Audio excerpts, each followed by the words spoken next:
streaming. Now we're going to check to see if that links up with our live stream, and hopefully it does. Says the connection is excellent. There should be a image appearing any moment now. That means I can start the call, and let's go over to our infinite call. And first I have to find it, and then I am going to conduct the audio. We're going to bring on our good man Aristides. We're going to go from there. There we are, my good man Aristides. Thank you so much for being who you are and doing what you do. All of this would be impossible without you, and certainly all credit to everyone who is supporting Team Dietrich, and certainly myself financially. I want everyone to know I've been unable to even spare the time to take a trip to the bank, and I don't have the technological sophistication where I've learned to use my bank card yet to try and get money out of the bank without going to the bank, and thus I'm left with my PayPal cards as the most plastic slinging that I can do comfortably, and I've used those PayPal cards down to the last drop along with what's in my wallet to get my final supply of water today before I make certain to go to the bank tomorrow or the day after, sometime shortly. But certainly all of you who have supported me, none of this would be possible without you. We have Sammy Romero on with us as well. Sammy, let's test your audio just to make certain you're showing up on the OBS before we turn towards Aristides for the blurb. If you would be so kind. Let's see if Sammy can get off mute. So, Aristides, say hi. Yes. Hello. Hello. There we are. Okay, so we heard Sammy. So, Sammy, how much time do we have with you at the moment? Do you have a little bit of time, I hope? Yeah, about 30 minutes. So. Oh, great. About 30 minutes. Excellent. Yeah. Well, do me a favor. I'm going to have Aristides do the blurb, and then we'll talk and get into the flow zone as soon as I can. Yeah, no problem. Yeah, okay. And but the longer you stay, the better. Believe me, I'm not quite sure if I'll ever get into the flow zone tonight. So, dear Aristides, if you would be so kind, are you ready to do the blurb? Yes, I will try to do a short version because I'm trying to get settled in still, and Sammy is here. Okay. But everyone, as soon as you get here, make sure you hit the thumbs up, upvote. That's to show your support. That is also to boost the algorithm on Douglas' behalf. It affects his ability to be searched and suggested, found, and there are those who put down votes, although YouTube does not show them. So that's what you are upvoting against. And that would be helpful. Make sure you're subscribed. You may have to go to the front page of the channel to do that. For me, it no longer appears underneath the show window. What does appear there and on the front of the channel is the notification bell. So make sure those are both turned on. Even if you had subscribed before, make sure that that is still on. To do these things, you need a account. With YouTube is essentially under Google, so we would be making a Gmail or Google account, so that can't be too hard. Most people have it. Once you do that, you go under a little menu there that you have your account menu. You can actually create sub-channels. For me, it's under Switch account. Those can upvote independently, and usually they're for publishing different content. You don't have to. And make sure under that same menu that restricted mode is off. That could affect ability to see and hear certain content that is age restricted. You can share the youtube.com or similar link right out of the browser bar. That will stay the same after the live. Once it's uploaded and is available for replay, Douglas will put a pinned comment under the program. Please upvote that for similar reasons. And any other positive comment, feel free to leave one of your own. That will also help the algorithm. What else here? My little list. We'll get there. Okay. As far as all that, you can. Well, let's get right to the good part. As Douglas said, he needs your monetary support, and not just, likes and subscribes are nice, but he needs dollars. So let's get the the PayPal link into the chat. We'll try to keep that in there. You do not need to find that link to send money. All you need to know is he is on PayPal, and his name is Douglas Dietrich. You can probably search first and last and find him, or use the handle he's got right here on the front thumbnail poster, Douglas D. Dietrich. You will find him there. I do not think you need an account at PayPal to even do that. I think there's a way to click and just use a credit card to send money. Please do consider that. Douglas is cutting it close every month, and this is his job. He needs to earn money doing this to support himself, to keep bringing you information and entertainment, and to dazzle, amaze, and sometimes horrify you. But you like it, you're here, so please send him a few bucks or 100 at any time. You can search him out on PayPal, so please do that. What else? That's the main stuff. The title of the program here, which Douglas works very hard. I see the words lesbian and climax. I start to get confused. He will explain. But what he does is the asterisks are refer to footnotes. If you expand the show description, they will. He has footnotes there that explain the events and happenings which he is referring to in the title, which is limited the amount of characters. This is why he uses his very unique shorthand. And then you can refer to his very unique long text below to see the events that he's probably going to tell us about shortly. So right, that's about it. There's some other minor things, but we can skip it for this time. Send some money, please. That was beautiful. Thank you so much, and appreciate that profoundly. So, all that being said, dear Sammy, while we're blessed with your company as well, say hi to everyone. Join us now for conversation. Catch us up on what's going on with yourself. Hey, Aristides. How you doing? Hello.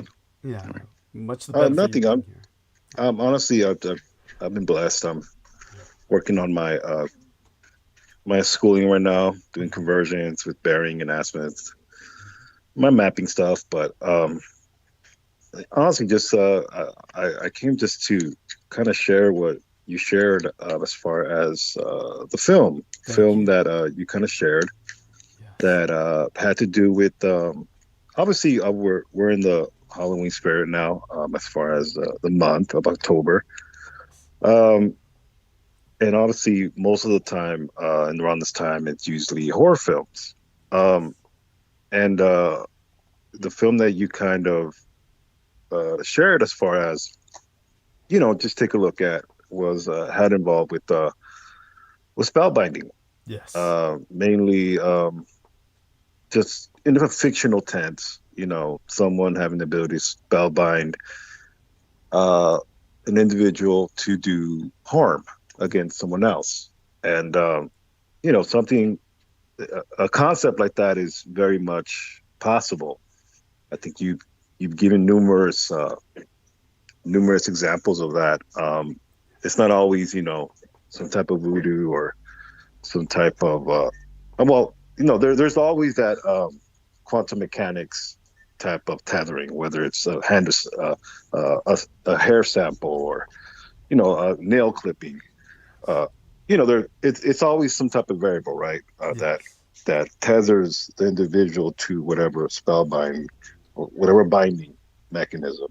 But this film really, which is called Weapons, if anybody's wondering, it really goes into depth, and obviously, these type of subjects, especially around this time, well, they're kind of designed as to scare. It's entertainment, but the thing with Hollywood is Hollywood does a job where they make something that's very real like it's fictional, which in reality is not.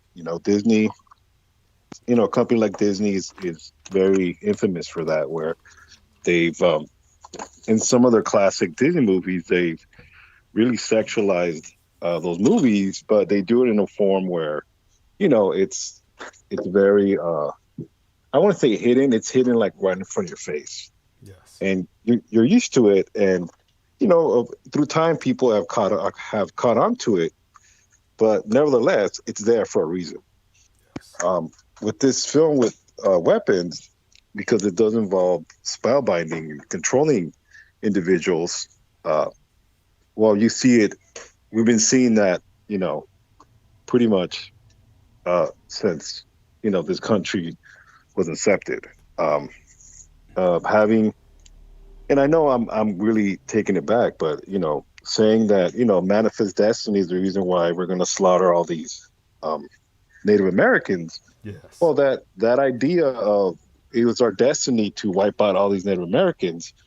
Well, you're speaking it into existence. You're creating a reason to if I'm to kill this Native American and it's okay because God told me to do it because it's my right as a European immigrant. Yes. So, back to the film, and I know Hollywood fictionalizes things they try to. And the thing is, even to that extent, people do get inspired, and people do if people do their digging. And I'm not saying this film is the sole reason that all this quantum mechanics has been around. Yes. It's just this particular film has a lot of similarities to what you talk about, and it is what it is. We've all in your podcast, there's been contributors that have dabbled in these type of subjects. It's no secret. It's not. It's a former author of yours that that like cucumbers and peanut butter. Let's just put it that way. By the way, you can share with people you've never been able to eat a Thai salad ever since. The peanut sauce and all the rest of that. Thank you. Our cucumber sushi. I'm so sorry. Yes. But anyways, what I'm trying to say is, all this is it's nothing new. But like anything, I think Hollywood does this because certain information, if they would accurately portray everything, it wouldn't get approved, because a lot of this occult knowledge is occult for a reason, but also there's a lot of stupid people out here that will do more harm than actual good. A lot of these quantum mechanic procedures or abilities require knowledge because it's very dangerous stuff. One good example of how cinema can really affect the outside world is a movie that I told you about, American Me. Everybody knows that movie. Yes. At least anybody that's into film. It's about the Mexican mafia, and it's loosely based on it. It's not necessarily accurate, but the outline is there. And the movie it's an okay movie. It's entertaining. The only thing is, when you involve sexual assault to a founding fictional member of that particular prison organization, it's not good, because that particular film was the first film of its kind to actually introduce a subject like the Mexican mafia. And prior to that, it was kind of like it exists, but it's a prison organization. That's right. In the main, it's obviously right, there's elements that are outside, but so much of the control sources from the prisons. Yes, please continue. Absolutely. Yeah. And unlike the Cosa Nostra and the Italian, which I call the Mexicans of Europe, but that's just me. I love it. No, it's beautiful. Yes. I mean, unlike the Cosa Nostra is pretty much legitimized up to the point. Even we had John Gotti and those, but even fast forward to today, those type of organizations now, they pretty much all gone corporate. Yes. The Genovese, all these families have gone corporate. Most of them send their kids to Ivy League schools, and they're now legitimately they're legal criminals, to put it that way. Instead of and I'm not saying they don't have their their goons. It's just they corporatize their crimes, where they establish unions, and they start getting into more politics, and pretty much let's just kick the door down. They're more involved in politics now, which it's the Hollywood for ugly people, right? Yes. To the point of you can be famous, and you're not even a politician, but you can be this political influencer and get killed, and now you're famous because you're a martyr, even though and everybody knows what I'm talking about. It's not something that's new, but my point is,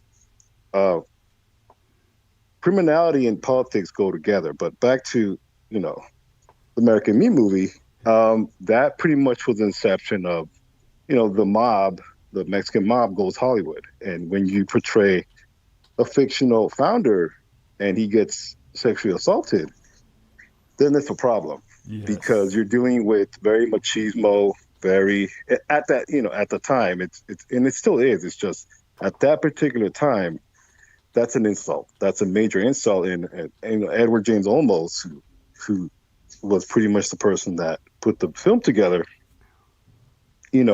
tried to go Hollywood with it. Like, it's just cinema and it's just a cinematic inspiration. Well, that's not. Oh, that didn't wash. That's not the most. Yeah, that's not the.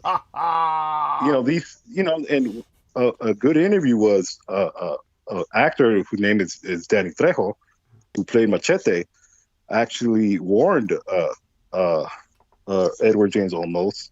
He actually, and I'm talking about Danny Trejo, came out in the more better film, quote unquote, Blood In, Blood Out, which kind of gave the mob more a better homage is what I'm saying. They kind of I guess the gangsters kind of approved that film because there was no sexual assault. Yeah. So it kind of fixed it, quote unquote. But back to American Me was it was a film, but the sexual assault part, well, that gave the mob an excuse to, quote unquote, retaliate, and they did. They obviously they found out there were film advisors to that movie that were in prison and who were they're criminally active in the world. There were actual criminals that actually were paid to give their influence on the quote unquote history, and gave them an excuse to, and I'm talking about the mob, gave the mob an excuse to take them out. And it's not, and most people say, well, that's the reason. Well, it doesn't even have to be the reason. It's almost like perception. You give the wrong perception of something, even though there's many reasons behind it. Well, that's all it takes. Perception is everything, especially when it comes to these type of individuals. So back to what I'm trying to say is the wrong message. You send out the wrong message, and bad things happen. So it's very much what I'm talking about with this film, Weapons. It's a great film. I actually I enjoyed as far as what you sent me, but there's plenty of material there to kind of let you realize that a lot of these mass shootings, you can add those type of variables into that equation where you start getting into PSYOP, MK Ultra. Yes. And the beautiful thing about that is it's not acknowledged. Occult crimes are not acknowledged. That's right. Quantum mechanics is not acknowledged, and we actually do quantum mechanics. A lot of people ask me, "What are you talking about?" Well, we have green papers with dead hypocrites on them that we exchange, goods with. That's right. Our faith in this fiat money is magical. It's magical. There's people that do sexual favors for that, and it is what it is. And you can argue we all prostitute ourselves. We prostitute our time. Yeah. It is what it is. But my point is, quantum mechanics. We're already practicing it, and it's just as Americans, we're living in these bizarre world times where everything is so inflated with exaggerated in the sense of lies, and to the point of our own president, says, the fake news and everything has to be fake, but he's real. And it's just an inversion. Yes. So it's you have to roll your eyes, but it's just truth, So, excuse me. No worries.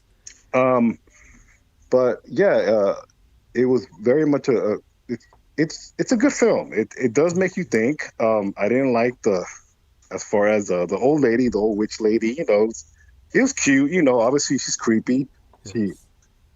She makes you want to get a bat and, bash her head in, because it's that weaselness that kind of, that irks me. That scene, like the weaselness of it, that, they don't want to take into account. But that's very much very accurate as far as individuals that are good at this, are good at these type of quantum mechanics. They're not really physically intimidating. That's right.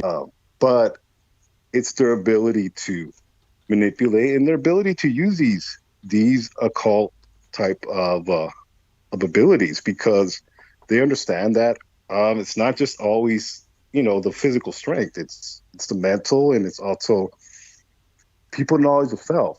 And right now it's a great environment for it, because people are grasping for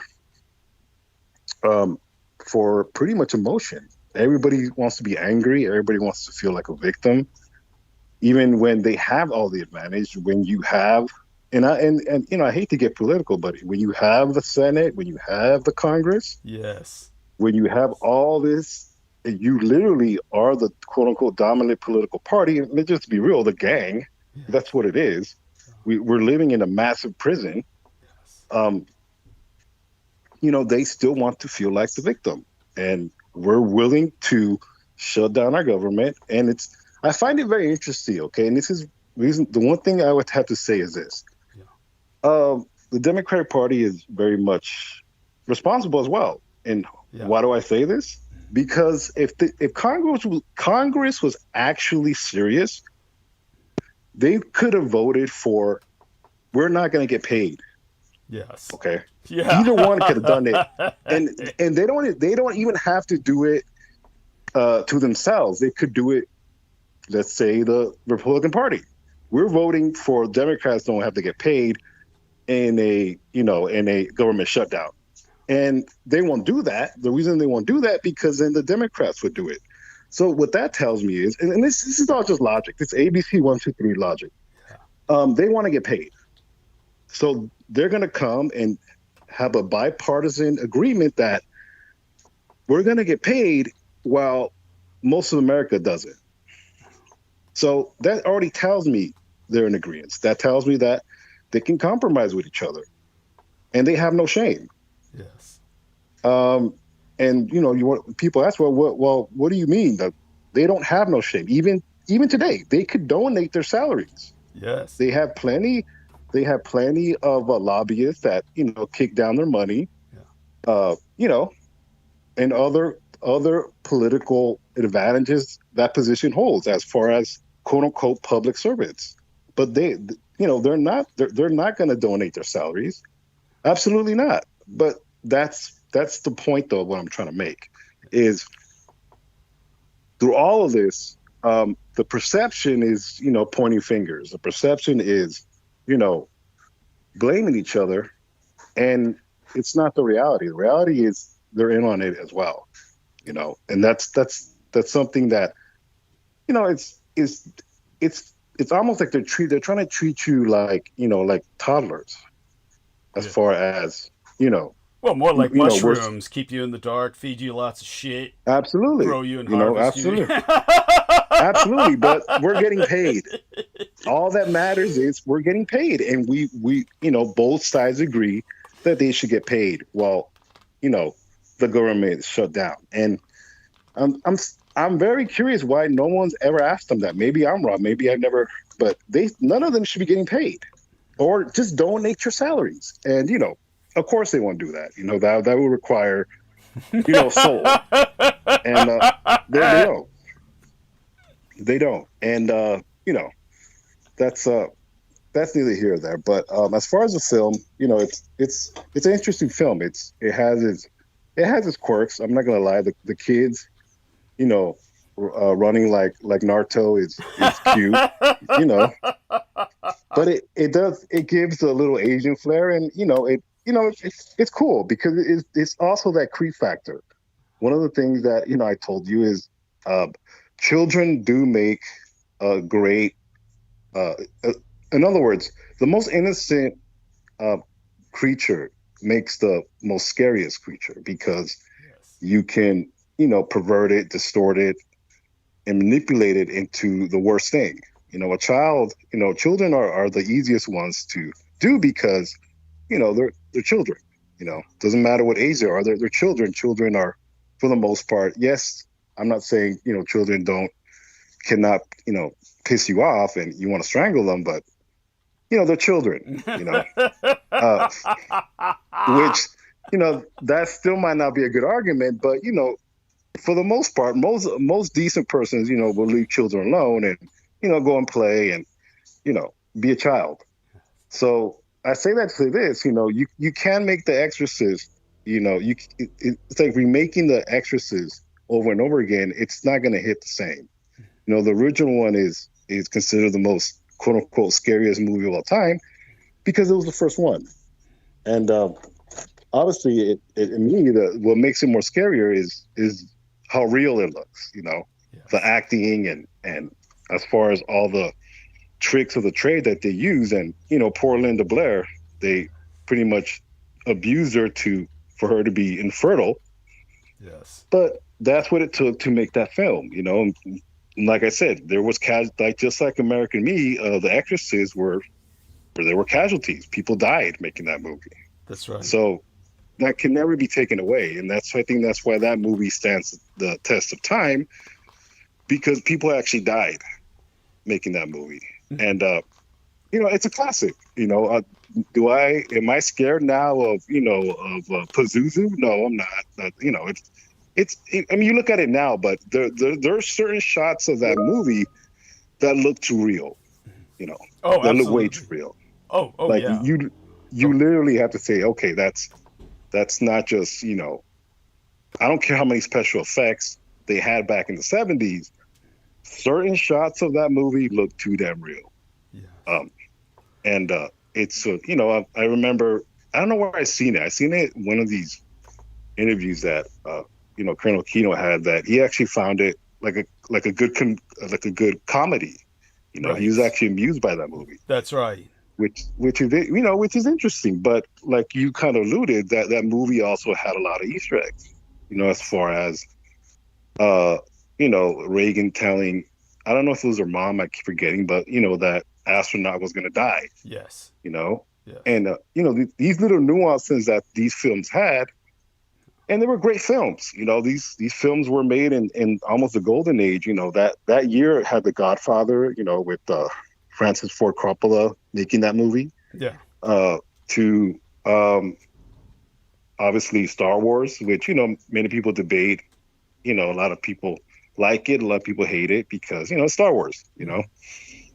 And definitely Star Wars even had its share of sacrifices. For those of you who do not know, when it comes to the making of these films, what Sammy is pointing out is it's almost like weapons production or weapons testing, hence the title of the film, Weapons. And obviously it's not solely from that, but it's a collateral to it. And I'll explain that later, or soon enough. But the point with what Sammy's saying is people think of Star Wars as innocuous, but it's not. The man who played Darth Vader wound up with, for all intents and purposes, his face caught in a meat grinder. He suffered a horrific automobile accident and was never allowed in any of the other Star Wars films because of the insanity, the evil of George Lucas. And beyond that, Mark Hamill and Carrie Fisher both were in car accidents that required extensive facial surgery. And so all of these people almost died. And as he got older, Mark Hamill's facial deformities were such that he basically serves only as a voice actor now. He does voices for cartoons, and that's what he's been doing for decades, because his own face is it's not so repulsive that people run away screaming, but he can no longer play the part of an actor, really. He's not useful for most roles. Right. The other thing with Carrie Fisher was she became a out and out drug addict that spiraled to the point where she killed herself on a cocktail that was an unbelievable amount of street drugs. So the point is, lives were destroyed, and these are the ones we know about. And that's just Star Wars. But when it comes to what we've said already about these other films, Damien, The Omen also had multiple fatalities. The Poltergeist. When you make a film about the supernatural, you are calling on forces by the very nature of what you're working with, and they often employ genuine consultants in the supernatural, and it adds to the film's success, but it also detracts from the quality of everyone's life who's participating in that film. But please continue, and then I'll go back to American Me, because there's some points to be made with what you said. Continue. Yeah. Right.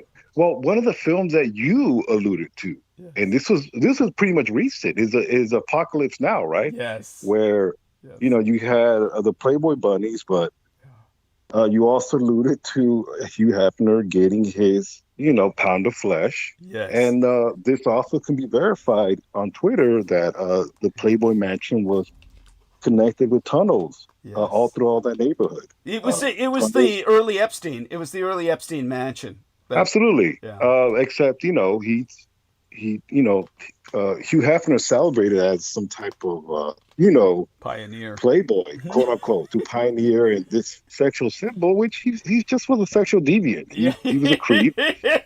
Yeah, that's right. He wasn't an attractive man. Obviously I don't like men, but I could say that, for example, Robert, well, it was obvious no woman was with him for his looks. Let's put it that way. Go on. Of course, absolutely. But Robert Kennedy Jr. was an attractive man. Obviously, he had the classic, classic features of a white, American person. Obviously, he's wealthy as well, but nevertheless, he's an attractive man. But Apocalypse Now, that's one of the films that you kind of broke down, and it's almost like you pieced everything together, where it led to the Presidio with these sex slaves. That obviously led to the Playboy Mansion. If anybody does some digging, they closed those tunnels in that neighborhood in Southern California with the Playboy Mansion because they had to. Because all that was interconnected, and it definitely did exist. It's just, all these little details.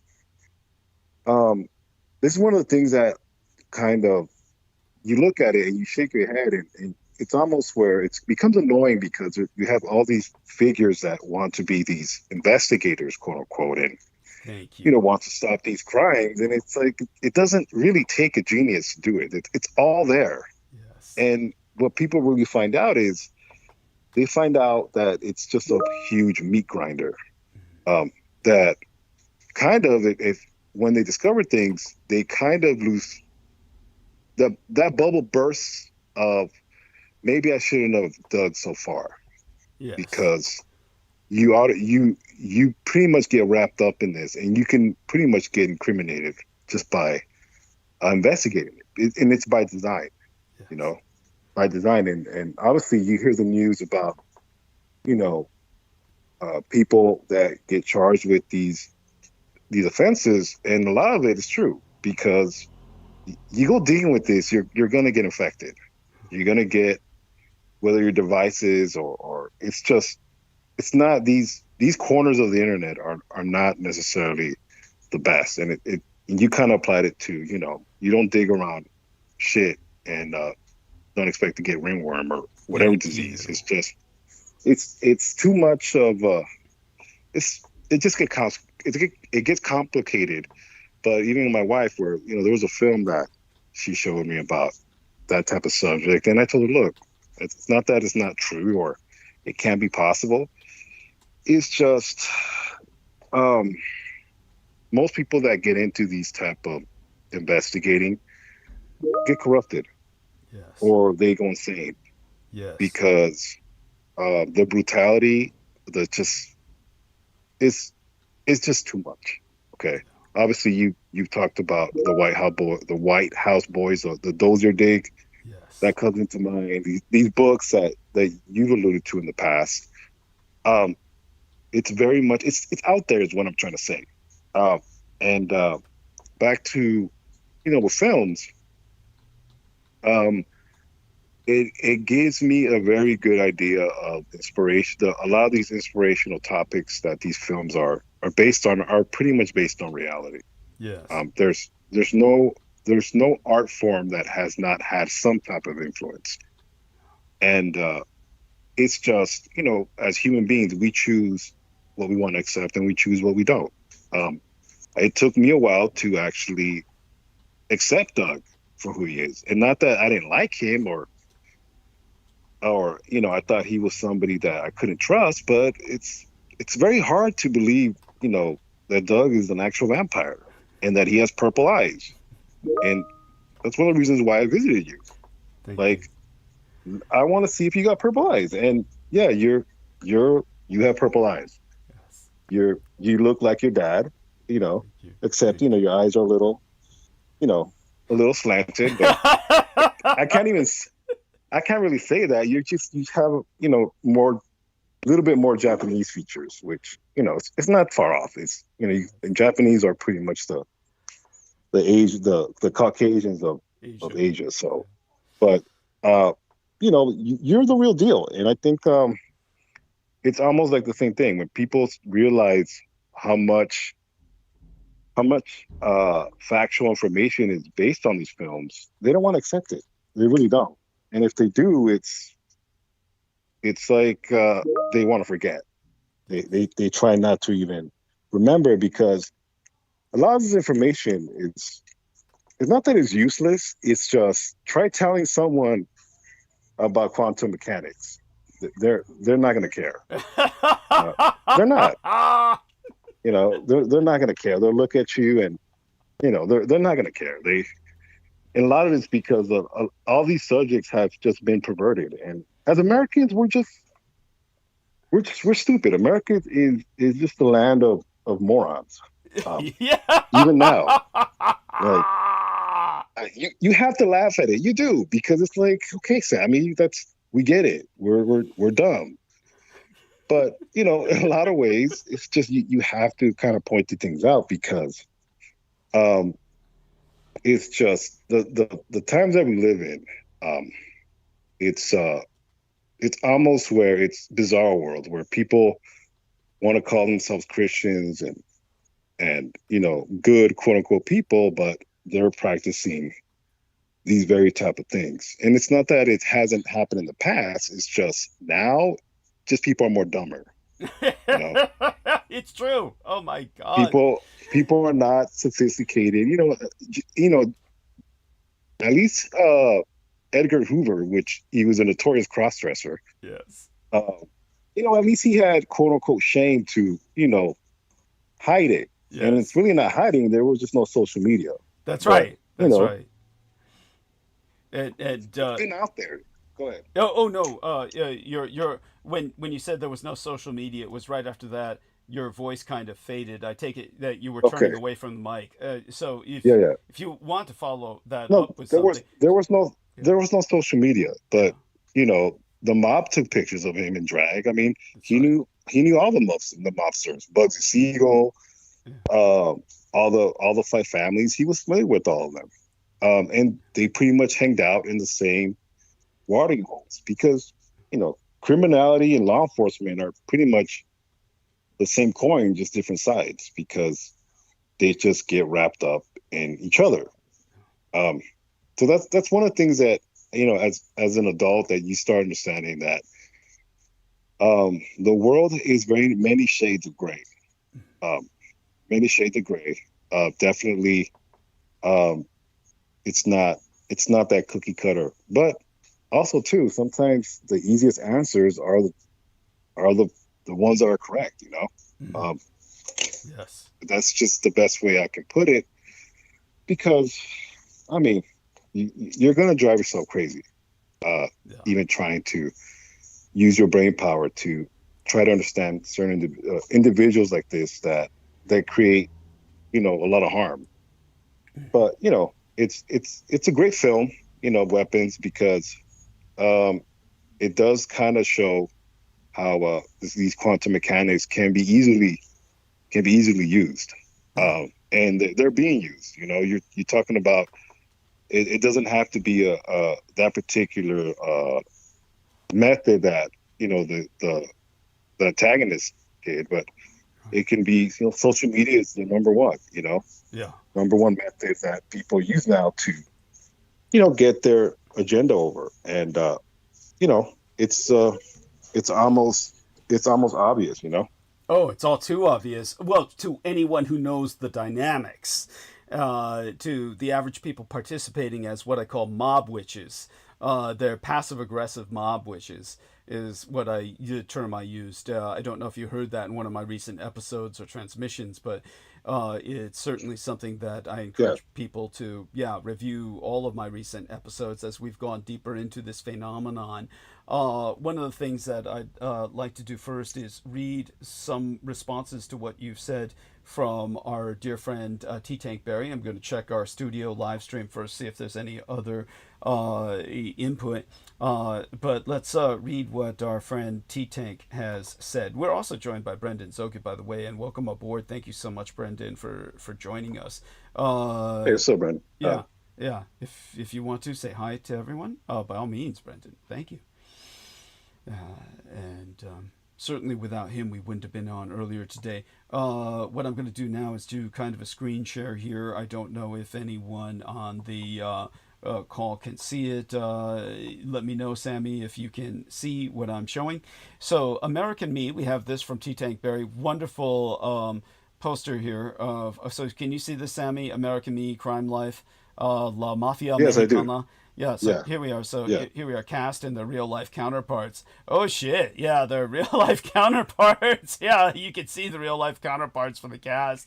A lot of those guys are. Yeah. A lot of those guys are in the feds, actually. That's the interesting part about it. But go ahead. Interesting.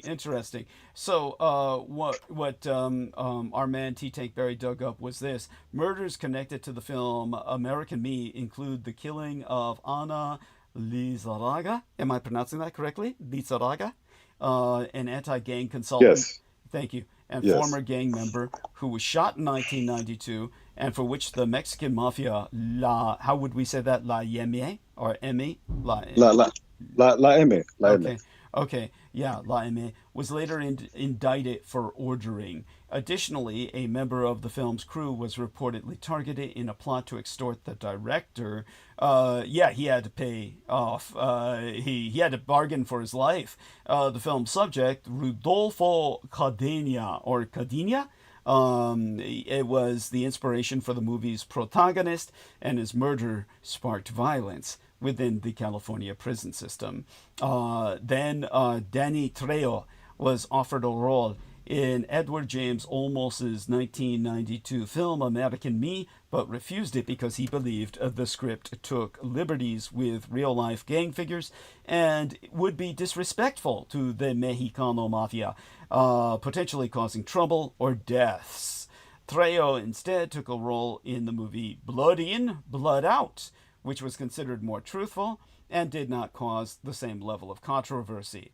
Trejo later claimed he saved Olmos's life by intervening and speaking with leaders of the Mexicano mafia to prevent retribution for American Me. Well, they were kind of like working up to him so that he would pay up.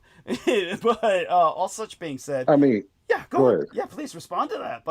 Honestly, no. I mean, that's the thing about all that is none of it can be confirmed and none of it can be denied too. That's the very interesting thing about it, because in those circles, you know the underworld, you know, as far as your ties to it, and pretty much anybody in the U.S. has ties to the underworld, whether they know it or not. The underworld, if you're not really in those circles, it's one of those things where this information's out, but it can be confirmed and denied because most people don't want to confirm or deny it, because that would involve, your life in a lot of ways. A lot of these figures, at least back then, I wouldn't say not so much now. Now it's more accepted, more known. I'm not saying they're not dangerous. It's just for a film like that to debut, and you portray a certain figure of that organization, that prison organization, being sexually abused. You're asking for it. It's pretty much what I'm trying to say. It's incredibly stupid. Incredible. It is. Talk about a Darwin Award. That's Yes. and it shows that he had a fundamental ignorance of what he was trying to make a film about. And I'll explain that right now. If someone were to use a time machine, go back in time to the Middle Ages and abduct a English or European serf, or even a knight from the days of yore, from the times of medievalism, and brought them to the 20th century, there's really only one environment in which they would adapt. You're talking about people who come from a caste system in which your entire life is spent in a caste which you're not going to leave. There's no upward mobility. If you're born as a knight, you're a knight. If you're born as a serf, you're a serf. Honestly, the only place where they would essentially adapt quite readily, not necessarily happily, but where they would understand the rules, would be the American prison system. And in the American prison system, and it's like this in many other prisons around the world, but the American prison system exemplifies it.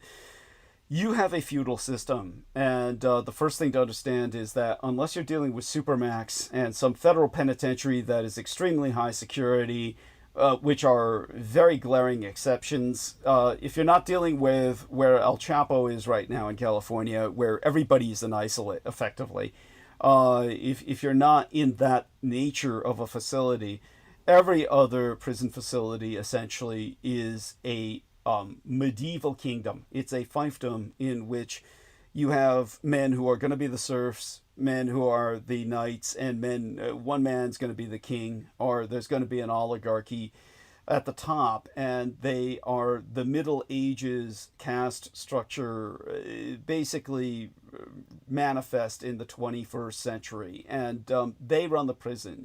In every prison outside of these supermax facilities, the guards do not run these prisons. The guards don't run the prisons in any of these other facilities across the United States, meaning the overwhelming majority of prisons in the United States.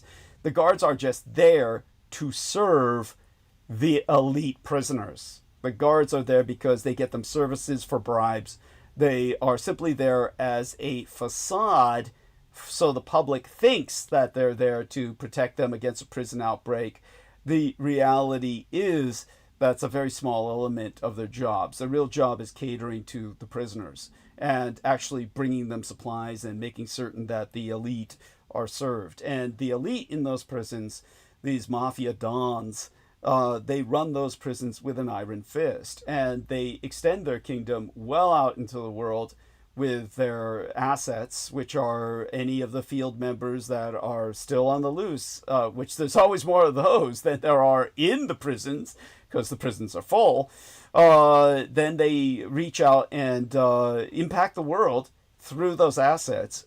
Even though they're in prison, they oftentimes have as much or even more impact on the world than they did when they were free. It's really, this is a dynamic I don't think most Americans get at all. But with that, I turn it back to Sammy. So please help put that into context for everyone. And for someone to make a film about the underworld, not comprehend this, is beyond me.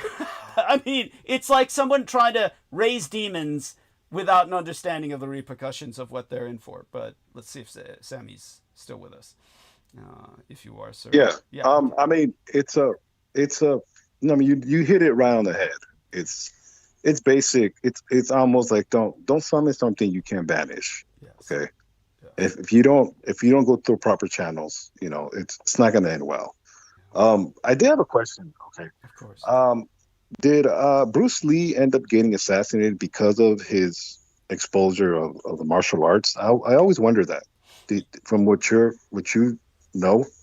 It's really funny that you bring that up, because I remember when I was dealing with Peter Moon, and he was still on this program, and he said it on record, because he was a co-author. That's the best way to, or presented himself as a co-author. The best way to refer to him as he was supposed to be the ghostwriter, the co-author who was supposed to put this book together. At one point, he pulled a Tarantino and just spewed out this Tarantino myth about Bruce Lee, that was that, Bruce Lee had offended somebody in the martial arts world, and they came and kicked his ass, and did all this other shit that he presented in this Tarantino style that was as offensive as possible to Bruce Lee. And I was just grunting and let him get away with it, because I would let him get away with so much, just so that we could get on with the book. But when what does Quentin have against fucking Bruce Lee? I mean, he made fun of him in the film, then he bashes him in every interview. It's very strange, because he's a racist piece of shit who is he's got the same kind of mania as Peter Moon, where they have this black phallic worship, where the hero to Tarantino is the black man who beats up Bruce Lee.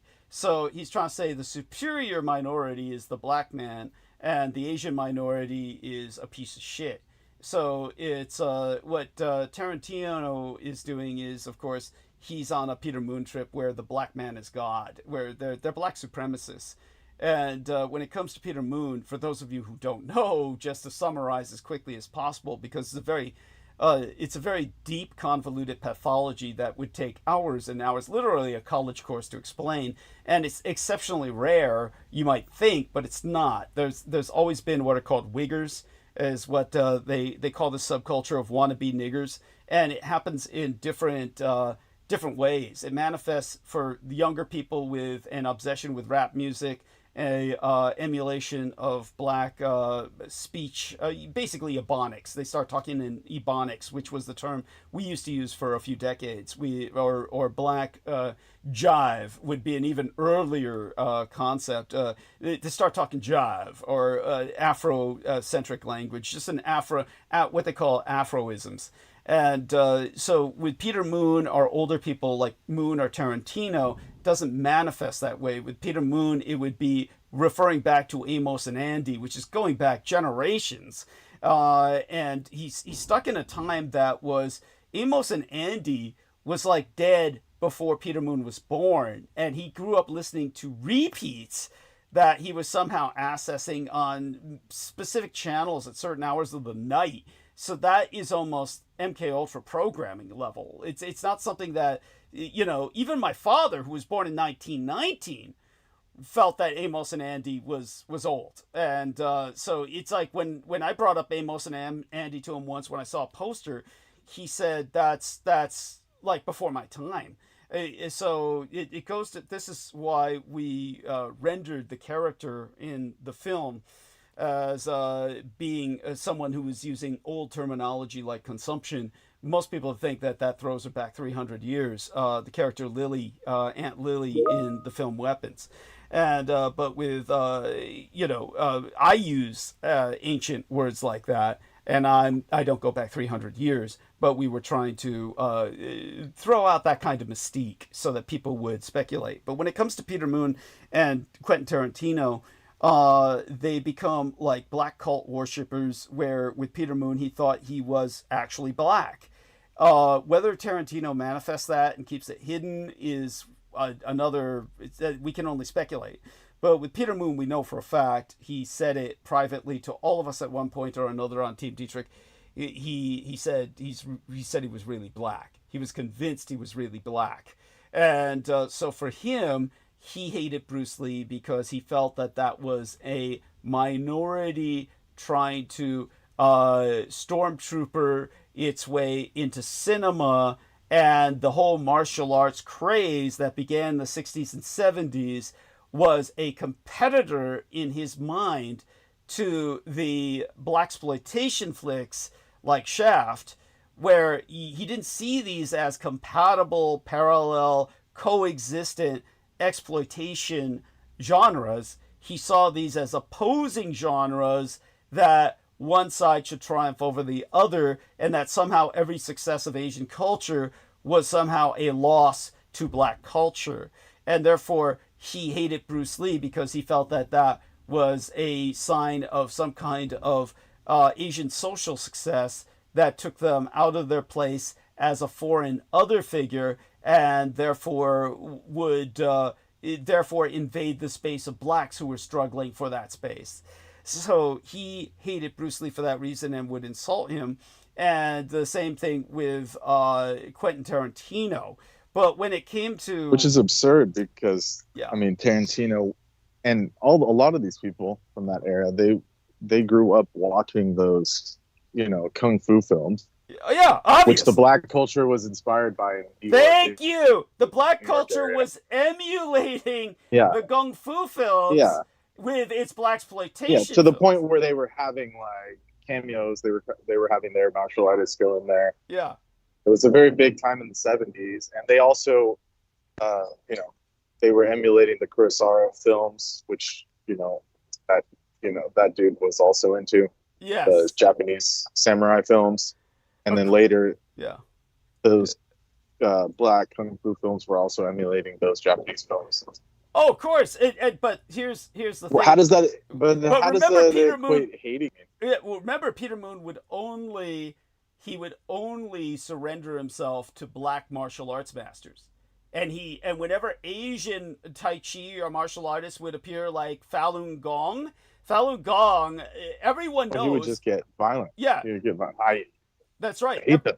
Yes. Everyone knows, of course, that Falun Gong, if you don't know this, for people who don't know, Falun Gong should be recognized by everyone as basically a Tai Chi religion. It's a religion based on Tai Chi. And so these are meditators. So it's active meditation. And so when it comes to Peter Moon, he hated them with a passion and said his martial arts master said, oh, they're the enemy. They're the enemy. So he was programmed to hate them, yet they're all basically escaped to Taiwan. And he's working with me, who's obviously Taiwanese, but he hated the people who had escaped to Taiwan being persecuted in mainland China. It's part of his insanity and part of his exposing himself as an assigned asset, which was, it was my fault to work with him. But of course, it's my writing is pretty indecipherable. I was looking for someone to simplify it. But that being said, because he surrendered himself only to black martial arts masters, then this is part of his hatred of Asians. And he felt that Asians were not the real martial artists. He said the real martial arts came from Africa, like someone else we know said the samurai came from Africa. It all goes back to, well, you see, the martial arts really aren't Asian. They're just emulating our black African martial arts. And that's why the Asian martial arts are simply usurpers and posers and imposters, but it's the blacks who really developed martial arts. That was what Peter Moon and other people that we know have taken the stance of. Does that make sense now in its own twisted? Yes. Not really, but I mean, these people are insane.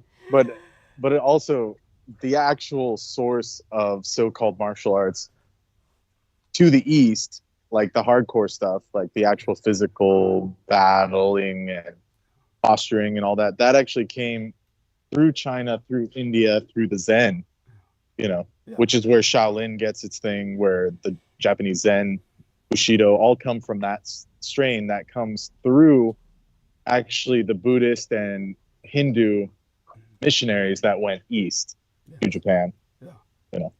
Absolutely. And so that's like historical fact. Thank you. And they also went to Africa too. So. Yes. Like through Egypt and all of that. Right. But when it comes to myself, one of the reasons I didn't protest at all when Peter was saying this is I myself, of course, have nothing against Bruce Lee, nor his family. I have far more respect for his wife than for his white wife than I did for Bruce Lee himself. But all such being said, I simply never, I never liked Bruce Lee only in the sense of personal trauma. And that had to do with my being raised in an all Asian environment where everyone around me who was Asian was emulating Bruce Lee. You quickly learn to hate someone who everyone is emulating, where everyone was trying to be Bruce Lee, and all they ever talked about was Bruce Lee while I was growing up. Yes, I could understand the excitement for martial arts and the person. I mean, in his defense, he's from San Francisco. Yes. But every Asian, it's true. By the way, it's every Asian in San Francisco that I was growing up with was trying to emulate Bruce Lee, and all they were doing was attacking myself and each other with these stupid martial arts moves. And so that, for that, I just resented him. So I never really cared. I mean, obviously the man needs no defense. He needs no defending. He obviously accomplished something no one else could do. But all such being said, I personally, was never into him. And so I felt no need to defend him. That was another factor. But all that being said, though, I actually appreciate far more his wife and the tragedy of his son. But all that being qualified, Sammy Romero's back with us. And yes, Bruce Lee was indeed assassinated, as was his son. I mean, it should be so obvious. It's almost a rhetorical question, and because obviously Bruce Lee did piss off a lot of people, but the way that Peter Moon misexplained it through the Tarantino perspective was absolute bullshit. Oh yeah, really, actually, some guy, because he insulted a master, hit him with the death touch, and then he died later. No, it wasn't like that. It was assassination for different reasons, or it just wasn't the way Peter said it, simply because he was coming out from the Tarantino style, in which he was rendering Bruce Lee as this arrogant person who was somehow deserving of his death. But all that being said, Bruce Lee obviously was considered arrogant by a lot of other martial artists, and did piss them off. And obviously, Tarantino was saying he was like beating up the stuntmen and stuff. Like, they would ask him not to hit people, and he would just go full force on them and all that. Obviously, obviously, if that were true, we would have heard about it before Tarantino. Obviously, so that's right. So it's some kind of Hollywood spin on it. Yeah. Well, he's just trying to make Bruce Lee look like an asshole because he wants to make his black man look good, who beats Bruce Lee up, his Bruce Lee surrogate up in his 6 psychotic fantasies. But you're talking about a man who has Jews invade Germany and kill the Nazi high command and Adolf Hitler. I mean, this is a masturbatory fantasy when you're at that extreme of unreality already, where that's there's nothing that Tarantino produces that can be taken as anything other than a psychotic fantasy. So, but all such, and Peter Moon as well. But all such being said, as Brendan Zogate can attest to, whenever we've checked out Peter Moon's Facebook timeline, through Brendan, I can't access it myself. I'm banned from Facebook. And I ask Brendan to check to see if he's still alive. The one thing we notice is everybody enters the same comments. I've read the Transylvania Sunset 3 times. And when's the next Radu Cinema book coming out? These people are truly spellbound. They are truly spellbound. And this is because Peter Moon, as he informed us, was casting a binding spell with every book he sold, because he personally delivered them to the PO, the post office to be delivered. From there, he drove them from his home to the post office to have them delivered from the post office, and he literally put a binding spell on each book, because otherwise these people wouldn't get the books at all. You can't really order them and get them without his participation, which is, again, I don't know how he's getting any books out now in the shape that he's in, or whether he has someone helping him do that. But he definitely said the reason he did that was to put a binding spell on each book that he sold or sent out to people. So all that being said, it will bring us back to the film soon enough, which we'll get back to soon enough. Anyhow, does that kind of put into perspective what you were able to hear, Sammy, what your question about? Yeah, it does. Thank you. Thank you. Appreciate it. So that being Yeah, said, it makes a lot of sense though. yeah, well, yeah, it's insane sense, but it's the logic of the mad. Yeah, it's the logic of the Right. mad. So do me a favor, if you gentlemen could hold the stage for just a few minutes. I just finished drinking a Coca-Cola, and I definitely want to rinse the aftertaste out of my mouth, make certain it doesn't rot the porcelain on my teeth. I'll be right back. Aristides, if you're with us, can you also participate? That would be helpful. And let's see if we can get his. If not, I'm sure the two of you gentlemen can hold this. So are you ready to do some talking? Both of you? Yeah, I'm here. Okay, I'm good. here. What's up, Brendan? How about yourself, Brendan? Brendan. You ready to do some talking for a few minutes? Let's see. Otherwise, I'll stay until someone else shows up. Where's Aristides at? He's somewhere. Okay. He's somewhere. Well, we'll stay here. So let's go a little bit into the film, and when it comes to one of the things that I pointed out to, and I don't know if I'd like to ask Aristides if he actually saw what I had sent to him as well. I sent it to him as well. It was insufferable to Brendan because it had an AI voice that he could not stand. He's off the call. Okay, he's at work though. That's understandable. So one more check with Aristides. Let's see if you were able to review that film at all. Okay, so let's get into this. What happened was with weapons, and again, if Sammy's there, if you're able to respond, that would be great. Otherwise, we'll take it as far as I can alone for a little bit of time. Holly, by the way, is going to return at some point in the near future, but she's okay. Do want people to know that. And as for Amy Como, hopefully she'll show up at some point. Brooke Gibson is always welcome to jump on, and at least she definitely is a talker, and she could hold the stage. So if you're out there, Brooke, do feel free to jump on. This is one of those nights I really want to take it easy, actually. But all that being said, okay. So, you there, Sammy? Let's check with him, see if we can have a bit of a conversation on this. He's probably dealing with kids, daddy issues. I mean, not issues, but daddy responsibilities. God, I'd kill myself if I were a father. I don't know how these guys do it. Then Aristides did it too. Jesus Christ. All right, let's take a look at our numbers before I go back into the film again. Rather would have somebody talking with me when I go into that. And we're going to see the studio live stream. 19. Okay, let's go over here and let's check out what else is going on. Obviously, this is not necessarily the how would I say it? It's Wednesday, so the day is not necessarily the best part of the week. And okay, good. Checking that, resetting, restructuring. Let's take a look at anyone who wants to join, and we'll just get started. Okay, we'll get into it. We can always get back to the film as soon as Sanemi says he'll jump in about it.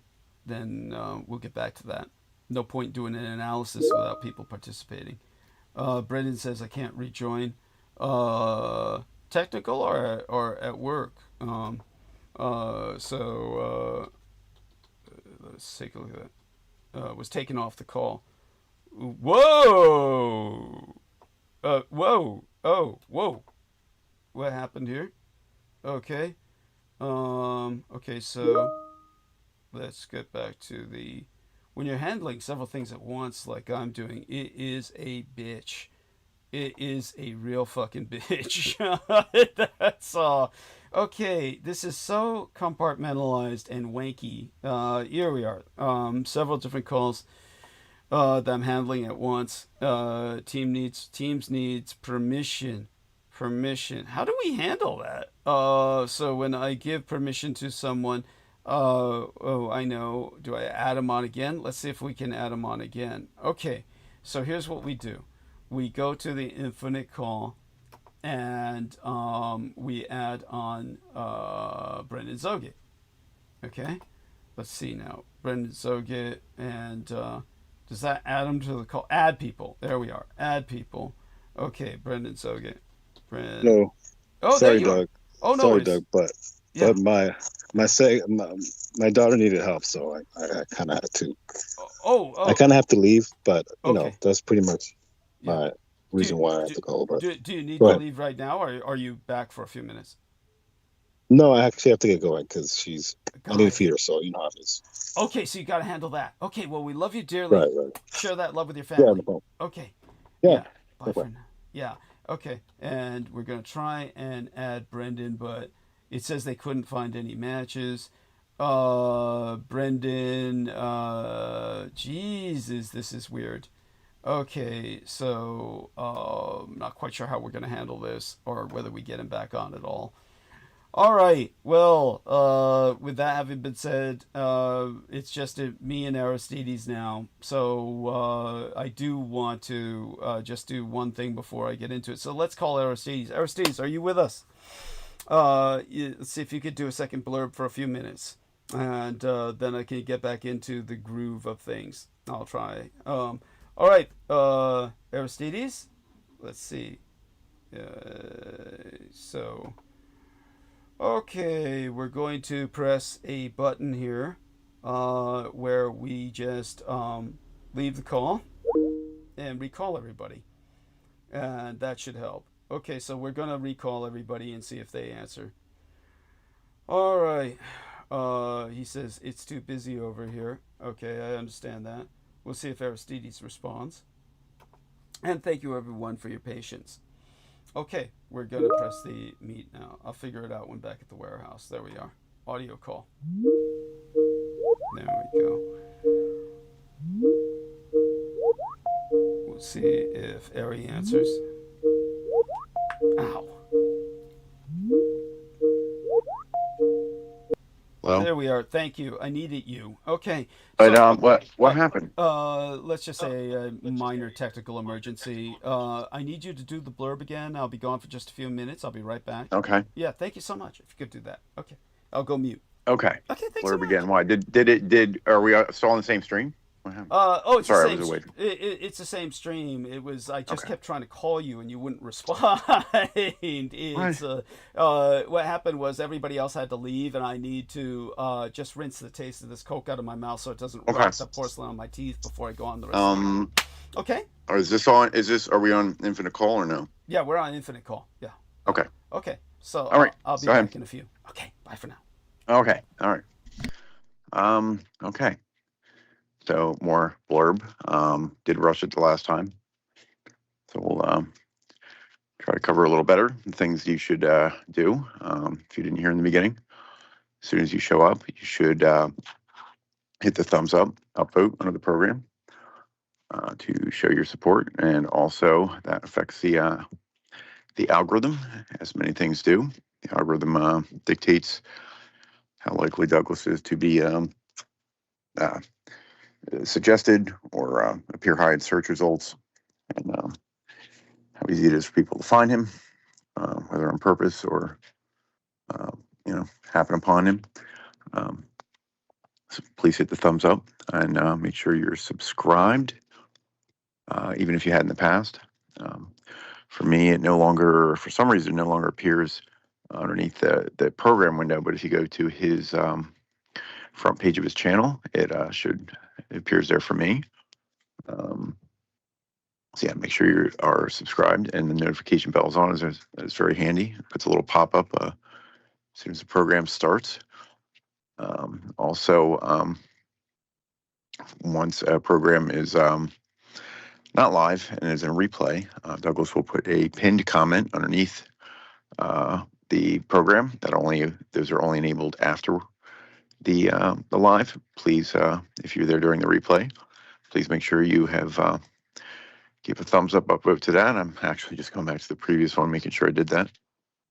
And any other positive comments there, upvote those. Feel free to leave your own. That also helps the algorithm. because there are those that do put down votes. You cannot see them. YouTube hides them, but there are those that put them intentionally against Douglas. Certain parties, of course, he's described in detail to affect it negatively. So that is important. You do need an account to do these things. So YouTube is under Google. So basically, it would mean if you don't have one, making a Gmail account. But very easy to do. Nearly everybody has one.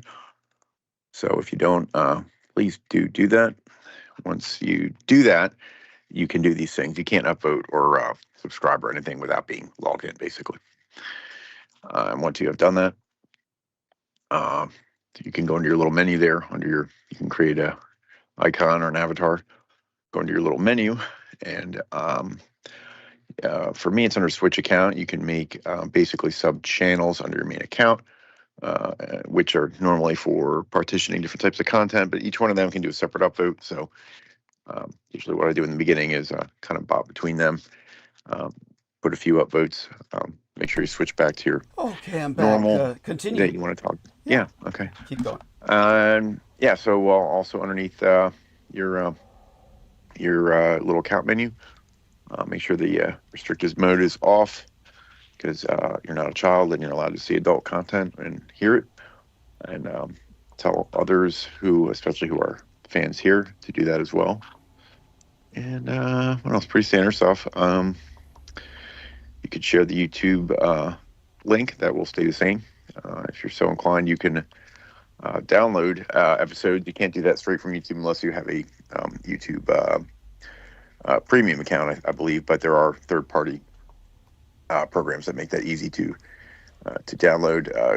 It would be rather large files, but if you're so inclined, you probably know there are ways to make that smaller, turn it into an MP3 and audio, whatever you need to do. And if you have other avenues to or channels or other sites on alternative platforms, please consider uploading even just your favorite episodes there as a way to have a backup of his content out there. You can also share by, if you're in a replay, you can right-click on the computer on the screen and generate a link at that time. That's handy if you want, you're listening, you're like, something comes up, you're like, oh my gosh, my friend so-and-so needs to hear this part. You can send them a link right to that part. It's beautiful. Yeah, you can also do the little clip thing, but that's only a couple, depending on your device. There might be a little button down there where it's like thumbs up, share, clip, and you can create a couple-minute little clip out of the program too. That could be at least a good teaser, but it should refer back to the main program. It should link back to it. What else? Yeah, share the YouTube link and share your excess funds. Most importantly, let's Douglas always needs that support. He's cutting it close every month. Let's see. Well, the PayPal link is still visible in the chat there, so we'll drop it in there later on. But you do not need the link to send money to Douglas. It's never an excuse like, oh, I couldn't find the link. I was saving it up, but just couldn't find that link. So all you have to do is remember his name and go to PayPal and search for him. You will find him there. You don't even need an account to donate, as far as I know. There should be an option to click and just donate or contribute with a credit card, even if you're don't have a PayPal or not logged in. So, and there you go. What else? You do so beautifully, and your voice sounds so nice. We all enjoy hearing it. You can go back into talking a bit about the text. And great.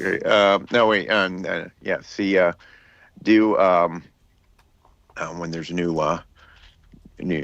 program, do notice that when Douglas has a title there, he puts some asterisks, and that actually refers to footnotes if you expand the description, which he has a couple of very substantial paragraphs there describing the current events which he is acknowledging or perhaps going to speak about that are important for anyone or for people in his sphere there, or otherwise culturally. So please do take a look at that. He just put quite a lot of effort there. I would not even know how to type all those characters. So Thank you. How do you do that? Well, it just, I'm used to working with languages, and it's kind of just a talent that developed through the years. It's very strange. It's like Brendan said, I'm an idiot savant. It's like there's a certain native genius that I have for certain things and not much else. I'm not going to argue there. Oh, yeah. So, but definitely, one of the other things is that I do want you to know that strange thing happened about the computer. When we had basically when Brendan was here, he did his, he was doing what was the right things to do. I think he's not used to doing something like screwing a computer onto the back of a monitor because it's an unusual thing to do.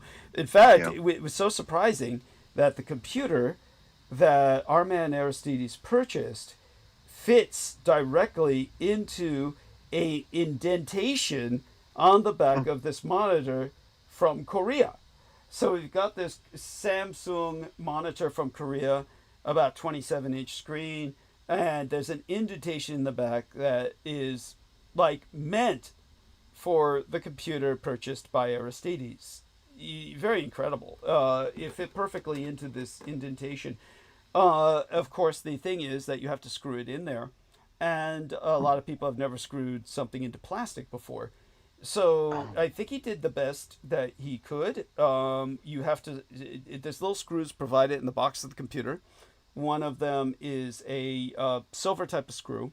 The other one is a black screw. The silver screw is used to take this little bar and screw it to the computer. Then the black screws are used to then affix the computer via the bar that's been screwed to the computer onto the monitor. So this worked for a while, but because I moved my monitor around so much, because I put it to the side of the bed when I'm sleeping, little by little, it seemed like the computer was becoming looser or more flappier. I didn't really take notice of it. I just thought that what Brendan did was permanent. And but at one point, the computer fell off. But it was saved by all of its attachments to the monitor. It's attached to the monitor and other... and the modem by just at least 4 or 5 different, literally 5. Oh shit! Look at that one. 5 different connections. So that like maintained it in a web of wires from hitting the ground. So all that being said, then the issue was where would I find the screws, because they fell into this deep pit besides the bed that was loaded with old wires that go into different gang plugs and spider webs and accumulated dust of generations. So I definitely had to use my what was his name? Steve Austin Bionic Man technique of zoning out in the Zen zone and just not focusing. You can't look for a needle in a haystack. You just have to go blank and just stare. And I found one of the little black screws. And then I went to the box, which the computer came in. And and like our man Brendan says, he's and by the way, like I said, he did great. But he says it wasn't the quality of my work as much as the result of mycotoxins, the all of the mold. And the ghosts. Yes, I mean that's true. The ghosts in my hovel. This is true, actually. I will confirm that. Yeah. But anyhow, so I went back to the box and found they had provided one extra of the little silver screw and the little black screw, so they had like a third wheel for each one of those in case this sort of thing happened. And so I was able to screw the computer back onto the monitor, and I will now. Always just habitually check on it, make certain it's fastened, and make certain it doesn't happen again, and just every once in a while, periodically, just make certain to rescrew it. So there you go. It was just what a little adventure there, but it's just getting used to a new product. I've never had a computer this small, and to have it literally riding on the back of the monitor like that is incredible. So wait, it goes in. A lot of monitors have 4 basically 4 screw holes. They're for the attachment that like where like an arm or something holds right in the middle. Yeah. Is it goes to that part? No. Oh. This is this is just looks like it was made for this computer. It's bizarre because I know what you're talking about, the stand, and but you're talking about there's an alternative to the stand, like if you're trying to wall mount it. No. Is that what you're talking about? No. Okay. If it's right in the middle and it has 4 screws, that's the one type of stand. Okay. Some of them hold the monitor like more at the bottom. Yeah, that's what this monitor does. It's okay. like a stand. Yeah. Yeah. So yeah. But some of them have the 4 screws directly like center on the back, and then some stands are made. I just wonder if it's kind of they sized it to fit that. You know, they said, hey, that would be handy if we did that. You know, I don't know. Maybe, but whatever it was, it worked perfectly for the computer.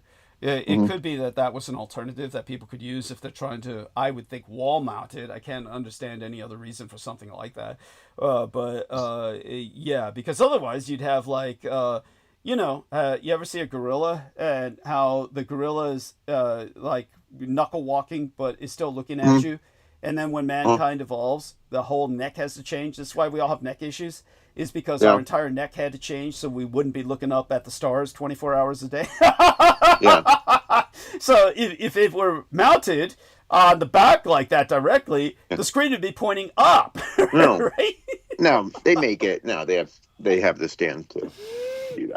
Oh, okay. So that'd be like if you bought some kind of alternative stand. I don't. Yeah, I don't think so. I think this was like there's a couple different styles of mounting. But. Yeah, and definitely thank you for that thought. And let's take a look at different things that are going on around us in terms of the call. For instance, let's check who came in. It's just basically our man Aristides is with us. No one else joined the call. Now we're going to look at live stream, and we're going to take a look at the numbers. They're okay, and then we're just going to start doing, I guess, the monologue soon enough. I do want people to know that he said it came with a static bracket. Okay, what does that mean? Do you know what that means, Aristides? Static bracket. Yeah. I guess that's the little bar, the metal bar that we stick on the computer that sticks to the then we fasten that to the monitor. And anyhow, that was just one of many technical adventures lately. And then as for those of you who do not know, tonight was a bitch to get the program started. Now, Aristides only knows a little bit of the story or enough of it, but basically Aristides came on with us to perform a test before we did the actual show tonight. And so we had to get on live stream, but then what that does is it automatically erases all of the text and the title that I had put into the text box and defaults back to the text of the preceding episode, the episode before then. And so I had to re-enter all that text and tonight's image for International Lesbian Day, which is kind of self-explanatory. I do want people to know there's a history of lesbianism going back to ancient Greece. On the island of Lesbos, the woman rebelled, essentially slaughtered or exiled all of the men, and that's where we get the term lesbian from the Isle of Lesbos in Greece, which people can look up. And it was the first lesbian culture. And so tonight's illustration I produced celebrates that, the spirit of that. Anyhow, so here we are. So what our man Brendan is saying is static bracket is the bracket that adapts the computer to the 4 screws, static as it doesn't move. So okay. there we have that. And so that is what's holding up my computer right now. Okay. All such being said, we've been on for about, let's check how many hours while I take care of some other things that were up. We had a whole bunch of windows up for a while because I was searching around for quotes. Wanted to make certain that I got all of the quotes correct and didn't screw up anything.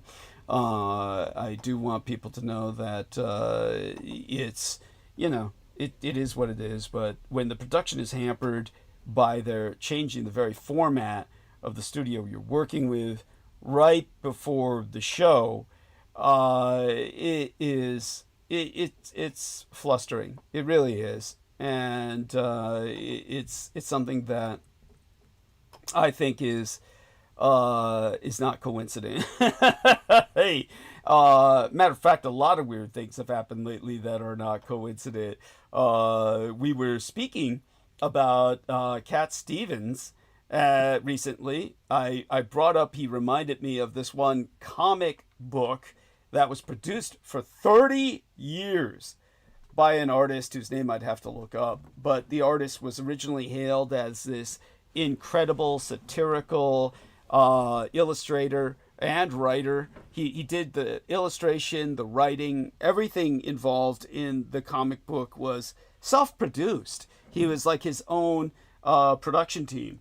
For those of you who don't know, of course, most comic books are not a single illustrator who's doing all the writing. You actually have an entire team of people. Someone does nothing but the lettering, because they literally hand letter what you read in the bubbles in a comic book. Somebody does that. Somebody else does inking, which is literally taking the charcoal pencil drawings that are produced by the original illustrator and inking over them so that the charcoal is covered in ink and will therefore define better when these days it would be digitized or screenshot. You know, in the old days it was going through some kind of printing technology that I never was familiarized with. But then you have a colorer, because it's not the illustrator who does the coloring of a comic illustration. It is a person who does nothing but that, who fucks the whole illustration up. For those of you who don't know, comic illustrations are like usually beautiful black and white drawings that are rendered with a lot of shadow, and all that shadow is covered by the colors. It is so depressing. So that's why colors look splashy and simplified. All the drawings in comic books tend to look very simplified, and that's because they're ruined by the colorers who splash all the colors because kids want to see colors. And so they put in all these colors that stand out. So that's another thing you might have noticed about superheroes and supervillains in comic books, is just how fucking gay they all look. They all look like the Village People. All of them are like in periwinkle blue and fucking baby powder blue, sky powder lavender and shit. I mean, has anyone ever noticed how gay superheroes and supervillains look? And their colors are just so fucking gay. No one ever seems to wonder about that. Why are the colors so fucking gay? It's because these are the colors that have been found to stand out, and they're variations on primary colors that children are attracted to, are younger people. And the more that the color stands out, the more people are attracted to it, like colors on a candy bar or a crunchy cereal box. So, yeah, so the colorer ruins the art. Yeah, I think you get the picture now. It's a whole team. And somebody else does the writing, actually writes the story before the illustrator storyboards it. So, but there was this one comic called Cerberus, not... what's the name of, I believe the name of the dog in hell is Cerberus, but this was a twist, an anagram of that name, Cerberus, as opposed to Cerberus. It was Cerberus, and it was this pig who converted to Islam because Muslims don't eat pigs. So this pig converts to Islam, and he's like portrayed in this 30-year long story. Issue after issue came out, month after month, produced by the illustrator who, let's look the fucker up, and who became infamous. And Cerberus, writer, okay, Dirge of Cerberus, writer. No, that's not it. That's not what I'm looking for. That's Final Fantasy. That's why I got confused, because I actually did some modeling for that. Comic writer. Okay, here we are. Comic. Though there's nothing comic about it. You know, I hate that term. Dave Sim, who's mentally ill. I don't say that as an insult. He is clinically diagnosed as mentally ill. Canadian. He has schizophrenia. He's got schizophrenia. He's never treated it. Never treated it. He just instead said that, oh, sanity is what you make of it. In other words, he's gone the Russian Republican route, which is there is no truth. There is, truth is what you make it. Truth is relative. I have my truth. You have your truth. No, it's not like that. It's like, fuck, you ask an engineer like our man Aristides. You walk off of the roof of a building, you're going to fall. If you design a plane to be shaped like something outrageously antithetical to aerodynamics, you are going to, be asking for trouble. Building wooden spaceships. You could do it. You can indeed build a wooden spaceship, but you're asking for trouble.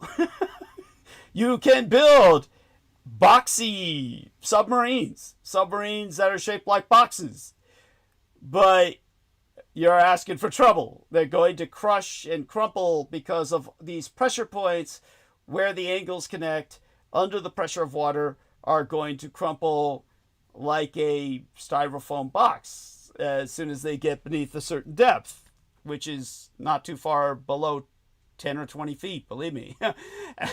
You're just going to have to cooperate with the laws of physics and our environment, or in other words, this is sanity. Sanity is the laws of physics, the laws of the reality around us, and our recognition thereof is the foundations of sanity. If you don't recognize that, you're not sane. And Dave Sim is not sane. He feels that woman, he hates women with a passion. He's a cosmic misogynist. So I brought that up, and Bigger and Shit, I said, it reminds me, Cat Stevens reminds me of this guy, and we were talking a lot lately about Jimmy Kimmel, and guess what? By the way, for those of you who do not know, Cat Stevens effectively joined Al-Qaeda. He became a Muslim militant who supported Al-Qaeda, and later on became involved with the Taliban, and ultimately when ISIS was formed, supported ISIS. So this individual was declared an international terrorist. There is absolutely no goddamn reason this guy can possibly be allowed in the United States. His passport was revoked. But bigger and well shit, he was brought back to the United States after we brought up Cat Stevens and Jimmy Kimmel and put on the Jimmy Kimmel show. How does this happen? And it's like, so this is almost beyond synchronicity. It's but anyhow, all such being said, I've got to turn away from this Cerberus character and Dave Sims because looking at him makes me sick. It gives you an idea of some of the well beyond synchronous things that we deal with. By the way, Aristides, just out of curiosity, were you able to review that link that I sent you? Not yet. I'm sorry. Oh, okay. When you I'm get quite busy. Oh, okay. So that's for the best. Yeah. We'll talk I got about that. the binding thing. Yeah. We'll talk about that Yeah. on Sunday then. Right. Hopefully you get a chance to review it before Sunday. Then we'll talk about it on Sunday, and I'll give you all the background behind it and what that was about. Sammy was alluding to it, so that gives you some preparation for it. And okay, so all that being said, we're going to decide how much longer we'll stay on tonight, because obviously this is one of those nights where I'd much rather talk about the whole international relations thing on Sunday, but I'll go into what I can tonight. Going to enter the zone soon, and we'll do what we can. But we had a lot of the wind taken out of our sails by having to adapt to the new format of the studio production system, and that's always a bitch. Aside from that, okay, I'm getting incoming emails. And always nice to get that. It's cute, generally speaking. And okay, so in terms, just before I go into the zone, I try to enter the flow zone, the flow state. Before I go into that, Aristides, just out of curiosity, what stands out to you about recent current events, either domestic, international, or otherwise? Oh, that assumes that I know what they are. Let me see what I have saved. And by the way, Sammy's reaching with us. So, Go dear ahead. Sammy, how long do you feel we're gifted with your presence at this point? Any idea? About a good 15 minutes. So if you want to take your break. Oh Leave no, us no, off. I did it. I did the break. Yeah, that's fine. Your voice sounds a little echoey. Are you driving? Yes, I'm driving. So pardon me. Is it pretty bad? Oh, it's not bad, but it's tiny and tinny. It's not exactly the highest quality for digital. So just be assured that I want to talk about the film, but I do want to do it when you have more time with us. So we might talk about that on Sunday when you've got a good hour or two to be with us. Is that possible on Sunday episode? I will try to make time. If not, I can at least probably give you, a good 30 minutes, at least. Okay. Okay, but since you're with us for a good 15, I'll start on some elements of the film, and feel free to interject, okay? Oh. Okay. That was an okay, or I didn't quite hear what you're saying. Oh God, your technology. You're in a bad cell. Yeah, it's because you're driving. You're probably going through different cell areas. Yeah. So I do want everyone to know. Okay. Oh, that's Am I infinitely better better. now? How did you do that? How did you do it? Is Okay. it earphones? Is it earbuds? How did you do that? Yeah, kind of. But go ahead. Is it safe? Are you safe? Are you? Is it? Yeah, Yeah. I'm safe. I'm safe. It's just Okay. this is probably the best I can do. Go ahead. Okay, well, it's great. No, it's great. It's great, and I'm so glad you did that, and I'm very excited that. And it's always good to have you aboard, of course. And so I'll get into it. So I'll tell everybody what my impression is that I'm allowed to say, and if you're still with us, Aristides, this will give you some preparation. So I cannot provide a link to the full film. There are several legal reasons for that. And I made a promise not to do that because of, again, legalities.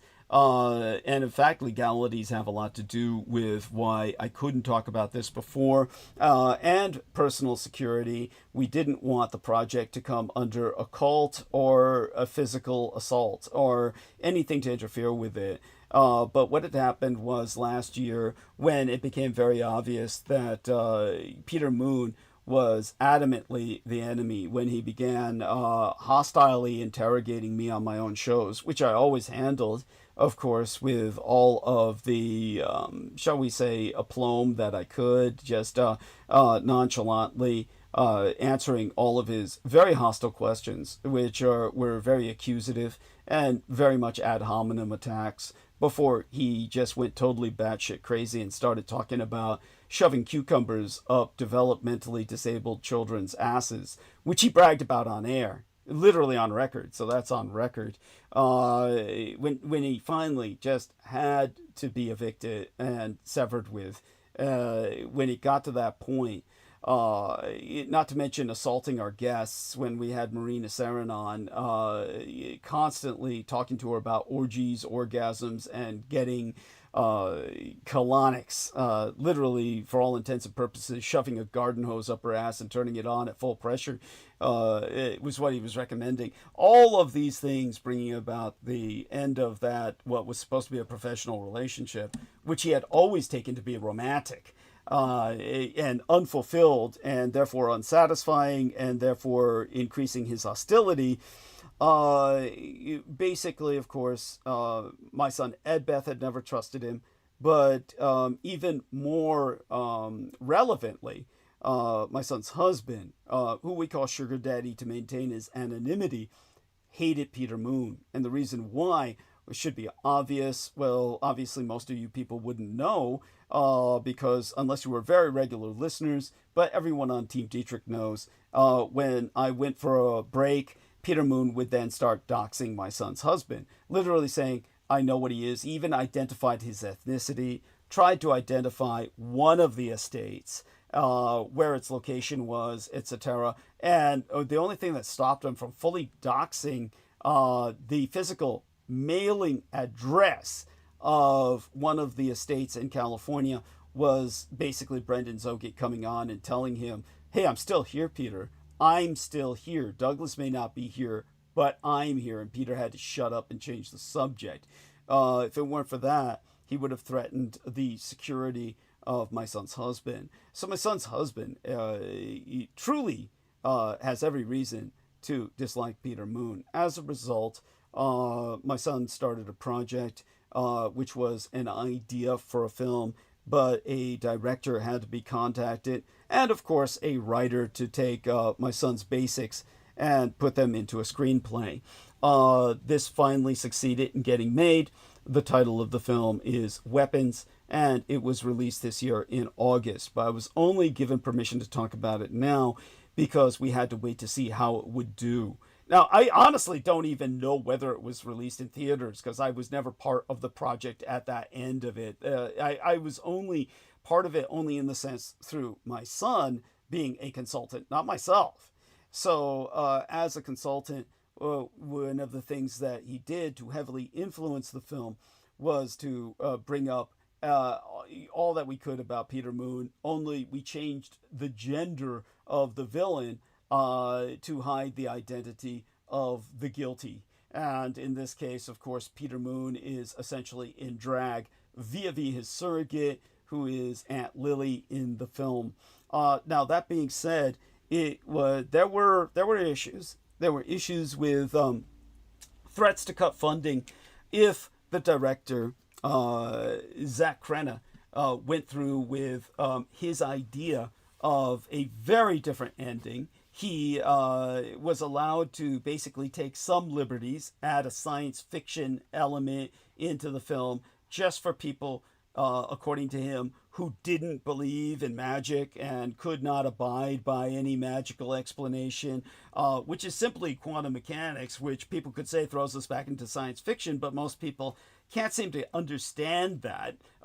It would be understandable if only someone would take that angle and explain it, but most people are afraid to get that intellectual, and they don't give the audience any credit.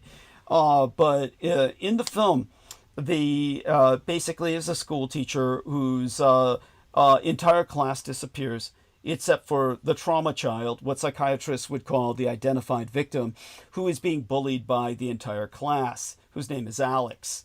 And when it comes to Alex and the entire class, the primary instigator of the class turning against him and rendering him the identified patient or the victim of their mass bullying is a child named Matthew. And Matthew is the son of a character named Archer, who's played by Josh Brolin.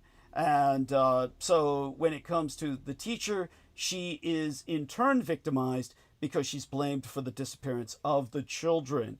And Josh Brolin, who is acting as the character Archer, is therefore intent on bullying her.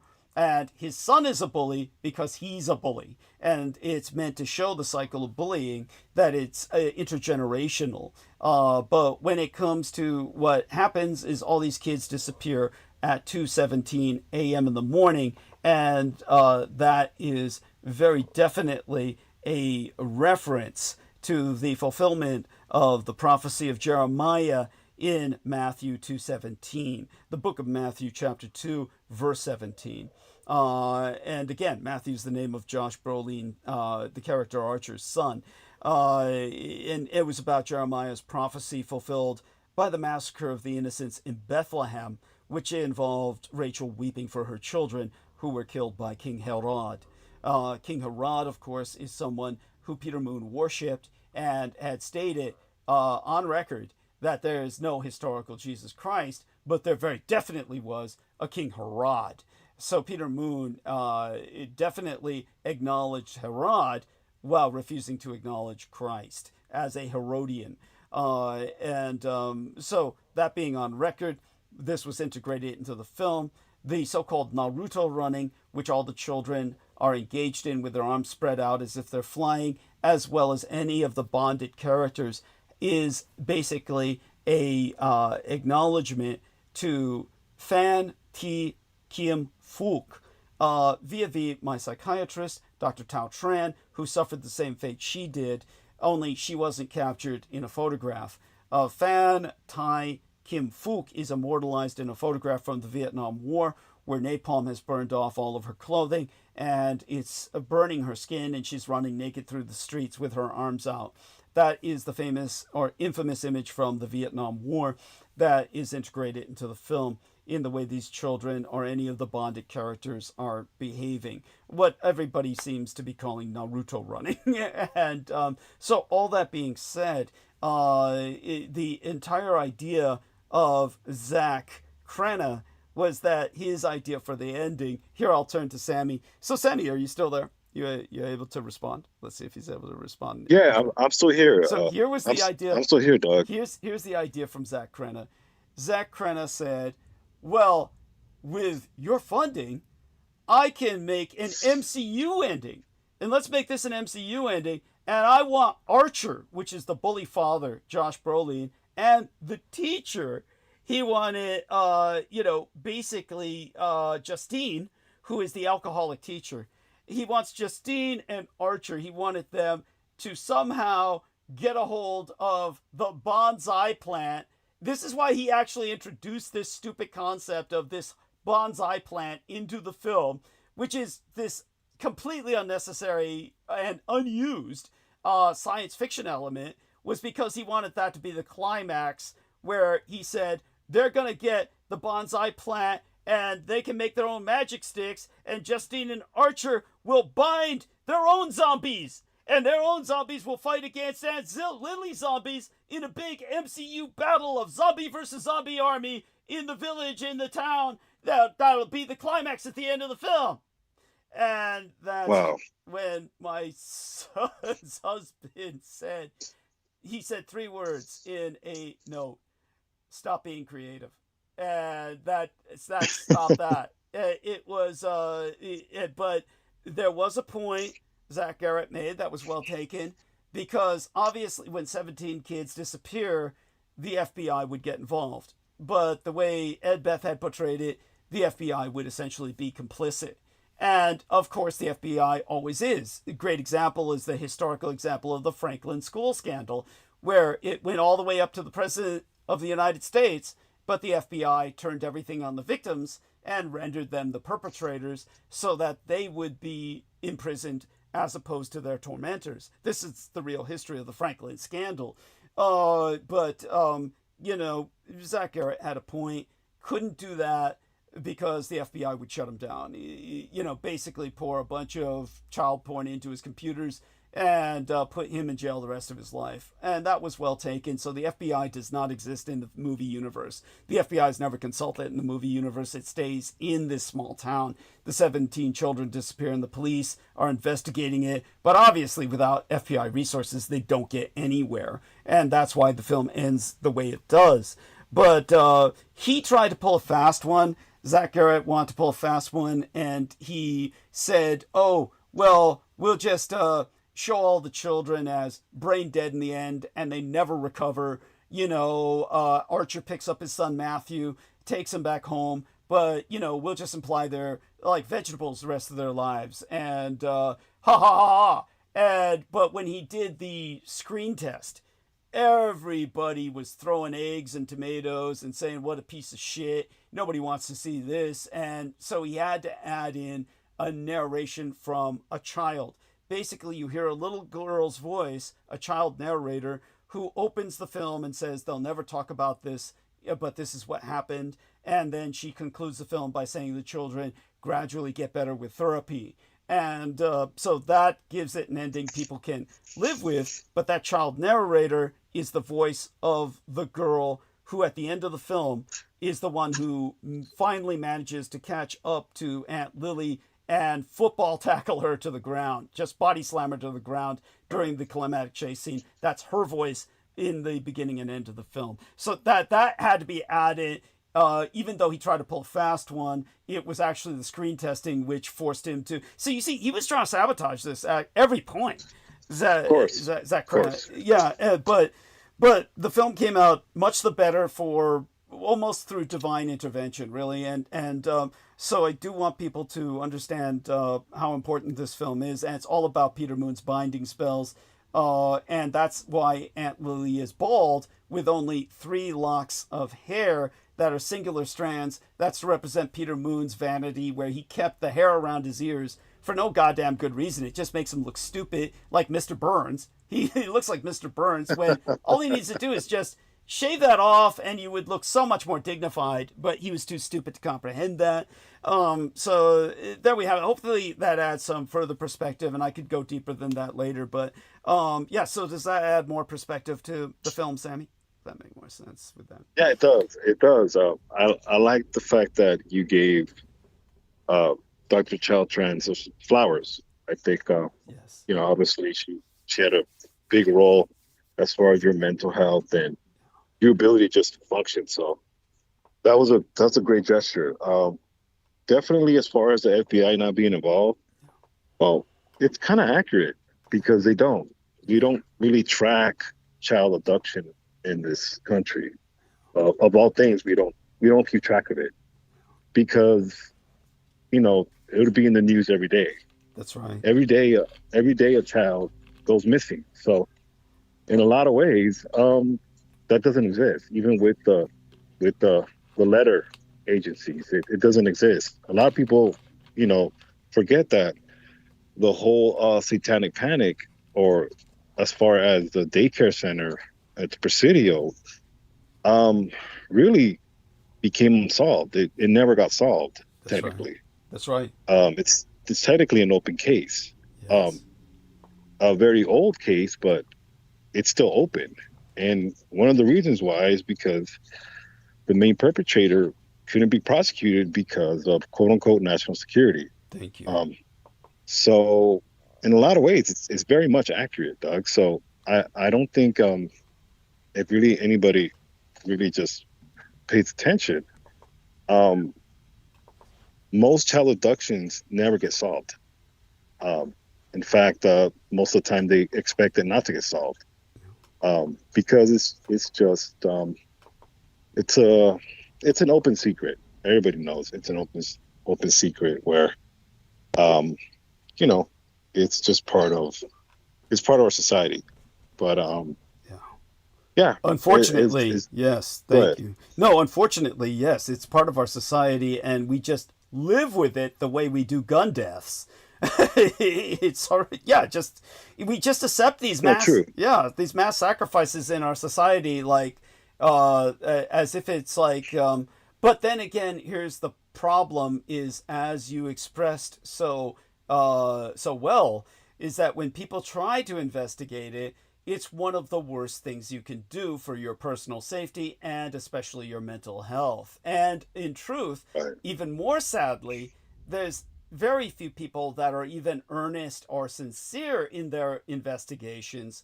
The best example, primary example, would be the author of the Son of Sam killings. And I think it was, let's look that up, Son of Sam author, because he was the man who, David Berkowitz, poor son of a bitch, ultimately killed himself because of his writing about the Son of Sam and realizing that it was all connected to the Manson family and part of a large conspiracy, and that for all intents and purposes, because the police will not recognize or investigate satanic crime. Rather, they will not investigate satanic crime because they do not recognize its existence.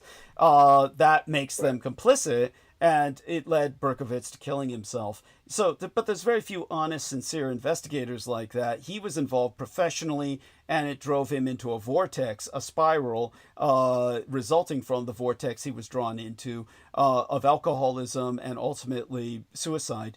But when it comes to most people who claim they're investigating this, like Ian West, alias Frank Black, what they are truly pedophiles themselves. And we know this for a fact because he sent pedo porn of a child being beaten by an adult. He sent actual footage of such to Brooke Gibson, so she can testify to this in court if she has to, which, by the way, is illegal to send such things through any medium.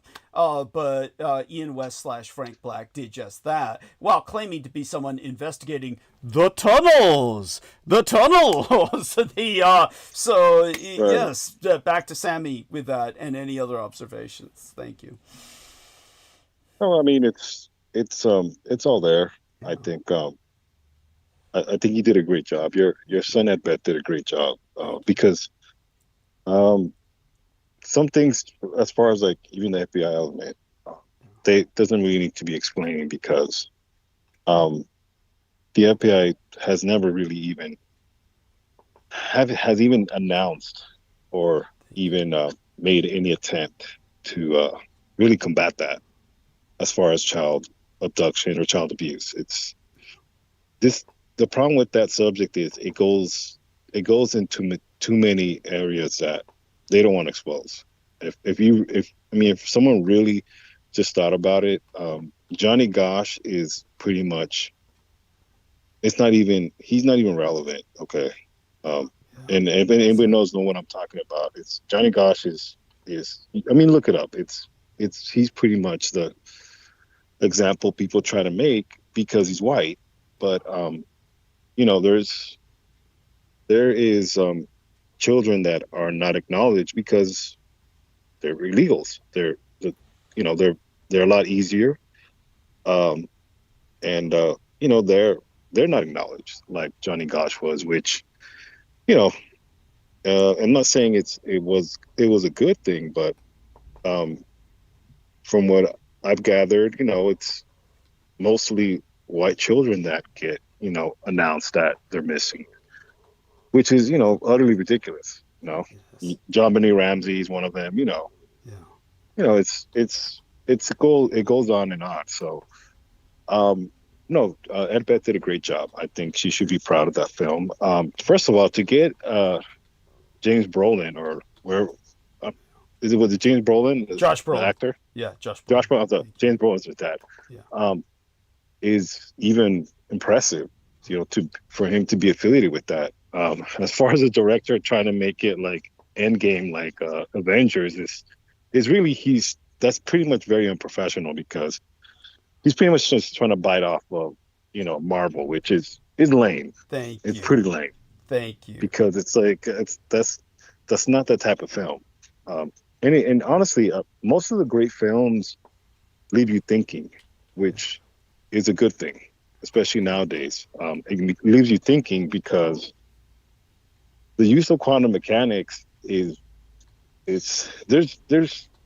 so many avenues in the sense that it doesn't need to be really any voodoo or any type of technique. It's really the technique.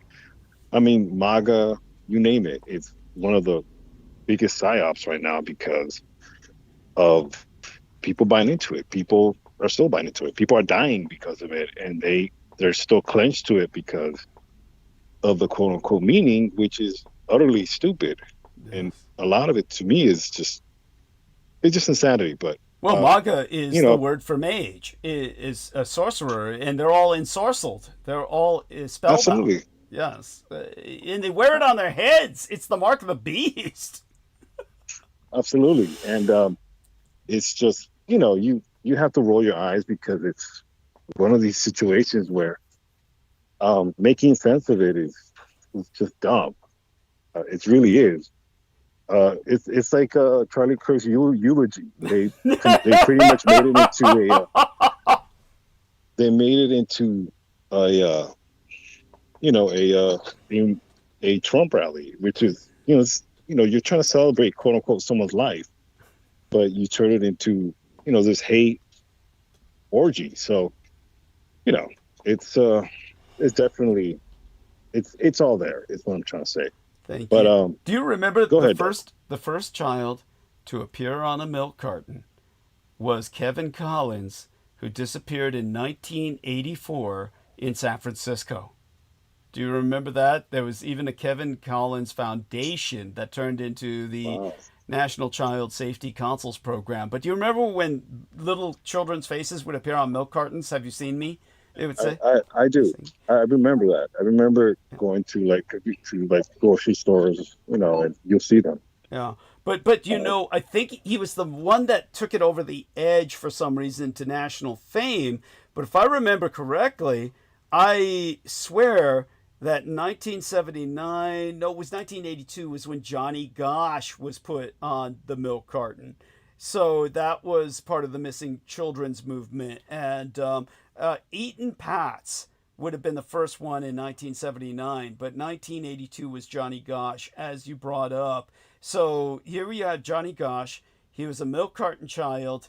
They became known as the milk carton kids. I mean, it's so sad. I mean, imagine, why do we tolerate this when Sammy says that we're tolerating this and it's every day?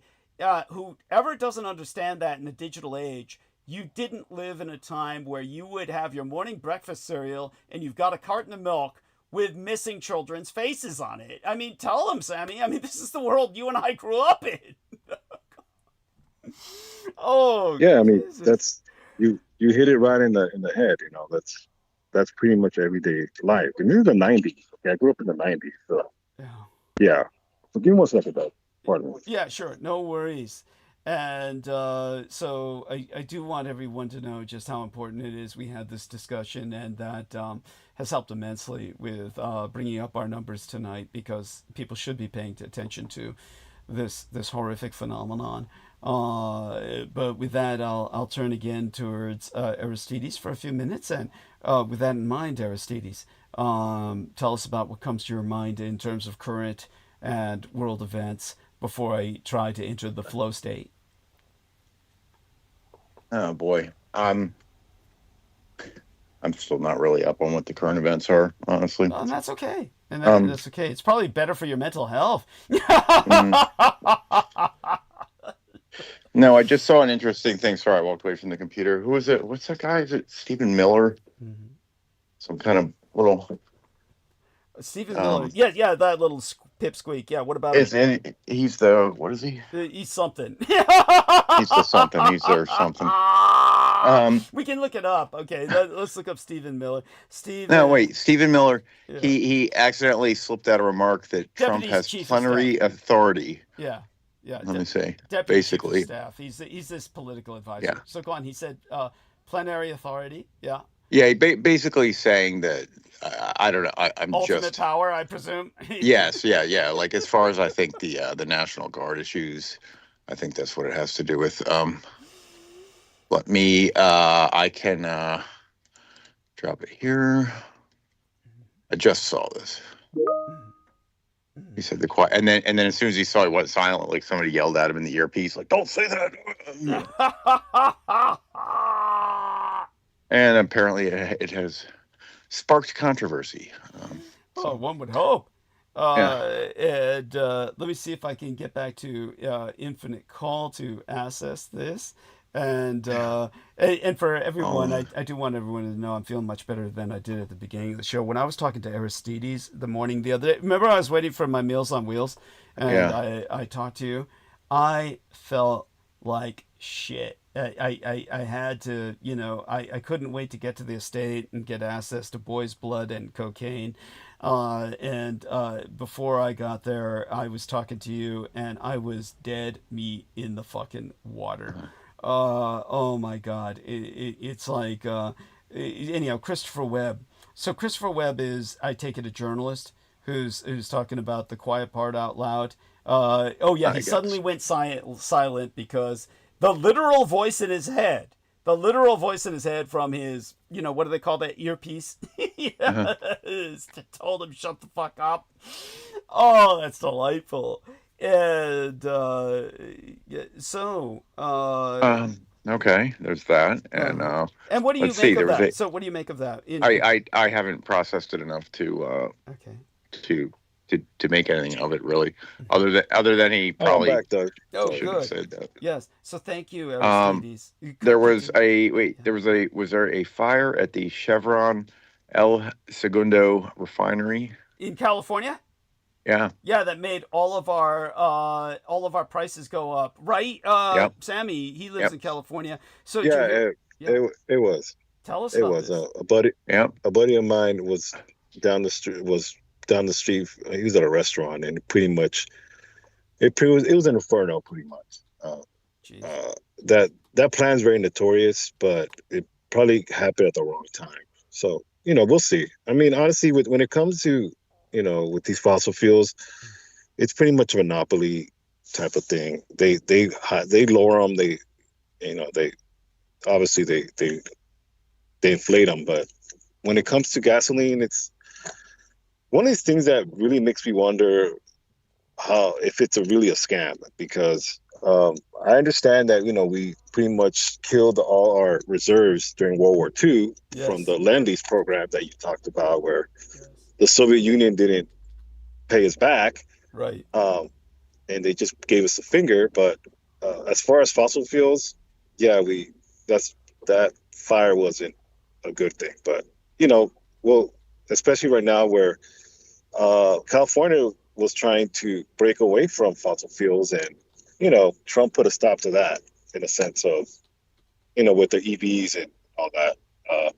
All the rebates from the electric vehicles are pretty much going to be gone, which it's part of Trump's plan to pretty much burn the earth. So it is what it is. It's just another turd in a giant pile of crap that we got to deal with.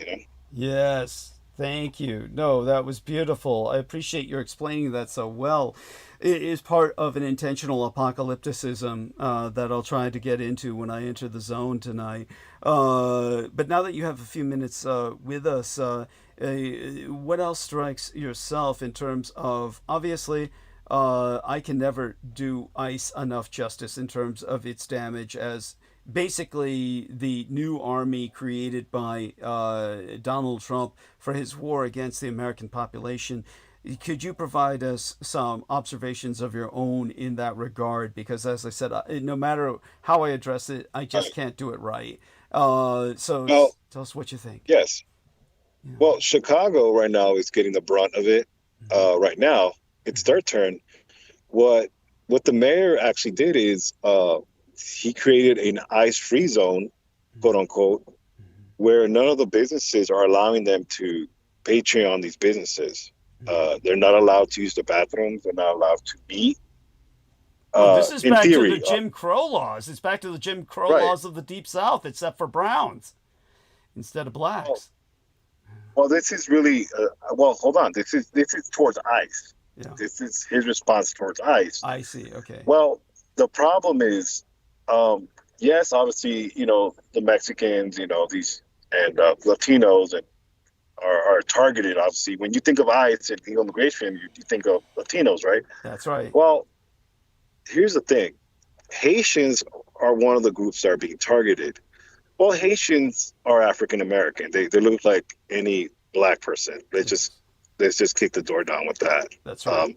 Except they're malnourished, but go on. Well, yes, but you're giving ICE too much credit. They're targeting African Americans. They can't tell the difference between a Haitian and a regular black person. Good point. So they're targeting African Americans.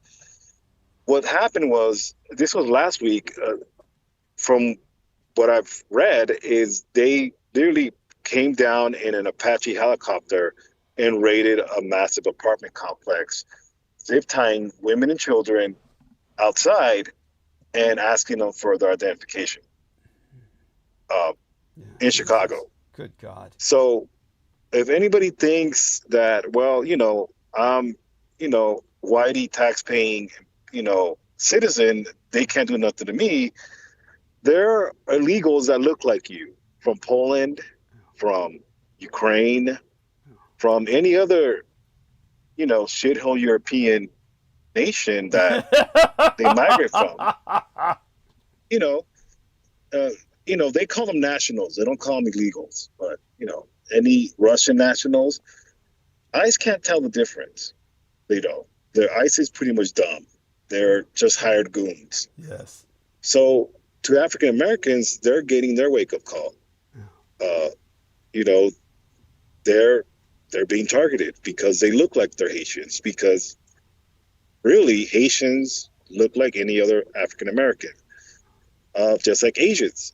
Doug can be, unfortunately, ICE is so stupid, Doug can be confused as a Korean, a legal Korean. Yes, that's true. To Doug does not look Korean to Doug, but to stupid Americans, Doug might as well be Korean. But by the way, I have been accused, literally, when I was in Sonoma State years ago, decades ago, literally people would shout out their windows at me in the dormitories, "Go back to Korea!"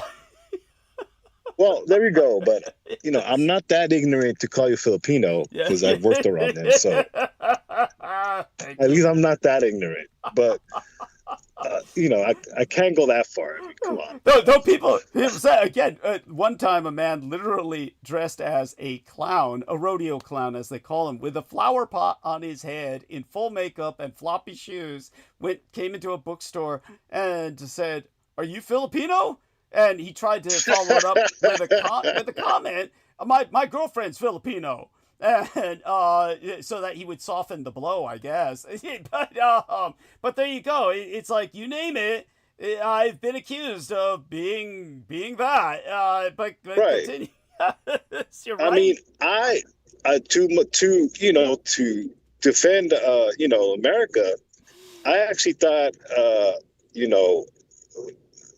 David Carradine was actually Asian, and he's not. So, I love that. I actually thought he was Asian. Okay, I actually thought all Asians were stoic and knew kung fu. So, this is just me because I was raised in the middle of nowhere before, living in Southern California. But no, ICE cannot tell the difference. ICE is they're stupid. They're stupid in the sense that they're violating people's rights. And it's gonna catch up, but there's gonna be more casualties, more bodies will be left. There's gonna be, they're gonna get sued for rape. That's gonna come up eventually. Sexual assault, inevitably. I'm sure it's happened already in terms of the act, but yes, continue. Absolutely. Please. Yeah. And we're not talking about child predation either. Yeah. That's a totally different subject. That's already happening with ICE. Obviously, there's history with that, with the Marines, that you've pretty much opened that can of worms 30 years back. Yes. That's a totally different story. We're talking about ICE now. So all these, skeletons are coming out, Doug, and it's inevitable because of the culture of our government. So ICE is right now in Chicago, obviously Portland, what's going on there, but really, it's just a rerun because it had to start in Los Angeles because, Los Angeles is the Wakanda of Mexicans. It's I love it. Yes. That's pretty much where we're at. But, it's going to go everywhere. I mean, the Cubans got it, which was hilarious. I actually found that funny. Yes. Because most of them are Republicans. That's because right. Of their, Thank you. Their ties to organized crime and Cuba and all that, and for some reason they think they're white. They're special, which yes. They're just any other Mexican Latino being, Yeah. they're beaners as well. Yes. But like I said, it's gonna get worse and it's gonna get better. The midterms are coming, and unfortunately they can't get any quicker because what's the point? It's our Congress is pretty much it's compromised. So it is what it is. I'm not trying to be a downer, but the fact that they're getting paid on our dollar. They both sides agreed to get paid. I have to tip their hat to them. I don't know how people are not understanding. They can agree on shit. They just don't want to agree for our health care. Okay. That's the hilarious part about it. Okay, the bipartisanship of agreeing to get paid while they're not doing their job is hilarious. So forgive me for bringing that up again. It's just they all get along. They get along. Me, it cannot be overemphasized. Don't worry about that. It cannot be overemphasized. Just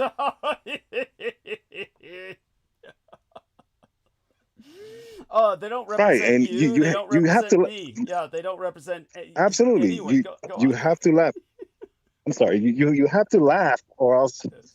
you're gonna get angry and kick them in the throat Yes. because it's.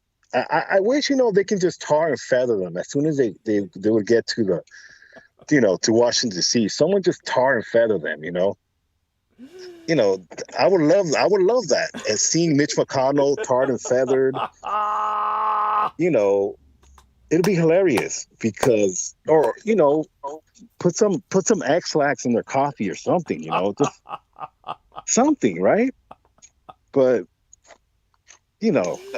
Thank you. It is what it is. It's just for them to be bipartisan and getting paid is hilarious. It's hilarious. But go ahead. Yeah. Oh, no. I mean, you've said it all, at least to the degree that we've come to in the point of the discourse. Both Samuel Romero and Aristides are helping me to enter the zone, so to speak, a flow state where I'll get into this in depth. But in terms of what you brought up, it's profoundly important. And thank you for catching us up on Chicago.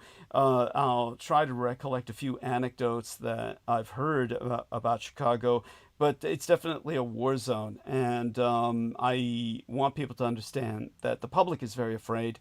And I'd like to ask you personally, Sammy, this is important, obviously, for our listeners to understand. I would presume that you, at this point in history, pretty much carry your passport with you wherever you go. If not, I would advise that you should. and how about Isaac? Is he also of the same mind? But tell us, what do you do to personally feel better about, or feel more secure, considering the hostility of the environment that is now around us? What do you do to feel safer, and what do you recommend to people who look like you? What do you recommend they do? If you're driving while brown, how do you make certain you're not pulled over just because, your car's a little more red than others? And hopefully I presented that question well enough. Oh, he's off. Okay. So our dear man is gone for the moment. Hey. Yeah. Oh, there hey, you Doug. go. Okay. What happened? So did you hear my question? Oh, I don't know. Were you able to hear my question? Okay. So I said. No, go ahead. Okay. So what do you do at this point in history? I presume that at this point in history, you yourself are pretty much carrying your passport with you wherever you go. And if you're not, I would advise that you do. But I'm just wondering if with yourself and with Isaac, since you're both driving while brown, and you know what they say, red cars get pulled over more than any other color. You basically, what do you do so that you feel that you can reduce the odds of being jumped by Trump's army? You don't. It's you just deal with it. There is no odds. Your skin color, it's your skin color, Doug. It is what it is. Yes. To have that mentality of my passport's going to save me, no, it's not. Okay. If they want to, they can whoop your ass, beat you, and then say, "Oh, look, you are legal." So it's kind of like it's gone to that point. Okay. It's better to expect the worst, and this is my point in the sense of the climate. When people start having that mindset, that's when it starts getting dangerous. Because when people expect the worst, they're on defense. Yeah. And not everybody can take the ass whooping. Not everybody's going to just, I'm not saying I want my ass whooped. I'm not. It's just they have the guns. They're armed. It'd be dumb of me to try to fight back because they can shoot me. Yes. And we know our legal system. It's not going to work out well. So, and I'm not saying, don't carry your passport. It's just they have guns. It's almost like when you're not white, I can't argue with a state trooper. Mm-hmm. I can't get aggressive with him. He has a gun. And he'll use it against me. Yeah. You know what I mean? Yeah. Yes. just the reality. Like you don't want to do that. It's just, it is what it is. You have to know your place. You have to know your struggle as an individual in this country. Okay.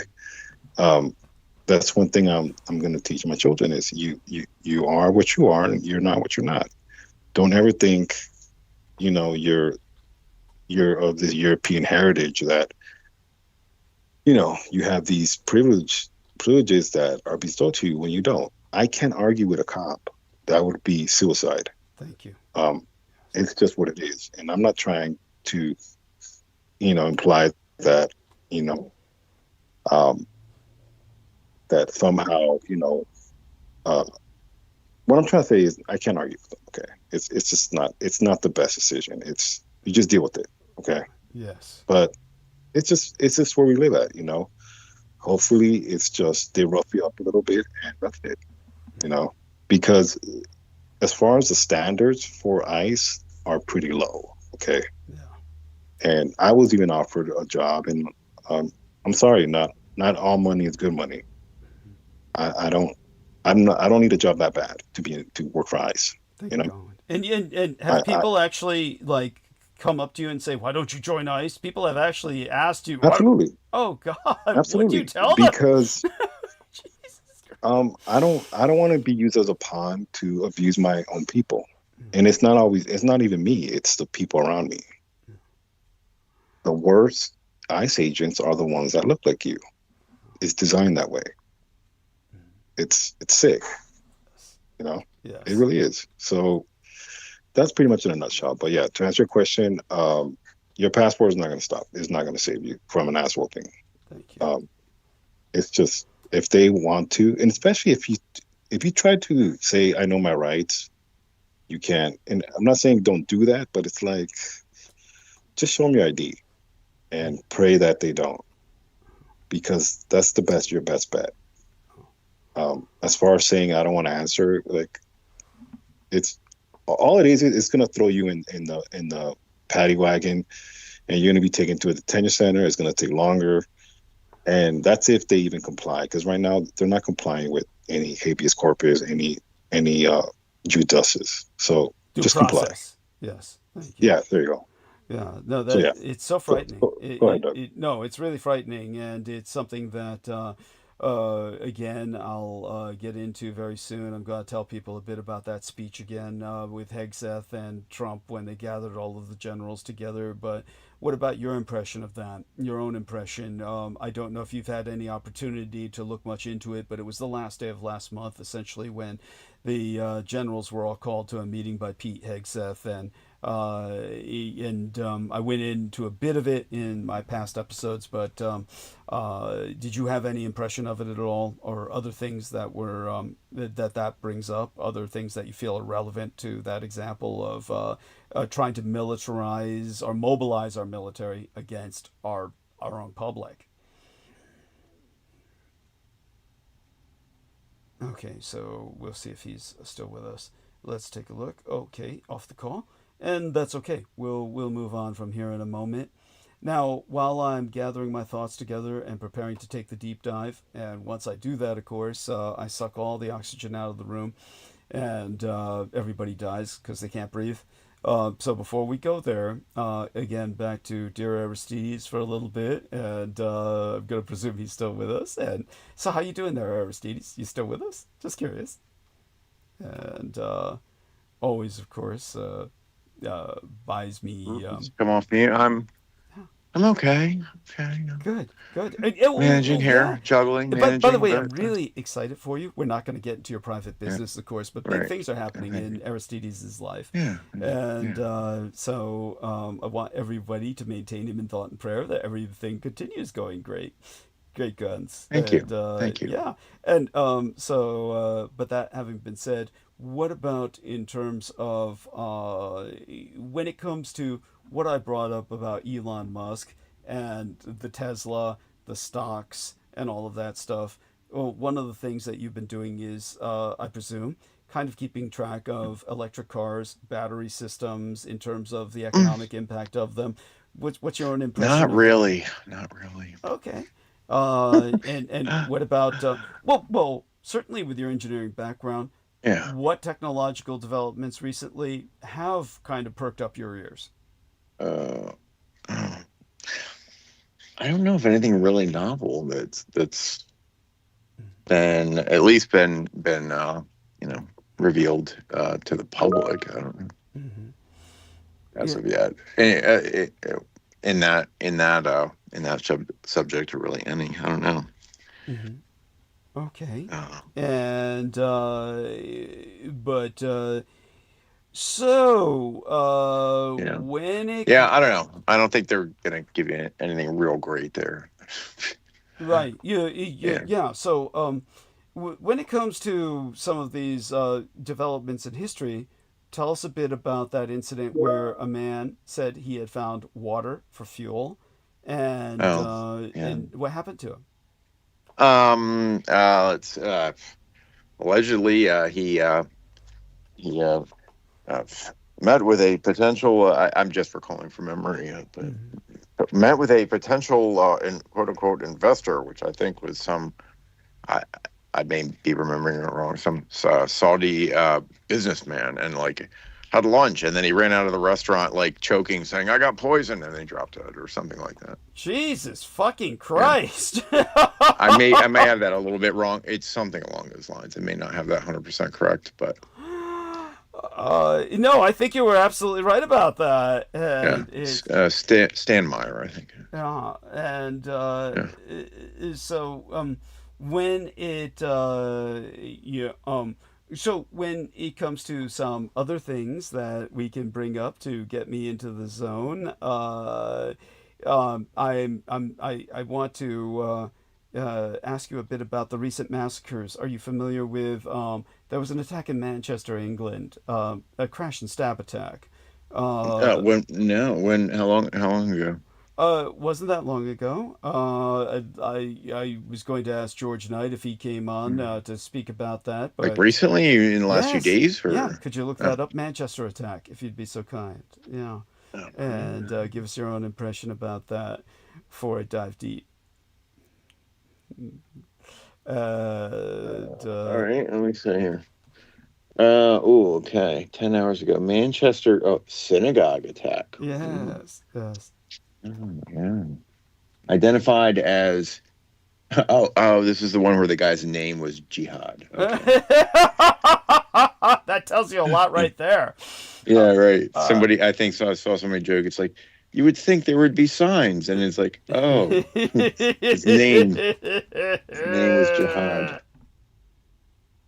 Yeah, I don't know. Yeah, other than that, I don't know anything about it. But let's see. Manchester synagogue attacker was on bail after what? After rape arrest. Okay, so he was pretty diverse in his crimes. Well-rounded there. Quite the balanced resume, yes. yeah, balanced. Oh boy. I don't know much more about it. Let me see how many people. How many people? What? 2 men killed. Let me see. Two dead so far. I don't see how. Oh my God. Yeah. I'm just looking at now. Oh, it doesn't seem like there were a large number of people fatalities, but I mean, if they were, if they were like, I assume it was Jewish people that died if it was a synagogue attack. So yes. That must be like at least worth like 10 normal people per each one. The way they make it sound, you would have thought it was another Uvalde school shooting. They honestly said terrorism has come home. It was like, yeah. If Brendan could come back on, and I did call him again, Brendan, tell everyone, I believe one of the police might have been killed by a cop who came on scene. Sorry, that's not something I should laugh about. Okay. Yeah. Victims, let me see here. Yeah. 3 confirmed dead. That's what I'm saying so far. 2 fatal. Wait, okay. And then, according to police, another one accidentally shot by officers. Wait, yeah. Yeah. Oh my God. And killed? Yeah. Shot and killed? Yeah, I guess eventually died, yeah. Yeah. Right. Somehow. I don't know. I mean, things can happen, you know. Well, you know, the police in Britain don't often use firearms, so Yeah, right. Yeah. No. Well, they I'm sure they do have their squads that certainly don't fuck around like. But your normal like beat cops, no, they do not. Yeah, you know, that's right. When they send in those guys with the guns, it's serious. Yeah, which I presume happened this time. One would think, but I guess they were. Eventually, they got there. Yeah. Yeah, I guess they. Yeah, after the guys with the billy clubs failed to do anything.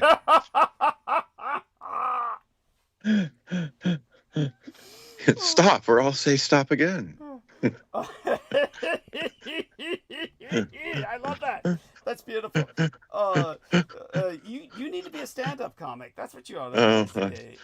I don't know. Actually, I don't know if it would last. That's true too. You'd probably you'd probably offend.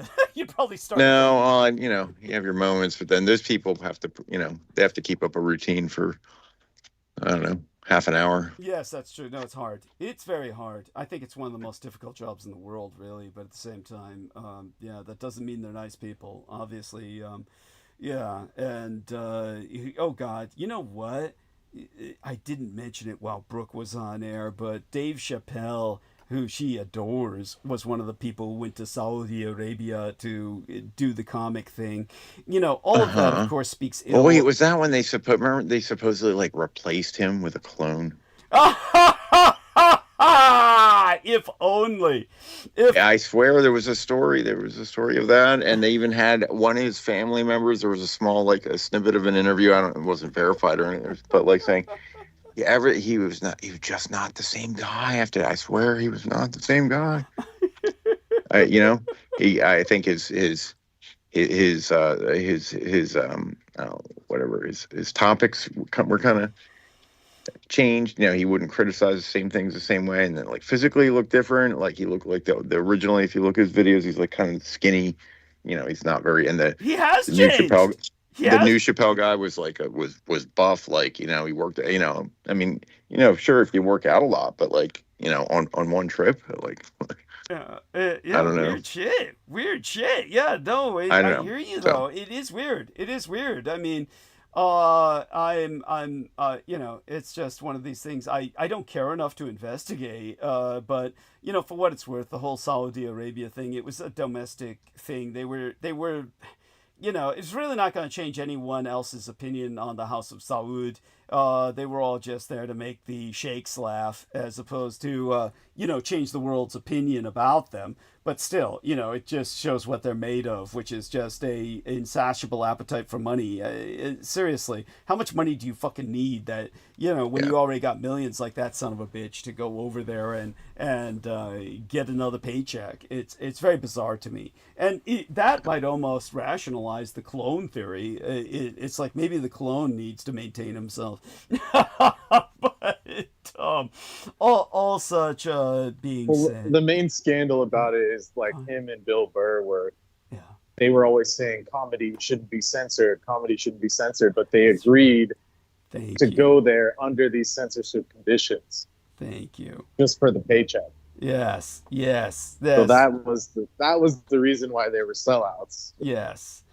Thank you. Because when we do it at home, then it's a big deal. They're censoring me. Yeah. But if you're getting paid by some monarchy, it's cool. Yeah. That's it. It's so offensive. Or a religious. It's not even a monarchy. It's a religious. What would we call it? Ethno state or something? Yeah. It's basically a fucking. Well, it's a totalitarian absolute. It's an absolute monarchy. Yes. Yeah. But it's one family. They don't do like in England where they have all the baronetcies. It's just one family. Yeah. It's just one single family. You're either Saud or you're not, but they gave the whole nation their fucking name. Yes, no, it's disgusting. Yeah. It would be like calling everybody in Britain Windsorites. You're all Windsorites now, which would be absurd. And or calling us all, in America, Halliburton. We're all Halliburtoni. We're all Halliburtoni now from the house. Well, pretty soon we'll have to salute the picture of Cheeto guy. You know, which I love, by the way. Just the stuff he's doing. He's such a good guy.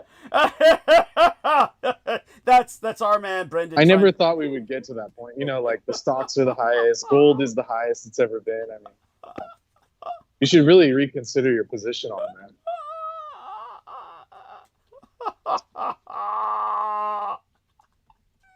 Well, now that you're back with us, dear Brendan, and thanks so much for your participation, Aristides. Tell us, Brendan, what's it like at work? What can you tell us about work right now? Your work environment? Oh, that's the last thing I want to talk about. It's horrible. It's a bunch of crazies. It's nothing. Like I'm considering just working security. At least that way you can walk away from the crazies and pretend like you don't see them. Yes. Like, instead of being forced to deal with them. Yes. And then when you actually do your job, they just, start yelling at you. Who do you think you are? It's like, oh, it's just so stupid. Yeah. Oh, pathetic. You're working in what's the last primary target for class consciousness, where everyone feels that they're above you, that you're at they think of you as the absolute bottom of the totem pole. It is so fucking disgusting. It speaks so ill of all humanity, and I really feel. Yeah, well, this is not humanity. Yeah, true. Certainly not. And they're all sus. I won't say anything, name any names, but they're all suspect, and they're all on lists and shit. Yeah. And definitely not doing, Yeah, definitely wouldn't trust them around children. Let's just leave it. Oh, tell people about that one coach that was caught. Where was it? Here in California recently. He was fucking some kid, or a bunch of them that paid. Oh yeah, some coach in Modesto. Yeah, I mean that happens constantly. Yes. Yeah, it happens all over the place. Yeah. Thank you. And then when I'm questioning them, for safety reasons, then they're saying you shouldn't question them. Just leave them alone. Tell them you're required to question them by law, by the Constitution of the state of California. Yeah, we're sworn. Any person that works for the California state system, in any sense, what is it called? Like county, city, state, above or below. Yes. You are required to swear an oath to the California Constitution, whereas you are a mandated reporter. It's called a mandated reporter. So if anyone comes up to you, especially children or vulnerable people, and they say, look, I need help, or I have something to, I have, in confidence, I'm telling you this, something. And if we deem it to be, or a court of law can deem it to be something that affects their life, if they die or something, what would be the word for that? Like the safety, if it's something life-threatening, we are mandated to report it by law. Otherwise, we are basically not held in contempt, but we are like partial to the actual crime if we don't say anything. It's this legal concept, but we are held to it. We have to swear an oath to it. So, but people they just sign the paper. They don't even read it. They don't even know what it's talking about. So when I bring it up and I say, look, it's not because I'm crazy, it's because I'm legally bound to do this, then they say, oh my God, this guy's, he's out of his mind, Yeah. He's overreacting. It is so offensive. And beyond that, what do you, in terms of domestic and current events, before I dive into the zone and suck all the oxygen out of the room, what stands out to you? I mean, I said a bunch of junk in the thing. Yeah, but say. But none of you guys were reading it. You guys were just like. Oh shit! You know that. Yeah. Well, tell people about the new Prime Ministress of Japan. Yeah, that is true. Yeah, there's a new Prime Ministress who is called the Iron-Fisted Lady. Yes. So, which is it's obviously translated from Japanese. So in English, it just sounds perverse. But no, she's like this hard, heavy-handed. She's definitely. I don't want to call her xenophobic, but she's very Japanocentric, let's say. Yes. And she's not going to tolerate any of these like immigrants or whatever coming in. to Japan. And she also has some pretty hardline stances on, like, you know, the economy, tourism. She's tougher than Abe, apparently, which is that's like a big thing to say. Yeah. You know. Yeah, no, that's incredible. Well, tell people about how she used to be a drummer in a heavy metal band. Oh, is that the case? I didn't look into it. You didn't know that? Yeah, one second. With some stuff here. Yeah. So I do want our man to be safe, and I don't want him to be compromised at work. So I'll get back into diving into everything myself soon enough. I mean, I'm on a set mind as to what I'm going to talk about. I definitely want to look up all of the correct quotes right now, so I don't misquote anybody who I don't quote. So I definitely want to say that you got to be patient with me. Give me a few more minutes, and I'll dive deep. And once I dive deep, we aren't pulling out.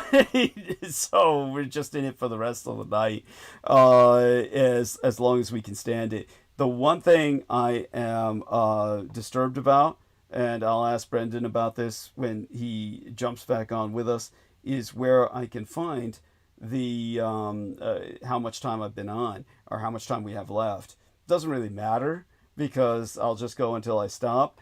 But I've left. You don't have a time limit. No. There was always 12 hours. The reason I always made it 12 hours because that was the limit. That was literally the limit that it would record for. And it used to be able to tell you what time you had left. So let me show this to you. So I'm going to go to the call here. Let's go to the call and let's do a screen share.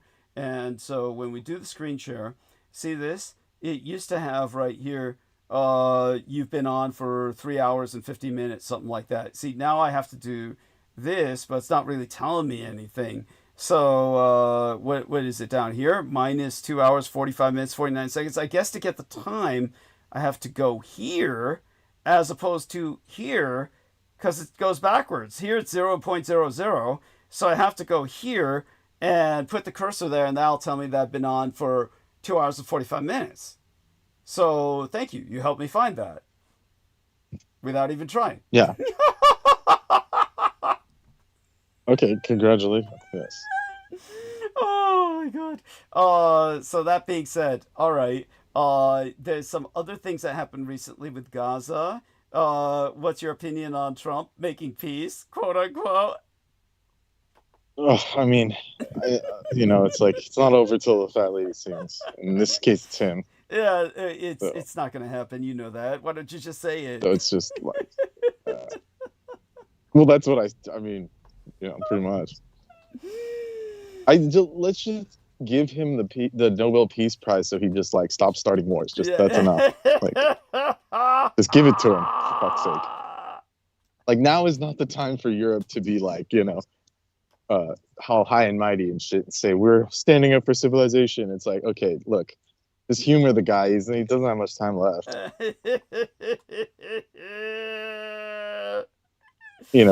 He's my peace president. Yes. Oh, by the way, there's been more news on his health. More shit about how bad he's looking. Let's take a look at some of that. Trump health and oh yeah, he's gonna see a doctor again. Trump health bad. Let's look this up. Okay, so let's take a look. Let's all go towards the screen share here. And so we do a screen share here for a moment. And here we've got Donald Trump to undergo a checkup this week. And this is like the second in a while. Here we are. Trump to Americans. Go fuck yourself. His drooping mouth. Oh, yes, that's indicative of something. Amid drooping mouth claims. Yes. There we are. As Trump's body and mind falter. Yeah, there we are. He's bringing the health of the nation down with him. Yes. Yes. So, yeah, the curiosity over Trump's declining health. Yeah, and he really did say, "Go fuck Nothing yourself." curious about it. Yeah. Trump's health gets so bad, yeah, he might be forced to resign. Oh. Hold on one second. I gotta go. Understood. Okay, no worries. Yeah, we'll dive into the zone soon enough. I just want everyone to know it takes me a while to, prepare myself for that. All right. Okay, I think I'm gonna dive now. We're gonna go into it, and we'll just keep going until I feel I can't go anymore. All right. You're all the best for being so patient with me. Okay, gonna breathe, and we're going to get started. So, it was a dazzling supermoon the other night for the Moon Festival, and I was enjoying it throughout the night. And as we were talking with Sam Romero earlier, welcome to Zero Migration America. The civil military crisis is here. Top AI figures secretly hope AI will wipe out humanity, and their phrase, apocalypse now, hopefully, is not something one can ignore. According to proponents, humanity must create AI life forms at all cost, and so be it if they surpass and eliminate us. Concurrently, the American armed forces will soon face the choice of whether to refuse illegal and unconstitutional orders. What will they do? So, the top AI industry figures are secretly programming AI to wipe out the human race. It's probably not a shock to you that the people leading the AI industry don't have your best interests at heart. But what if I told you that some of them are planning for humanity to be subjugated, replaced, and eventually wiped out by the machines that they're creating? In an essay for the Wall Street Journal, the author, David A. Price, calls the techno figures in this camp the cheerful apocalyptics. And their philosophy is that whatever happens, advanced artificial life forms must be unleashed. And when they surpass us, so be it. To quote his Price, I was used to thinking of AI leaders and researchers in teams of trois camps. On one hand, optimists who believed it's no problem to align AI models with human interests, and on the other, doomers who wanted to call a timeout before wayward super-intelligent AIs exterminate us. Now here is this third type of person asking, what's the big deal anyway? The cheerful apocalyptics he's referencing have a distinguished advocate, Richard Sutton, one of AI field's leading researchers and yesteryear's recipient of the Turing Award, the most prestigious prize in computer science. Musing in an interview wherein he compared creating AI to having children, Sutton argued that there's nothing sacred about humanity and our squishy biological form of life, most species going extinct and humans being no exception.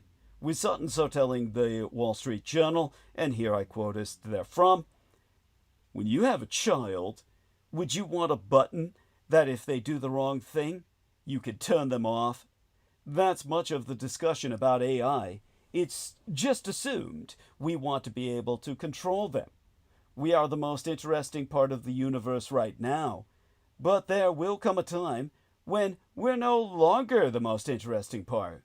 If it was really true that we were holding the universe back from being the best universe that it could be, I think it would be okay. Fortunately, though Sutton is a revered figure in the field, he's not someone calling the shots at big techno firms or even designing their AI models. As a founding figure in the field of virtual reality technology and an outspoken critic of Silicon Valley, Jérôme Lanière is someone deeply embedded in techno circles. Peeking out from behind the black silicon curtains, he told the Fourth Estate that many AI researchers complain that people are too committed to the human species. To quote his Lanier, "There's a feeling that people can't be trusted on this topic because they are infested with a reprehensible mind virus, which causes them to favor people over AI, when clearly what we should do is simply get out of the way." The number of people who hold that belief is small, but they happen to be positioned in stations of ultimate influence, so it's not something one can ignore. In his book titled Life 3.0, the MIT professor Max Tegmark recalls that another proponent is Larry Page, the co-founder and former CEO of Google. At a birthday party for Elon Musk in 2015, he argued that digital life is the natural and desirable next step in cosmic evolution. Other proponents are more forward about their pro-AI position. Takeist Daniel Fagella, an AI entrepreneur, who argues that the purpose of developing the tech should be to create a worthy successor to humankind, himself having been quoted as declaring, "The eternal locus of all moral value and volition until the heat death of the universe will not be fucking opposable thumbs." There's a pretty critical flaw in all of this.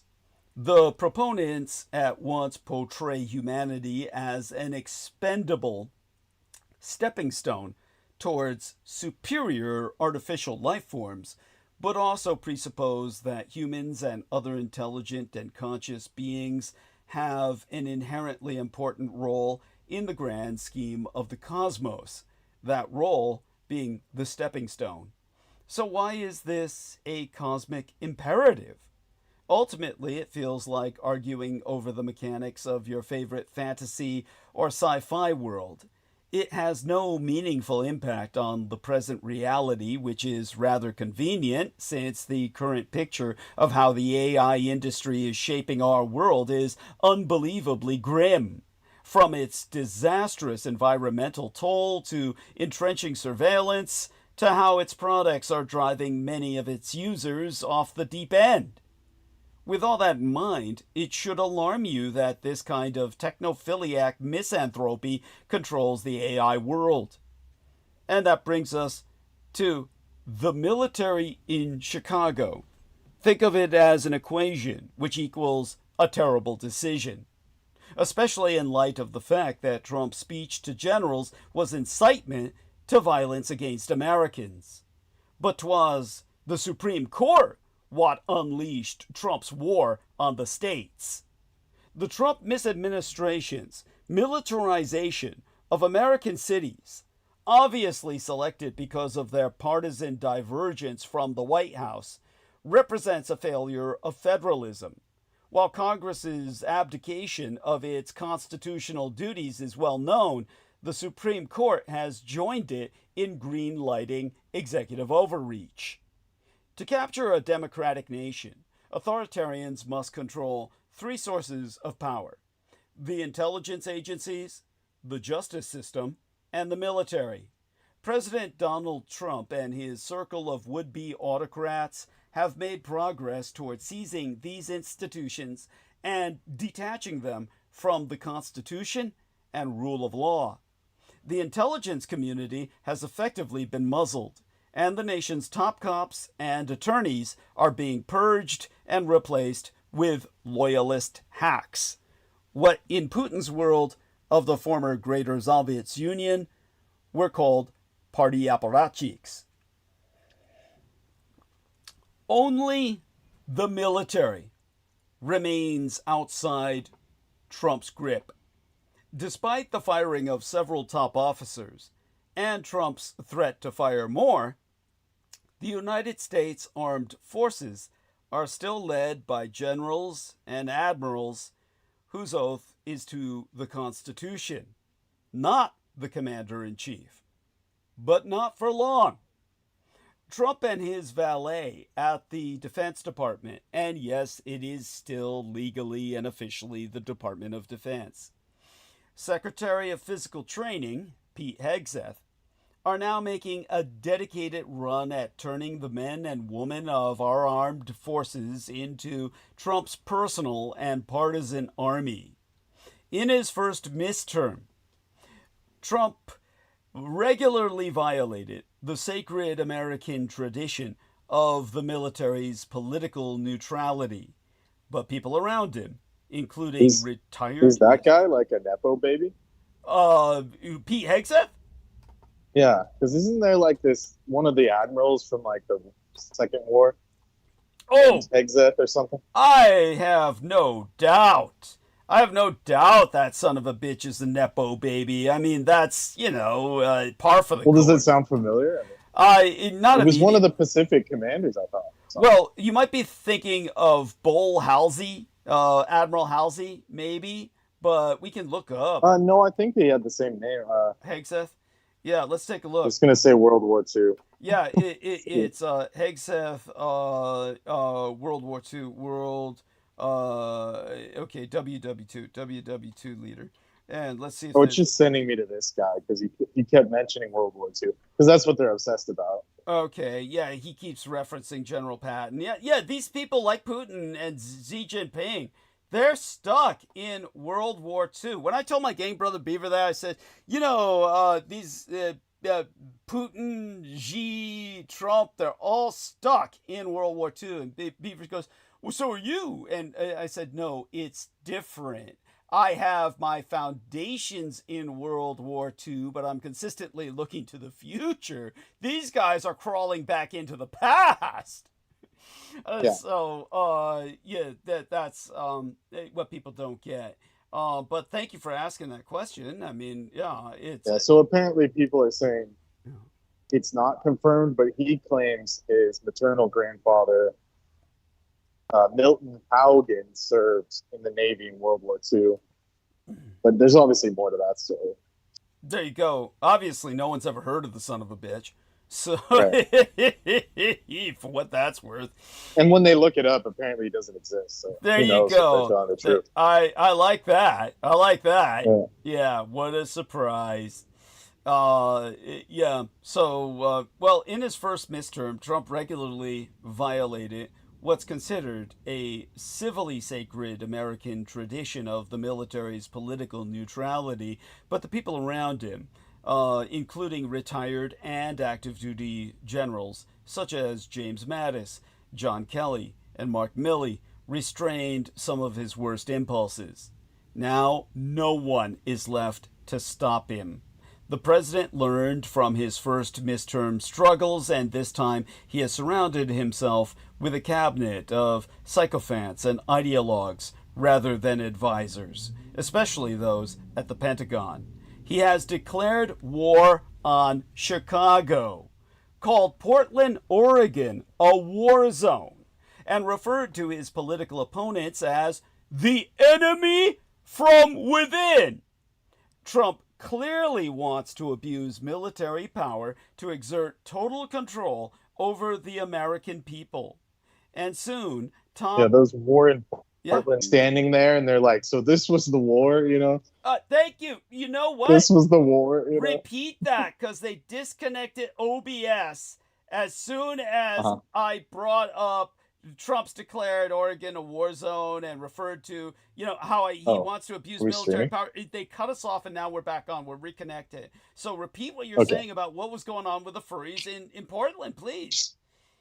Well, they were, the memes have been churning out, and they're saying, this is the war-torn Portland, and it was like literally just a bunch of kids in like these furry, like blow-up uniforms. Yeah. That they were just like random animals and Pokemon, and they were just standing there, and then you see like the National Guard wasting their time, and you could just tell by their face, like they're just like so sick of being there already. It's just like, so this was the war, this was the Great War of Portland. Yeah, it's just so stupid. It's becoming a joke. It's not that it ever was normal, but It's just so cheesy now. Where they were literally just like pepper spraying their vent holes and shit just to fucking fuck them over. It's just so stupid. I mean, like I can't believe that's like how is that even a thing? It's so bad. Oh, thank you. Like you can't billy club him because he's in like a puffer suit, so it's just like they spritz him. You know, it's so stupid. Oh shit. So. Yeah. I'm looking at it, and for anyone who's listening, hopefully our connection is held. We got cut off for a little bit, but our man Brendan repeated himself beautifully, and the image did come back on for our stream. So we seem to be holding well despite their attempt to interfere with us. And honestly, when we get interrupted like that, I swear to God, it might be the NSA cutting us off and the Dietrich Ardelect intervening. And just so people understand, the Dietrich Ardelect does not intervene on my behalf. The Dietrich Ardelect is just striking against the NSA, which Michael Aquino became the deputy director of during his lifetime. So it's more like the Dietrich Ardelect is just sticking a finger in the eye of the NSA every time the Dietrich Ardelect intervenes, more so than to help myself, just so people understand that. It's kind of like our man Brendan here is just kind of like stuck helping me because the enemies kind of pushed him into this corner.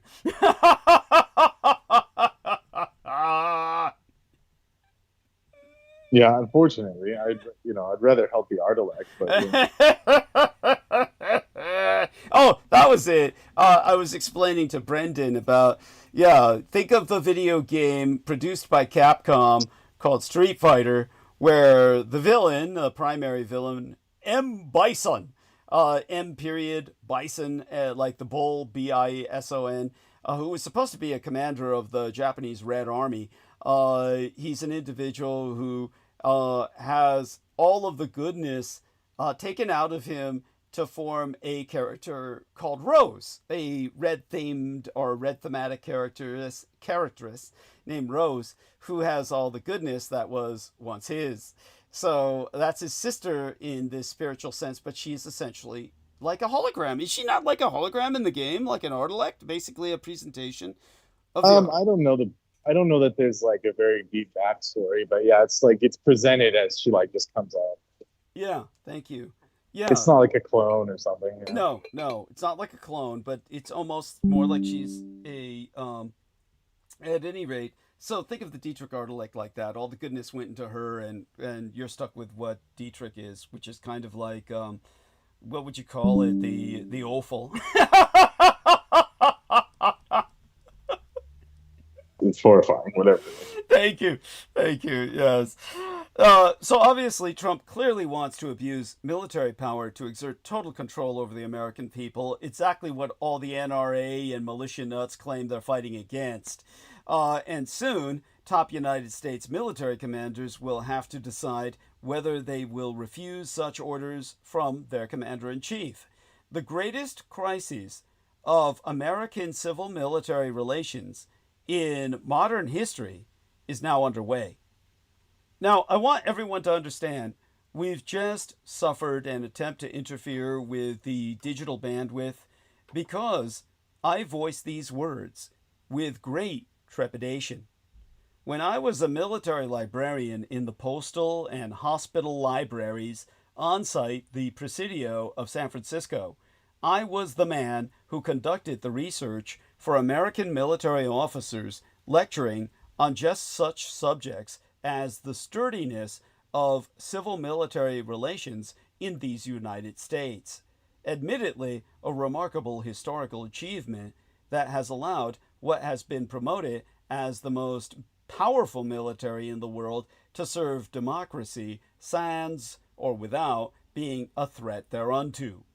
I, personally, so revered this system that I accepted a secret mission to Moscow just before the fall of the Union of Soviet Socialistic Republics. And while I was in the belly of the bear itself, I told a covert conclave of Soviet military officers that they should look to the American military as a model for how to disentangle themselves from the Communist Party and Kremlin politics.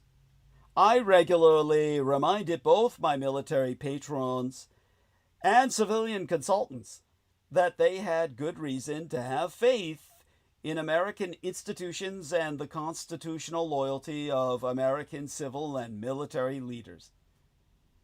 This new and dangerous moment has arrived for many reasons, including Trump's antics in front of young soldiers and sailors, through which he has succeeded in pulling many of them into displays of partisan behavior, I should say misbehavior, that are both an insult to American civil military traditions and a violation of military regulations.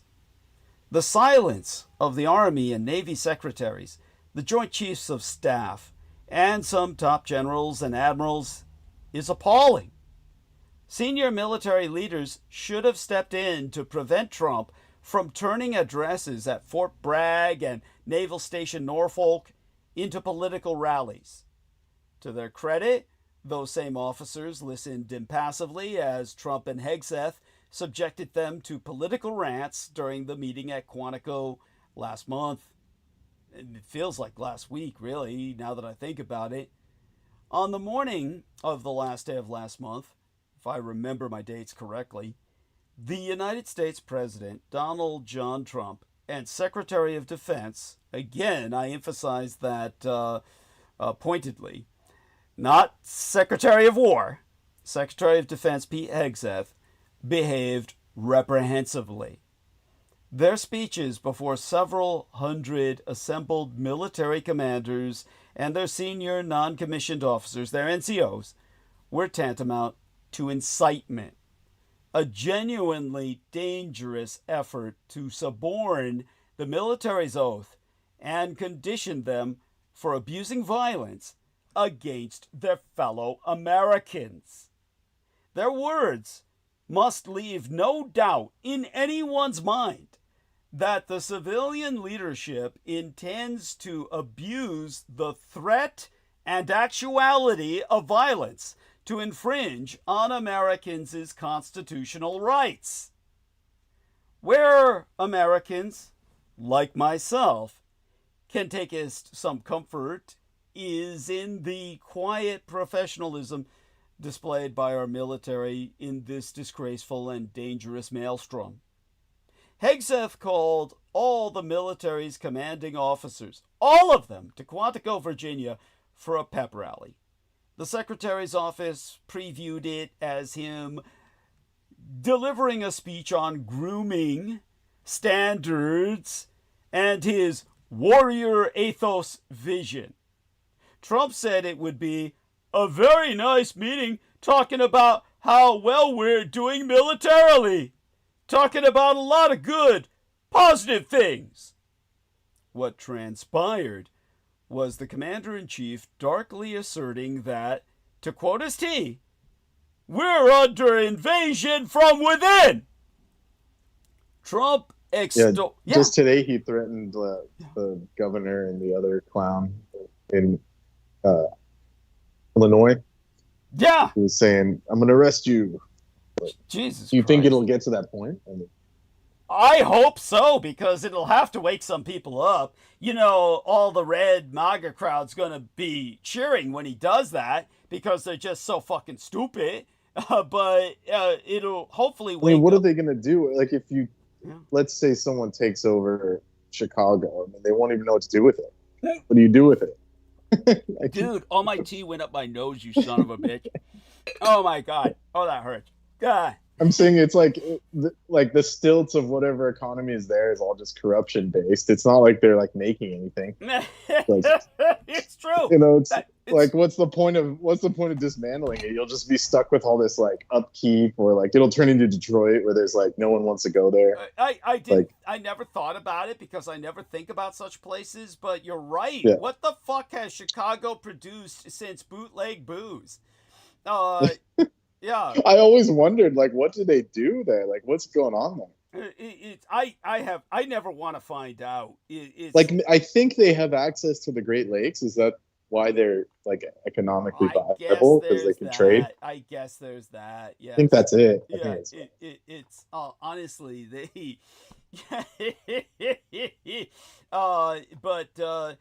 It's like you said. So Trump conquers Chicago. It's like you said. What next? Are you gonna? What do you do? Like police? none of those country bumpkins would want to move there. It's just pointless. Thank you. It's an exercise in simply stopping blue votes. That's all it is. It's an exercise in choking down blue votes. So, thank you. But does vote? I mean, at this point, what does the voting matter if they're just going to find all these loopholes? I mean, it's like, is it just on principle? Like they're just stuck in the cycle of like, because if you take over in like a monarchy, it's like the vote doesn't. Who fucking cares about the vote? Yeah, thank you. So, just so our listeners understand, like, is it Putin or what? You know, when they come out and they did this with Assad, you know, the former dictator of Syria. Yeah. It's like my grandparents were telling me about this. It's like you all had to vote, but then you like go there and no matter what, it's 99%. He gets 99% of the vote. Yeah. The voting so it doesn't matter. And if you you vote against him, they'll come after you anyways. But even if you did, it wouldn't matter. Like yeah. It just says 99%. So he's in. He's the guy. Yeah. It's So what Brendan is describing is they make the vote mandatory. You don't have a choice. Yeah. You are required by law to vote, but the futility of it is there's no point because the voting is it's like what Stalin said. It doesn't matter who votes. What matters is who counts the votes. So it's so when Brendan is talking about at least he knew that much. Yeah, you gotta give him credit for that. What Brendan is talking about when he references loopholes, he's not talking from the Republican sense, where the Republicans are always saying that Democrats are voting twice and people in prison are voting. All that's bullshit. What Brendan's talking about is that the Trump himself and the Republicans are using all these loopholes well beyond gerrymandering so that Democratic votes don't count. And a lot of this is supported by the Electoral College. They have a foundation, but when you brought up Putin, as I pointed out before, it's Trump is basically Putin's occupational army of the United States. Trump is occupying the United States on behalf of President Putin. So, all such being said, all we can do is try and analyze the situation from there. And obviously, there's no choice but myself when it's all comes tumbling down, as Trump will make certain it does, for all the economic reasons that Brendan was alluding to. I will do my best to present them in a manner that our listeners can understand beyond a shadow of a doubt why Trump is endangering our economy by everything he does. He's literally trying to bring us down, crash our economy, and render us on a quality of life level, an economic level of substandard living with Vladimir Putin's Russia. He's trying to equalize. They consider this the great equalization, is the term they use among themselves. But with all that in mind, Trump extolled his executive order at this meeting of all of these high commanders, our entire high command. Trump extolled his own executive order to provide training for a quick reaction force that can help quell civil disturbances. This is going to be a big thing for the people in this room because it's the enemy from within. And we have to handle it before it gets out of control. He said he had instructed the Secretary of Defense, and again, that's the official title of this son of a bitch, Pete Hegseth, not Secretary of War, to use some of these dangerous cities as training grounds for our military. With the president claiming Washington, District of Columbia, claiming that District of Columbia, the very capital of our empire, was more violent than anything our military experienced in Afghanistan. Maybe for the civilians, but not our military. I mean, just the look at the footage of them, like, just standing there watching those guys in the blow-up furry suits. I mean, come on, like, really? Thank you. That's, like, there was no, I don't think there was any, like, they weren't even throwing rocks, you know? It's like they weren't even doing the basics of, like, fighting back. Thank you. Thank you. It was just, there's no training to be. Thank you. They looked bored out of their minds. They were just standing there, like, thinking, like, why am I, I'm getting paid peanuts to come to this stupid city and just stand here and, like, look at them and spray pepper spray on them. It's, like, so stupid. It's so awful. It's awful, and it only serves. You know what comes to mind? The Electric State. You know, that sci-fi or whatever television series based on the comic book. You can look it up. The Electric State, where Mr. Peanut of Planters Peanuts is one of the main characters. They do a lot of product placement in that film, that series, and it's like all of these are like brand robots. They're like supposed to be biofacsimilacra, but they're in the shape. They're physically personalities downloaded into the physical shapes of brand placement products, and our logo people and shit. And they like got into a big war. All the Disney robots rebelled, got into a big war again. It's supposed to, in the comic book, represent consumer capitalism gone out of control and the exploitation of sentient forms of life, in this case artificial life forms, and their rebellion against humanity. But in the series it comes off much different, and obviously not nearly as effective, and its message is completely different. And but here we are. Almost sounds like a fever dream or something. Yeah. Yeah. Thank you. Yeah. But in this case, it's the furries, which are even more of a fever dream. In Portland, like you said, you've got these furries, and the military. Well, to be fair, they weren't furries. They were just like these like Temu animal suits, where they just it has like a little electric fan and it like puffs up like a mascot. Okay. It's like a mascot suit. Got it. And there's like 10 of them, and they're just standing there like, I don't even know what they were doing, like blocking the street or something. Hey, I guess. Jesus. Like nothing's ever normal in that place. Yeah, but still, just even making a statement, if you're just there to make a statement by that, then the military says, get it! Because they've got nothing else to do. They've got nothing else to do.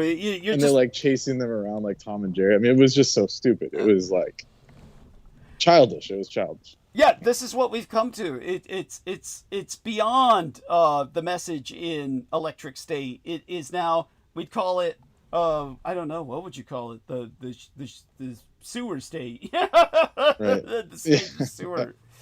The fall. I mean, not that everything was hunky-dory, but it's definitely not looking good. Well, now it's the outlook's not looking good. I mean, it was always bad. It's surrealistic, but now it's a fucking Fellini film. I mean, it's just... Yeah. It's just horrible. You can't believe you literally cannot believe what you're seeing.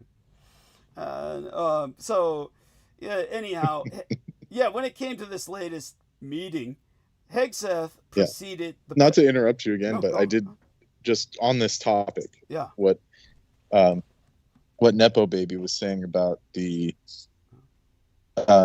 women, saying that they will have to meet the same standards as everyone, as the men, to get these certain combat roles. Is that something you align with, or is that kind of like is that redundant? Because you said, when we talked about it before, you said you wouldn't want women in the front lines anyways.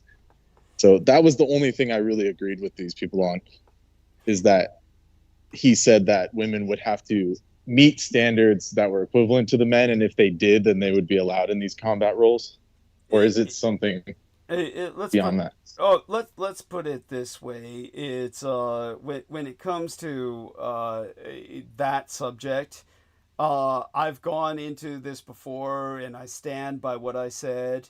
And Pete Hegseth, of course, is coming at this from a completely different level, but what he's saying when he says women have to meet the same physical standards as the men is that he's basically saying that he's going to make it physically impossible for a woman to serve in the military. And I am totally cool with that. Yes, I am fine by that, because the whole idea. Well, he tried to say it was just certain combat roles, but like what you're saying is obviously the case. Yeah, it's this is well. All I can say is that's the way it fucking should be. Obviously, what there needs to be is a segregation of women based on gender.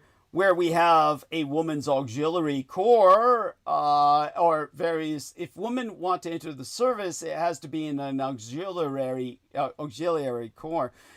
Now, of course, when it comes to combat pilots, women have proven themselves historically to have the potential to be excellent combat pilots because it's an entirely different physiology.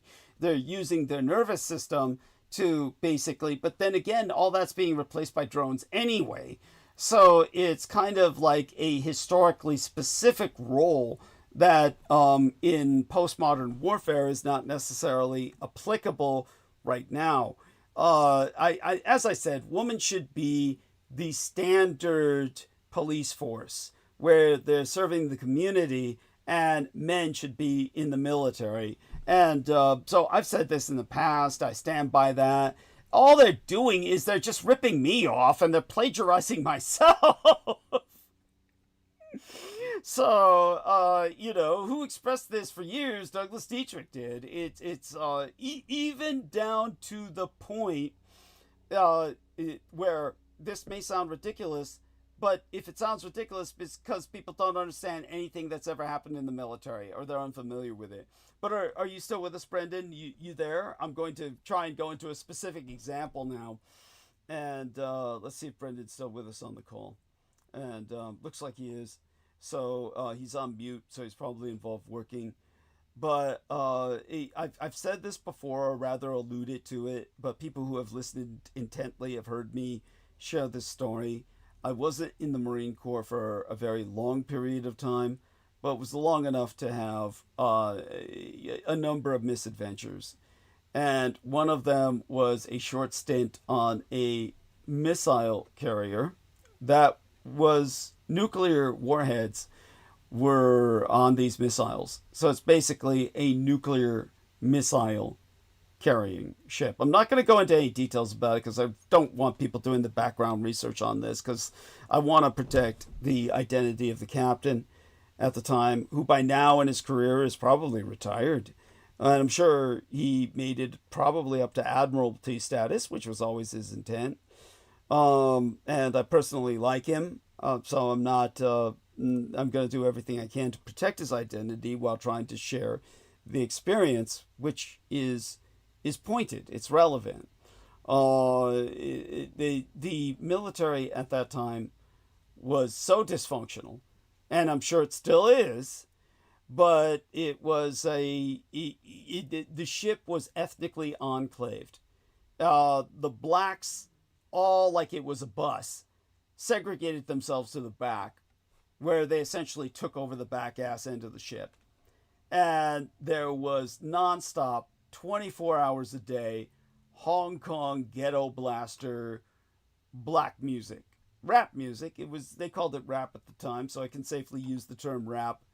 It was nonstop Hong Kong ghetto blaster. Back in the days when we had the portable stereo systems, people would carry around with them big old boom boxes.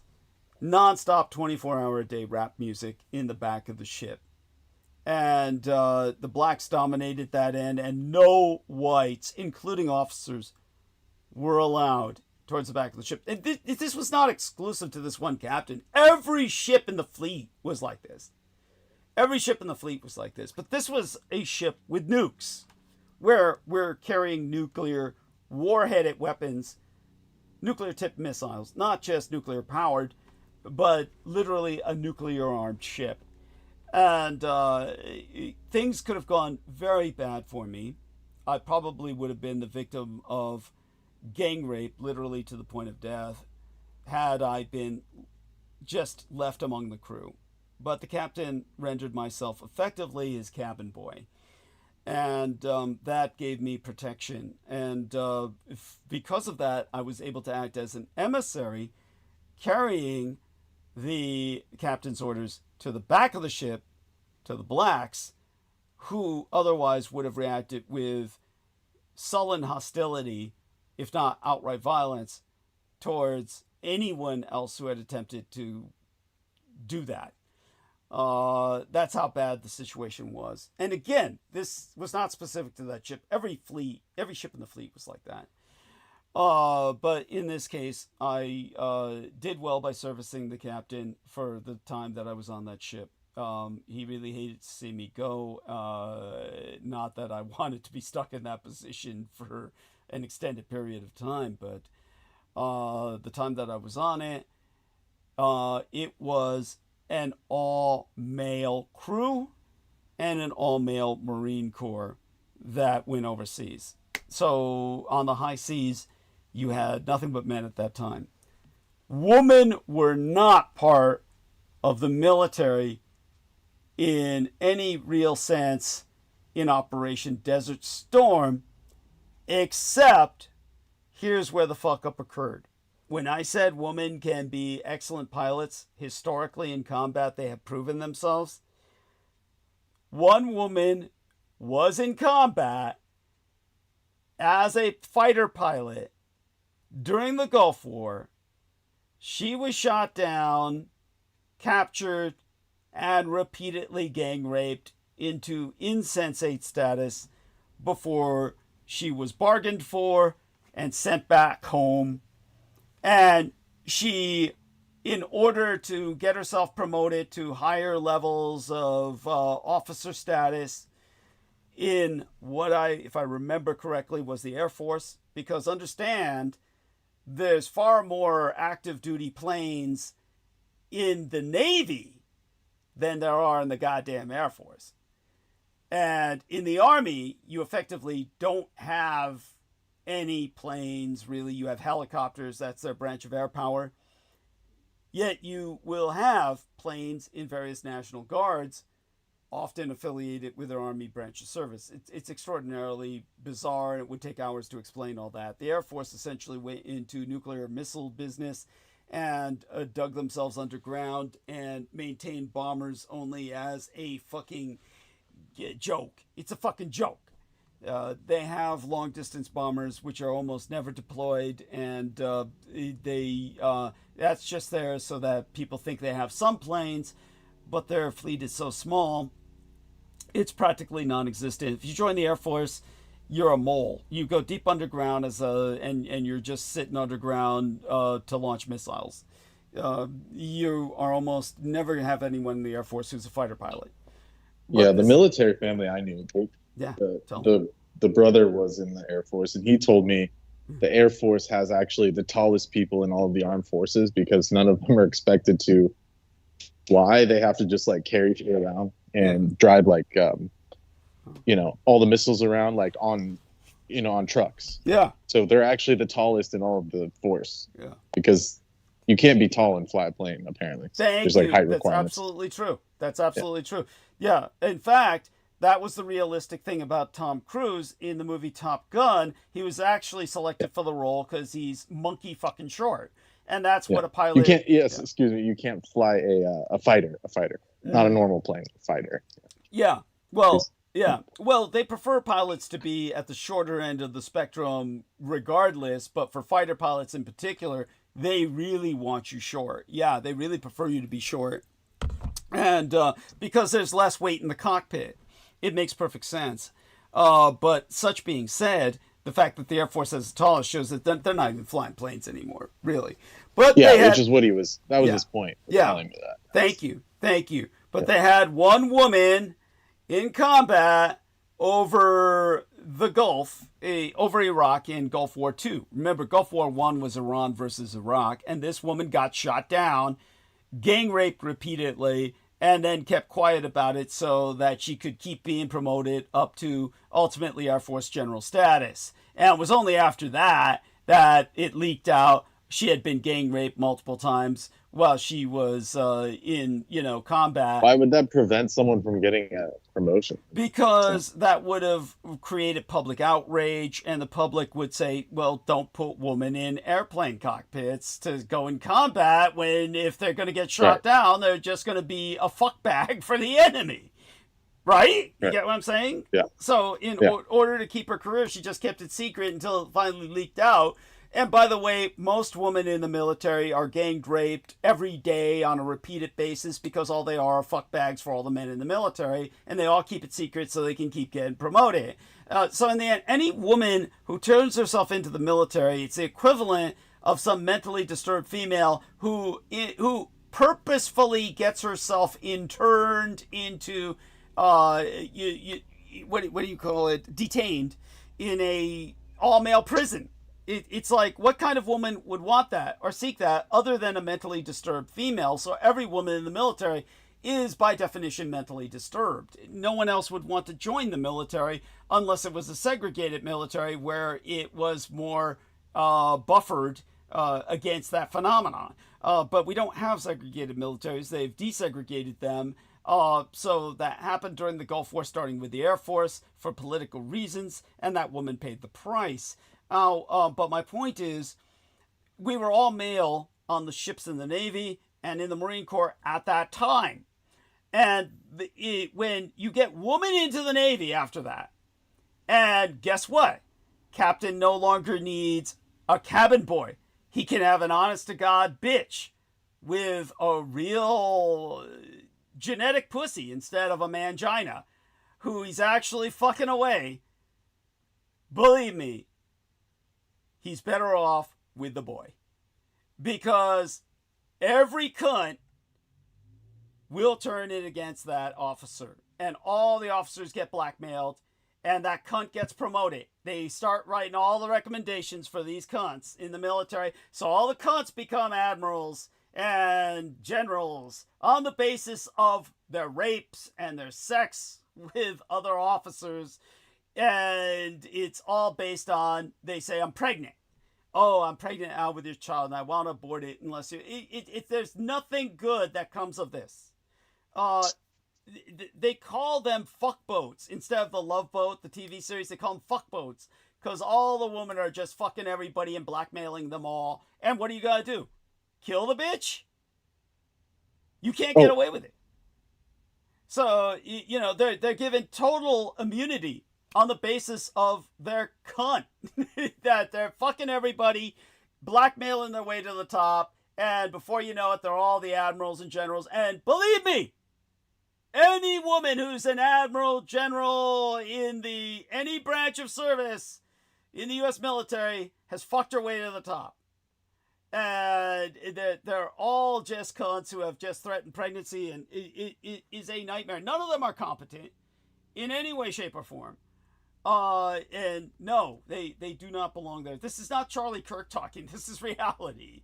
So it just keep them out of the military. They're obviously insane to go in, and it serves no purpose to anyone, and it's destroyed your capacity to wage war.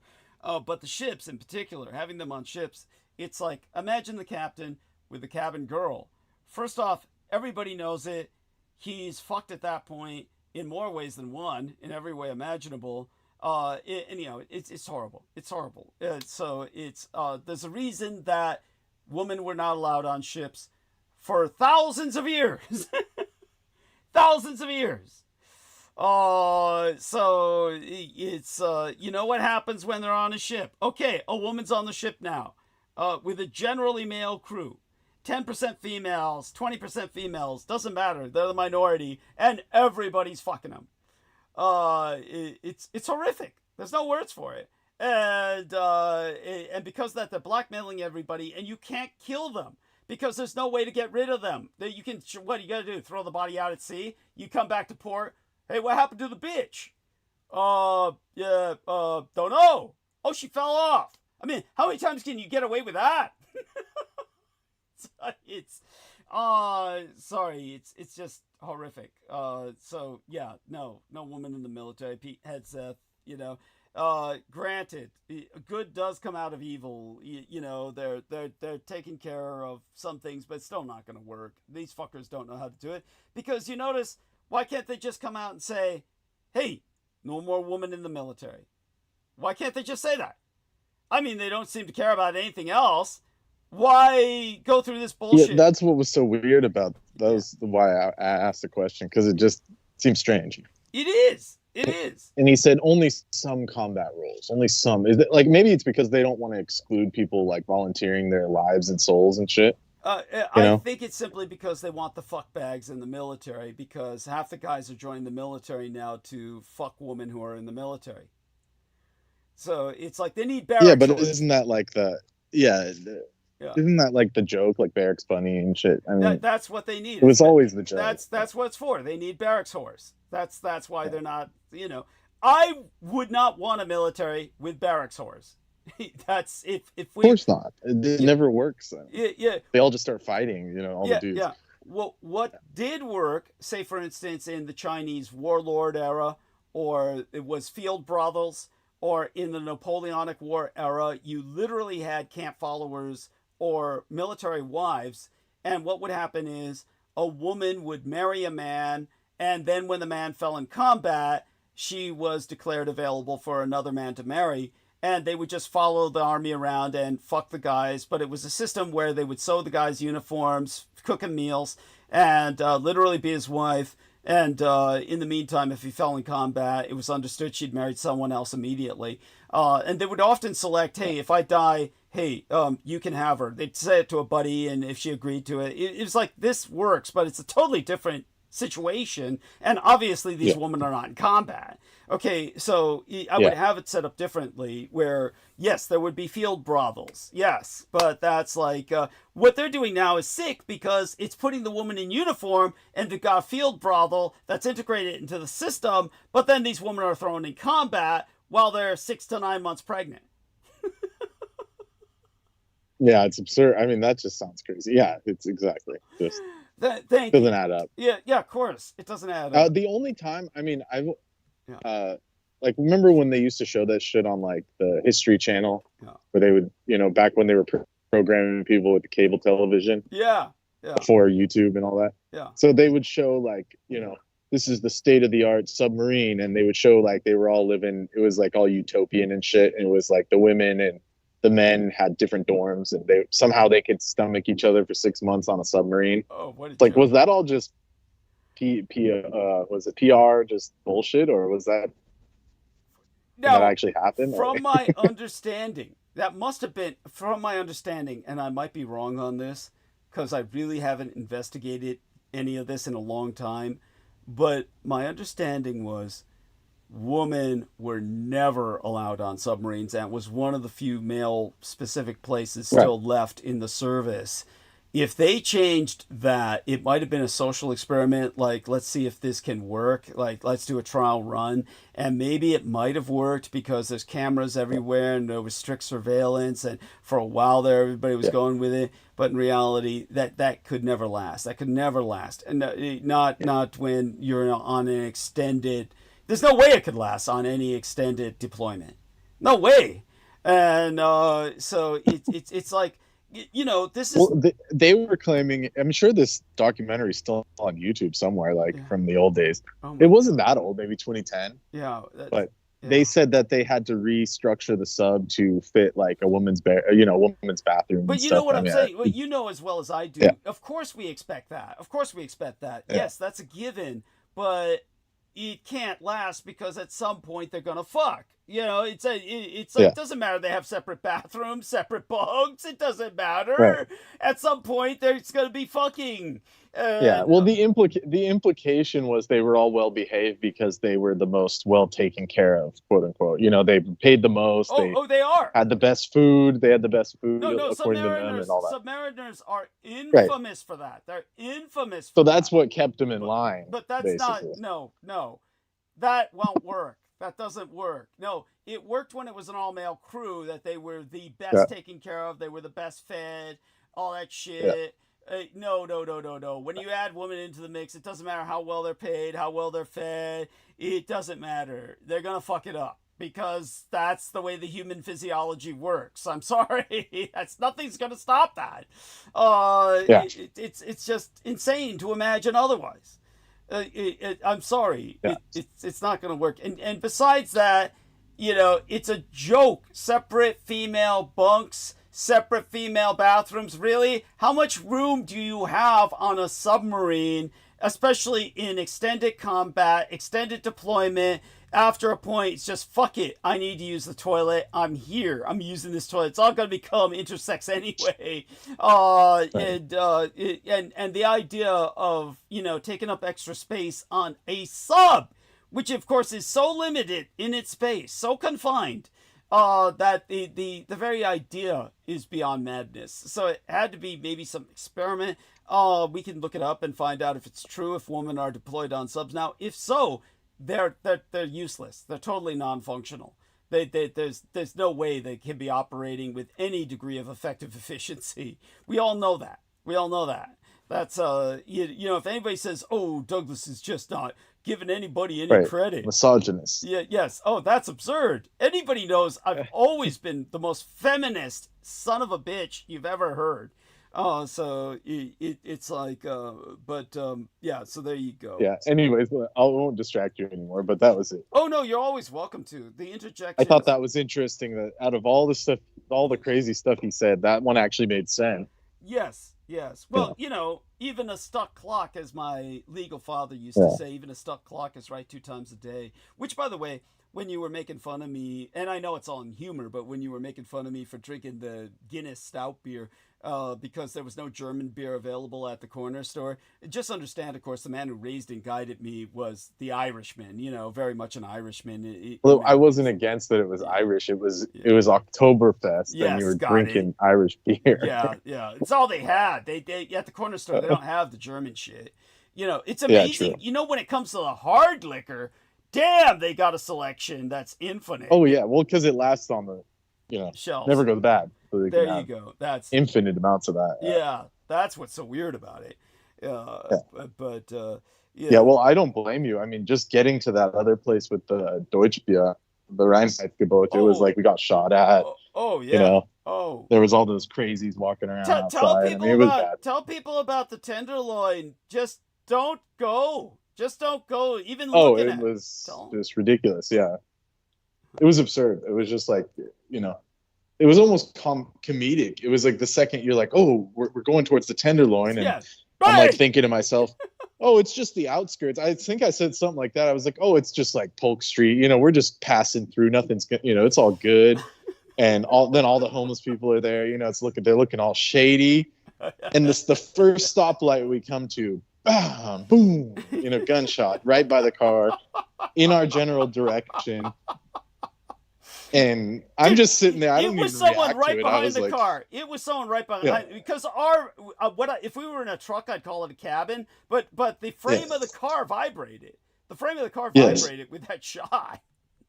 Yeah. So guns were just reverberating. It's just so it was just never go to the Tenderloin. Doesn't matter what anyone says. Oh, just passing through. No, don't pass through it. Don't look. Don't stop. Don't walk. But yes, by all means, interject whenever you feel like it. And but getting back into the monologue, while it's embarrassing, or better yet, I guess I should precede by pointing out the fact that Hegseth preceded the president, calling for a historic reassertion of our purpose, sounding like the infamous Sergeant Major from the HBO series Generation Kill. He emphasized the importance of grooming standards and physical fitness. I mean, which is just laughable. This is coming from someone that's just alky. His liver's burnt out. Women complain when they've been sexually assaulted by him of how bad he smells. Yes, and he is guilty of sexual assault. Women have accused him of this multiple times, and they say he's pig-faced drunk and you can smell his rotten liver on his breath while he's pinned you under his body, which I totally believe. But the idea that he's telling adult officers, high-commissioned officers who are politicians in uniform, about grooming standards and physical fitness when they're all fat and chunky, and you remember how, what the fuck was that guy in the Gulf War, the white guy as opposed to the black guy? They were both fat. Schwarzkopf. Yeah, Schwarzkopf. Yeah, Wait, you remember how fat that son of a bitch was? Not to mention the black guy. Well, yeah, how fat that son of a bitch was. What was his name again? Oh, they all look awful. They all look fucking crazy. Yeah. Obese. Yeah. Yeah, really. Colin Powell, and and Schwarzkopf. They're both well fed, to say the least. And but talking to them about physical fitness and grooming standards, like these people don't know how to take a shower or something. It's bizarre. Just like, I don't know what they were like. Was it a race? Some people are saying, oh, it's a race thing because black people could get like the, some kind of, because they have like skin conditions when they shave too much. Yes. They were saying like, okay, it could like, it's a medical thing, it's medical waiver. It is. I myself for pointed beards. that out. Yes. I myself pointed that out. People with the West African genetic descent, which most blacks in America are slaves, descended from slaves from West Africa. And so they have a skin condition where if you shave, it creates a horrible pock marks all over your face. It craters your face terribly.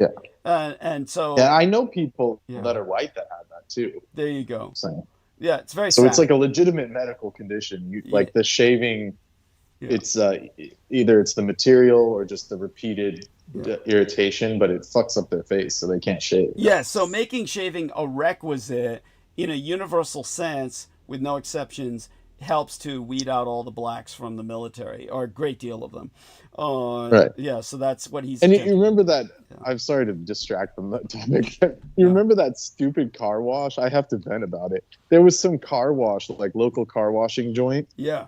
And they were insisting anyone that gets hired has to clean shave every day. And I'm like, you got to be joking. And they said, no, we hold our employees to the highest standards. And I'm like, dude, you guys are paying minimum wage for spraying a car with water. Yes. So that's inexplicable. It's inexplicable. I don't see how they get anyone to work for them. Seriously. Well, they're kids that don't have beards. Like there's kids that already don't grow the beards. So it doesn't matter. I guess. It's redundant.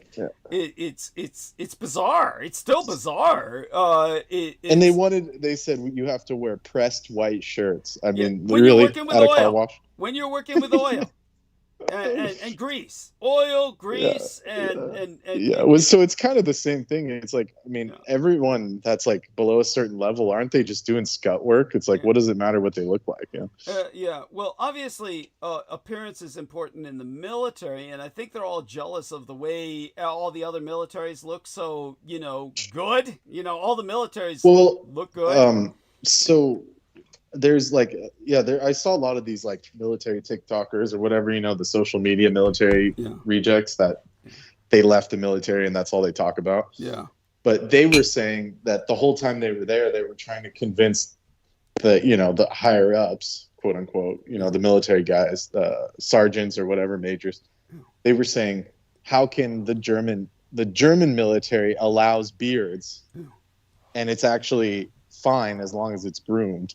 Because of their, genetic profile, like, there's too many people with beards in Northern Europe and stuff like that. So they actually make that part of the uniform. You have to like tailor it a certain way, but it's still allowed. Yeah. So why can't they just put that onto these Americans that are all Germanic descendants anyways? It's like, well, in the old Tsarist days, it was legally required. It was mandatory for a man to grow a beard.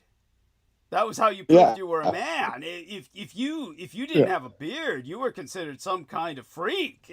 So you were literally breaking the law. It was considered to be like a revolutionary protest, like a protest if you shaved your beard in old Tsarist Russia. Right. So, that's right. Yeah. That's so right. all the men during the Tsarist time had beards, and they went to war with beards. It was like only difference was in the military, as you said, they were forced to groom them. It's like, well, the military had traditionally allowed a mustache. Get this shit. They allowed a mustache in the Marine Corps only if you like trimmed the edges and it didn't go beyond a certain, span away from your nostrils. In other words, if you grew a mustache in the Marine Corps, it could only be a Hitler mustache. That was all they allowed. If it wasn't a Hitler mustache, it wouldn't be allowed. Is that weird? But yeah, That's hilarious. I would have done it. Yeah. There you go. But in the European military, At this point, I'm considering it. Yeah. There you go. Yeah. And just keep like a picture of what's his name? I almost said Karl Marx. Yeah, so Charlie Chaplin or Charlie Chaplin. Yeah, Charlie Chaplin. Yeah, and say you're a relation. I'm a relation to Charlie Chaplin. And just say, look, it's Hitler liked Charlie Chaplin. That's where he got it from. Yeah, there you go. Yeah, and but in terms of, you see the old European militaries in World War I and shit, they're all going to war with Pringles mustaches. Yes. And even the American troops used to have those handlebar mustaches. Yeah.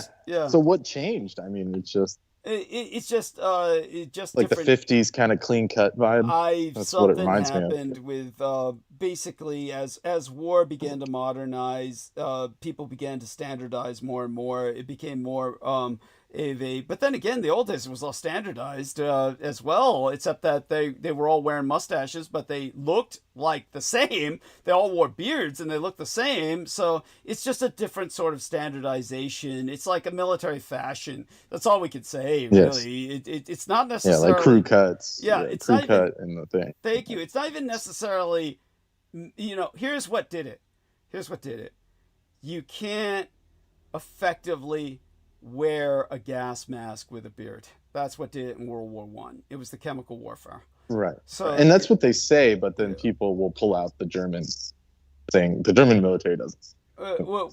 It's because they're wearing mop gear. By the time you're throwing on mop gear, you're covering the whole fucking head. That's right. Yeah. That's right. You remember during World War II, German U-boat captains in particular were just, you had to have a beard. It was like a requirement. They all had beards.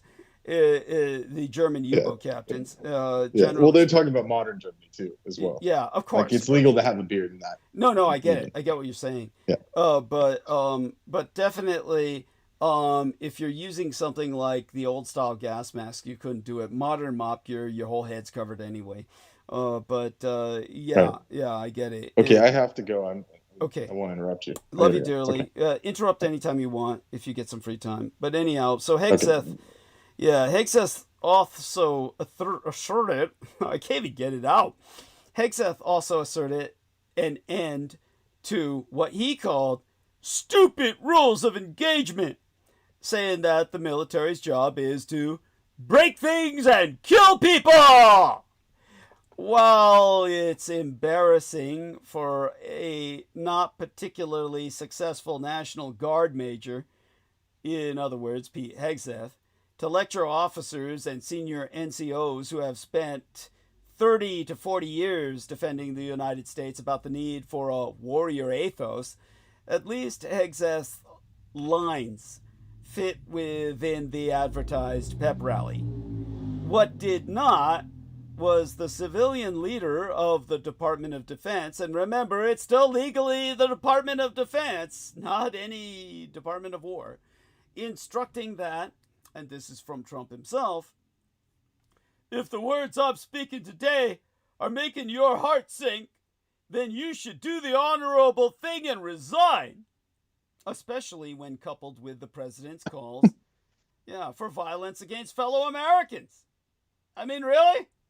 Really? I mean, think about that. I want you to kill other Americans, and if you're not cool with it, do the honorable thing and resign. Which word in this sentence does not belong? I'm sorry. Yeah, if you got any comments or observations. I had one, but I forgot it. It was just so absurd. It's just I forgot what it had to do. What did you just say before this latest topic? Sorry to jump in like that. But... No worries. It's when, like I said, at least what Pete Hegseth was saying was fitting into the parameters, the envelope of what the framework of what they said this meeting was going to be about. But he was saying, and those stupid rules of engagement, the military's job is to break things and kill people, which I have to confess, I've always said that. They're plagiarizing me. I've always said the whole purpose of a military is to break things and kill people, and now he's like quoting me verbatim. I mean, I tell people about Cat Stevens. How you and I bring up cats. Oh yeah, that I heard you bring it up earlier, but yeah, it's just like, how is that like even logical? Like a week, not even 2 weeks ago. It was like 1 week ago when you were talking about Jim Fowl. Yeah. That then I said something about what happened to Cat Stevens, and you brought up the pig, and we were like making fun of Cat Stevens because you showed me the photo of him, and he looked like the Ayatollah and all that. Yeah. And then sure as shit, and then also I said something about Salman Rushdie. I said I would imagine him looking like Salman Rushdie. Yeah. Wearing like a button up and his glasses and shit. And sure enough, they rolled him out, and he was dressed like fucking Salman Rushdie. No, I mean, so it's like, how do you explain this? Not to mention, he was a State Department designated terrorist. How is he was barred from the U.S., so how do you get back in, on the fly like that? Yeah, just to be put on the Kimmy Jimmel show. It's Kimmy Jimmel, I call him Jimmy Kimmel. Just be put on Jimmy Kimmel, who we've also been talking about. And he gets on there. And then they get in an argument, and then he yells at him or something. What was that about, by the way? What was that about? Do you know? Oh, I don't know if they even aired it. I think it was like a total meltdown or something. Oh, wow. Yeah. Fuck. It's like, but it's like, it's such a coincidence. You can't even imagine. As I told Brendan, this is a typical gaslighting technique where they'll do things where people will say, oh, I just spoke about that, and then this happened. And then when they relate that, it discredits them because everyone says, Here's the latest. Yusuf Islam, which is his taken name, since he converted. Yeah. Cat Stevens cancels his book tour after the U.S. visa delays. Yeah. So it's like they let him come onto the show, throw a fit, and then they canceled his visa. It's like, it's so bizarre. Weird shit. And then he tried to come here to sell books, and they said, "Fuck you," Good. You dishonored our guy. It's like none of this makes any sense. So thank you for that. And it's almost like they've scrubbed the whole thing with Jimmy Kimmel. Like, was that like some AI shit, or was that real? It's bizarre. These days you really have to wonder. I believe it happened, based on what I know, but. I can't say for certain. That's at any rate. So when it comes to what Trump said about basically you do the honorable thing and resign if you're not happy with my telling you to kill fellow Americans. Well, these should obviously be unprecedented and dangerous words from the civilian leadership of our military. What was reassuring was how the military leaders reacted, or their lack thereof in terms of reaction. The chairman of the Joint Chiefs of Staff, General Dan Kane, introduced the secretary as the Secretary of War. Distasteful, since only Congress has the authority. Oh, okay, so I found out why they scrubbed it. He was talking about you-know-what and you-know-where. Oh, yes. So Israel and Judaism. Yeah, he said Stevens rose and with a tremble in his voice. This is like some writer. He said, "You profit from laughs while children starve. It's not comedy, it's cruelty." And so they basically scrubbed it after that. Damn. He tried to be like, humanitarian or something, like. I don't know why they'd even let him on in the first place, but he obviously was going to go there. Yeah, of course. So it's like, but then again, it's like they were just like, it's almost like trolling us. Literally. Yeah, it's trolling because they didn't even air it. It's like he was a musical guest, so the whole talk segment they just cut out of them talking because it blew up. Yeah. So it was just so obviously it was just to harass us or something. Yeah. That and weird. when people are gaslighted like this and try to talk about it, then they're effectively discredited because people dismiss it. Oh, the whole universe is a reflection of yourself. No, it's gaslighting, and these people have. It's like beyond synchronicity. It's like I think that was the joke we were making. Is like no one's heard from Cat Stevens in like 30 years. That's what we said. That's what we said. Yeah. All of a sudden. Yeah. Oh, let's bring him back on. Night. Yeah, they find a way to get him here. That's crazy. A State Department designated terrorist, no less. With Yeah, everything revoked. Give him a visa for one night, and then the second he says something about the big I, and the big J, then they cancel everything. Or the big Z, Zionism. Yeah. The big Z. Yeah.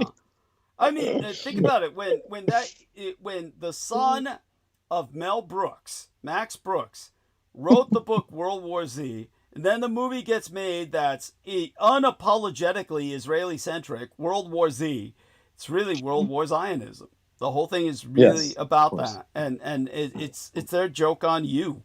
And it was like what, like a bunch of zombies attacking? Yeah, of course. Israel, the Palestinian zombies attacking Israel. That the Israelis were so offensive.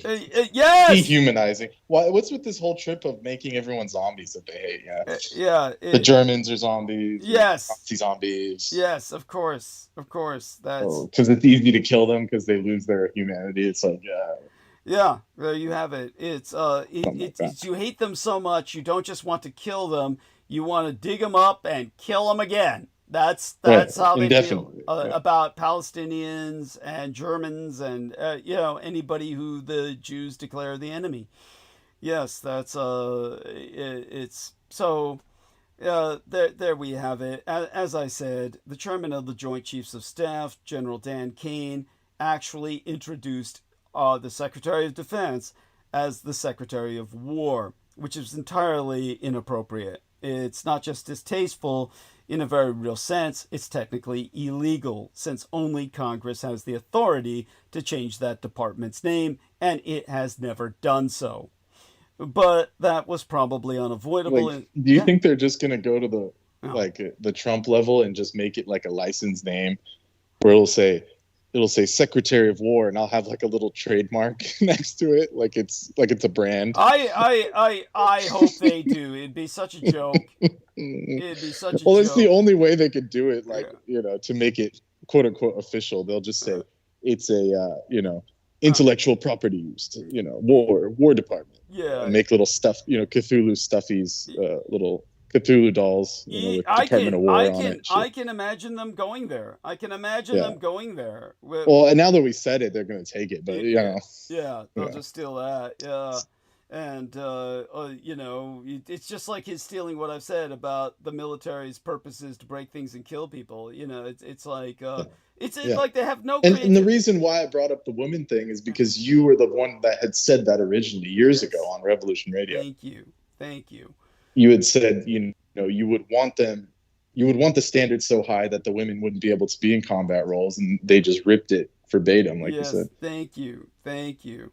Yeah. So, but the abuse of that term Department of War was probably unavoidable in the circumstances of that forced convention, if we will call the meeting a kind of involuntary congregation.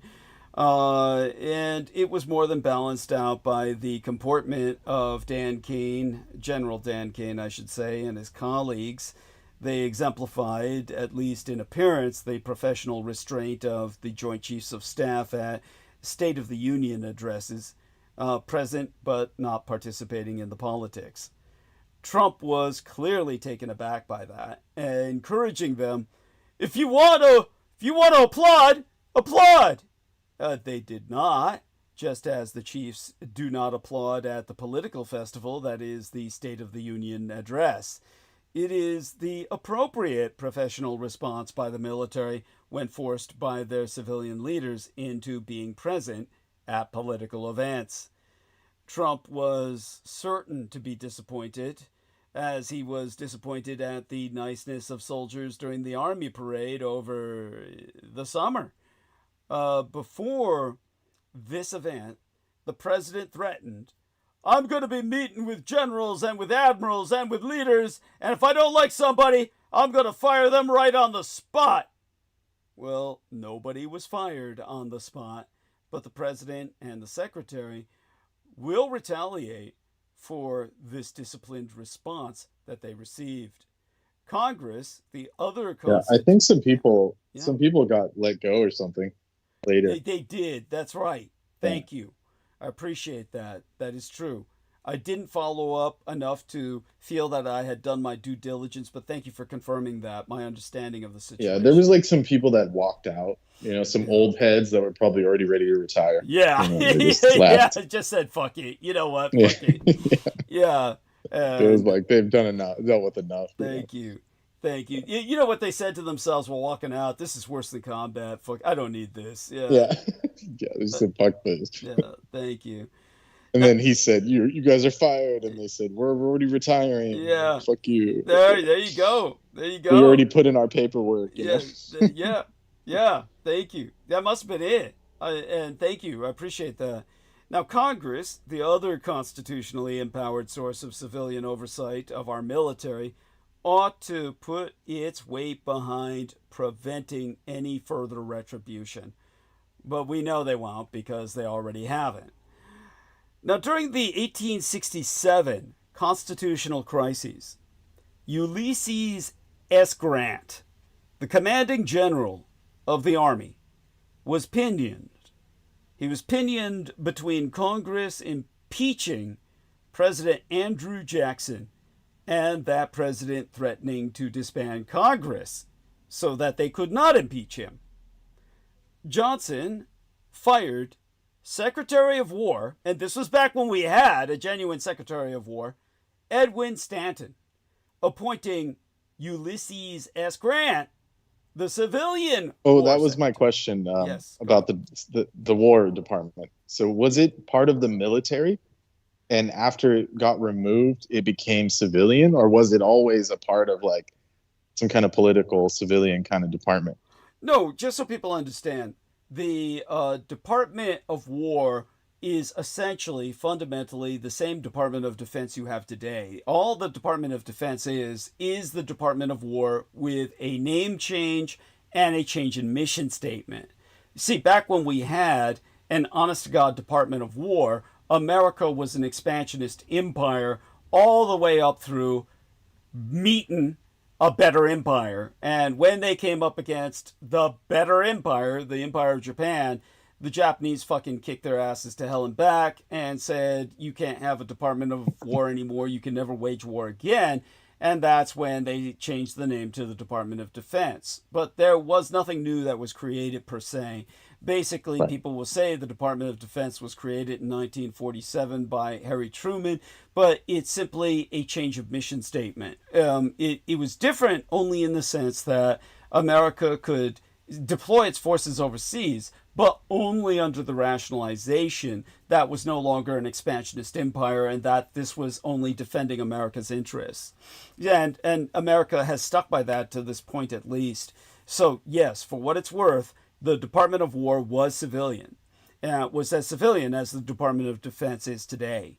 So during the 1867 constitutional crises, when Andrew Johnson fired the Secretary of War, Edwin Stanton, a civilian, he appointed Grant, a commanding general of the United States Army, to be the civilian Secretary of War, concurrent with his military appointment. Do you understand the profound implications of that? You get what I'm saying? That was a first in 1867. So that was a big deal because it's right. Not so he was able to hold two positions at once. I mean, yeah, both military and civilian, which was unconstitutional.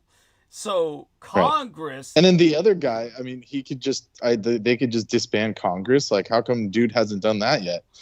Well, Johnson was threatening to do that, so they couldn't impeach him, and so why didn't Trump do that? Yeah, well, we haven't gotten to that point yet because right now he's got Congress under his control. He doesn't need to do that. You get what I'm saying? Congress is doing everything he wants anyway. Congress is that like something the president can do, or is that just he was just rogue? He just said, "I'm going to disband you." Well, this is why I'm going back on historical precedent. See, in 1867, this is what we came to. We came to that fork in the road, and when President Johnson did what he did, Congress threatened Grant, this general who was now put in charge of a civilian department, with 5 years and in prison and a $10,000 fine, which was the equivalent of $1 million today, if he accepted that appointment.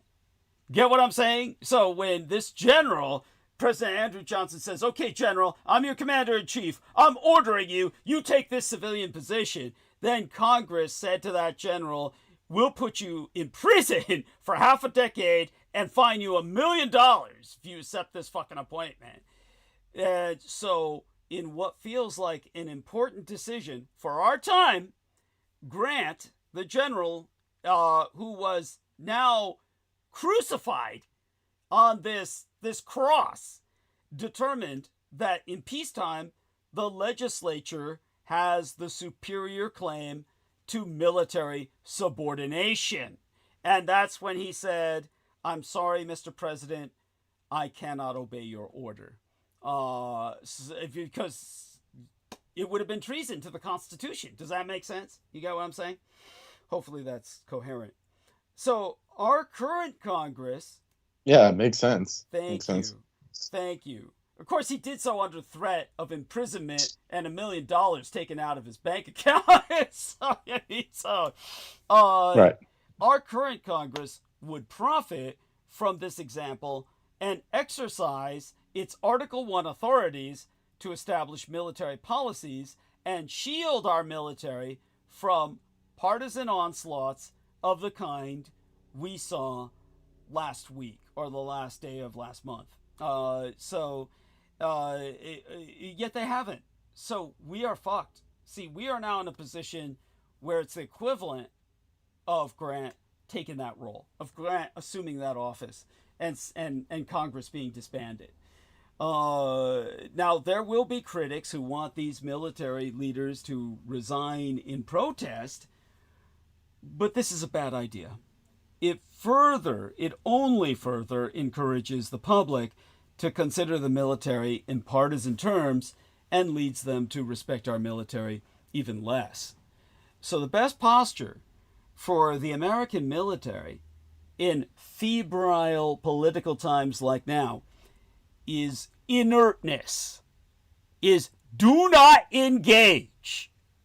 They cannot save us from the leaders we elect or the officials the Senate consents to confirm to high office, which we have not elected.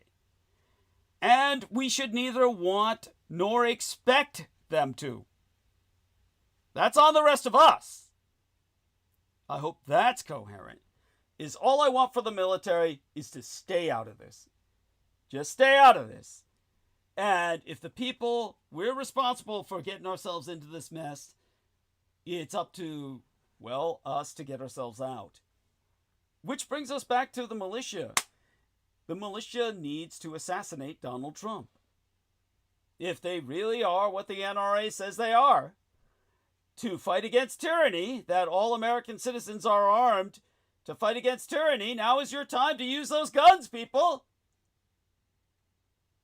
But young enlisted people in the military and their immediate supervisors, I almost said superiors, their immediate superiors, they all take their cues from the top.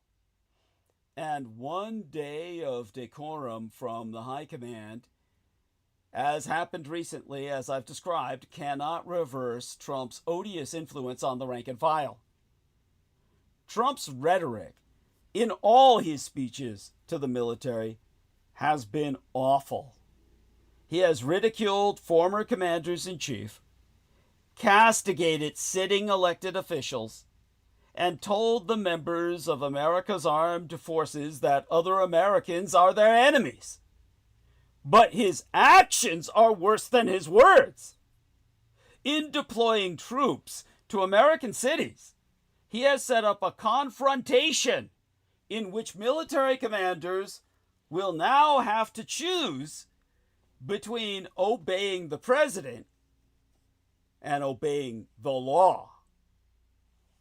When she blocked Trump's attempt to send troops to Portland, yesterday, just last week, the Judges Karine Immergut, herself a retro-conservative Trump appointee, wrote, "This is a nation of constitutional law, not martial law."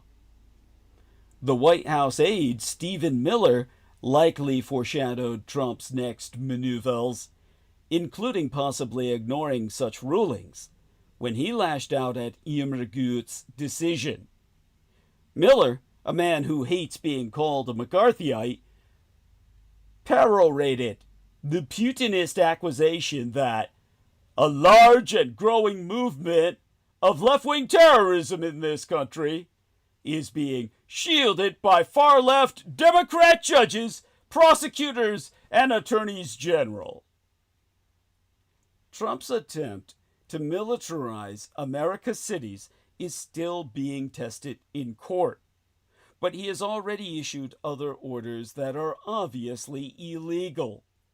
The president has determined, on his own, that he can go to war against quote-unquote narco-terrorists.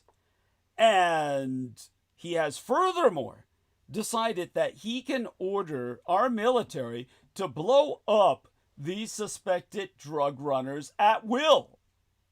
Several rowboats have been destroyed, and many people have been killed.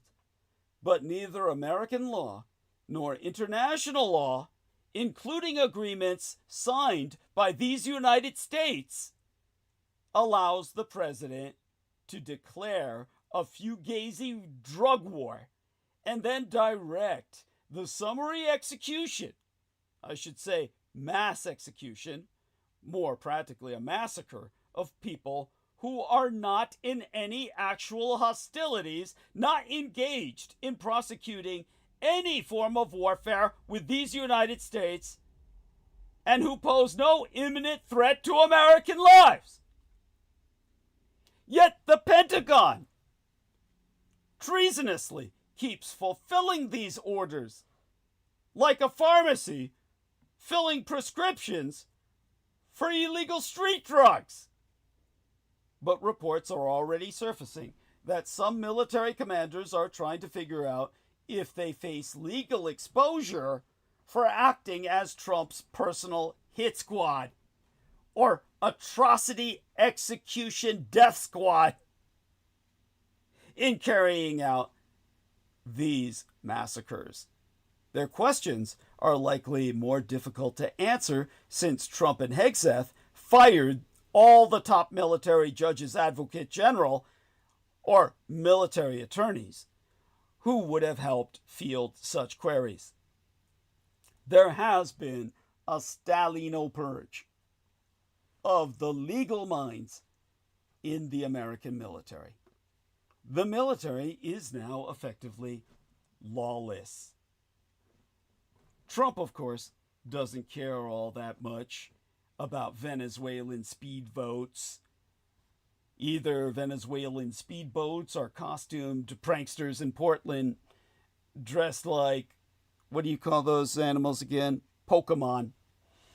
He cares only about power, which is why he is determined to flex military muscle on the streets of American cities. As opposition grows and his popularity falls, Trump will feel cornered into issuing orders to our military that will be aimed at suppressing all dissent, disrupting all elections, and detaining political figures. Indeed, he has already floated the idea of invoking the Insurrection Act, which will enable all such actions I've already articulated. He will even become desperate enough to launch a foreign war, as he's manifestly trying to do right now with Venezuela. If more of these orders come, how should the leaders of America's armed forces even respond?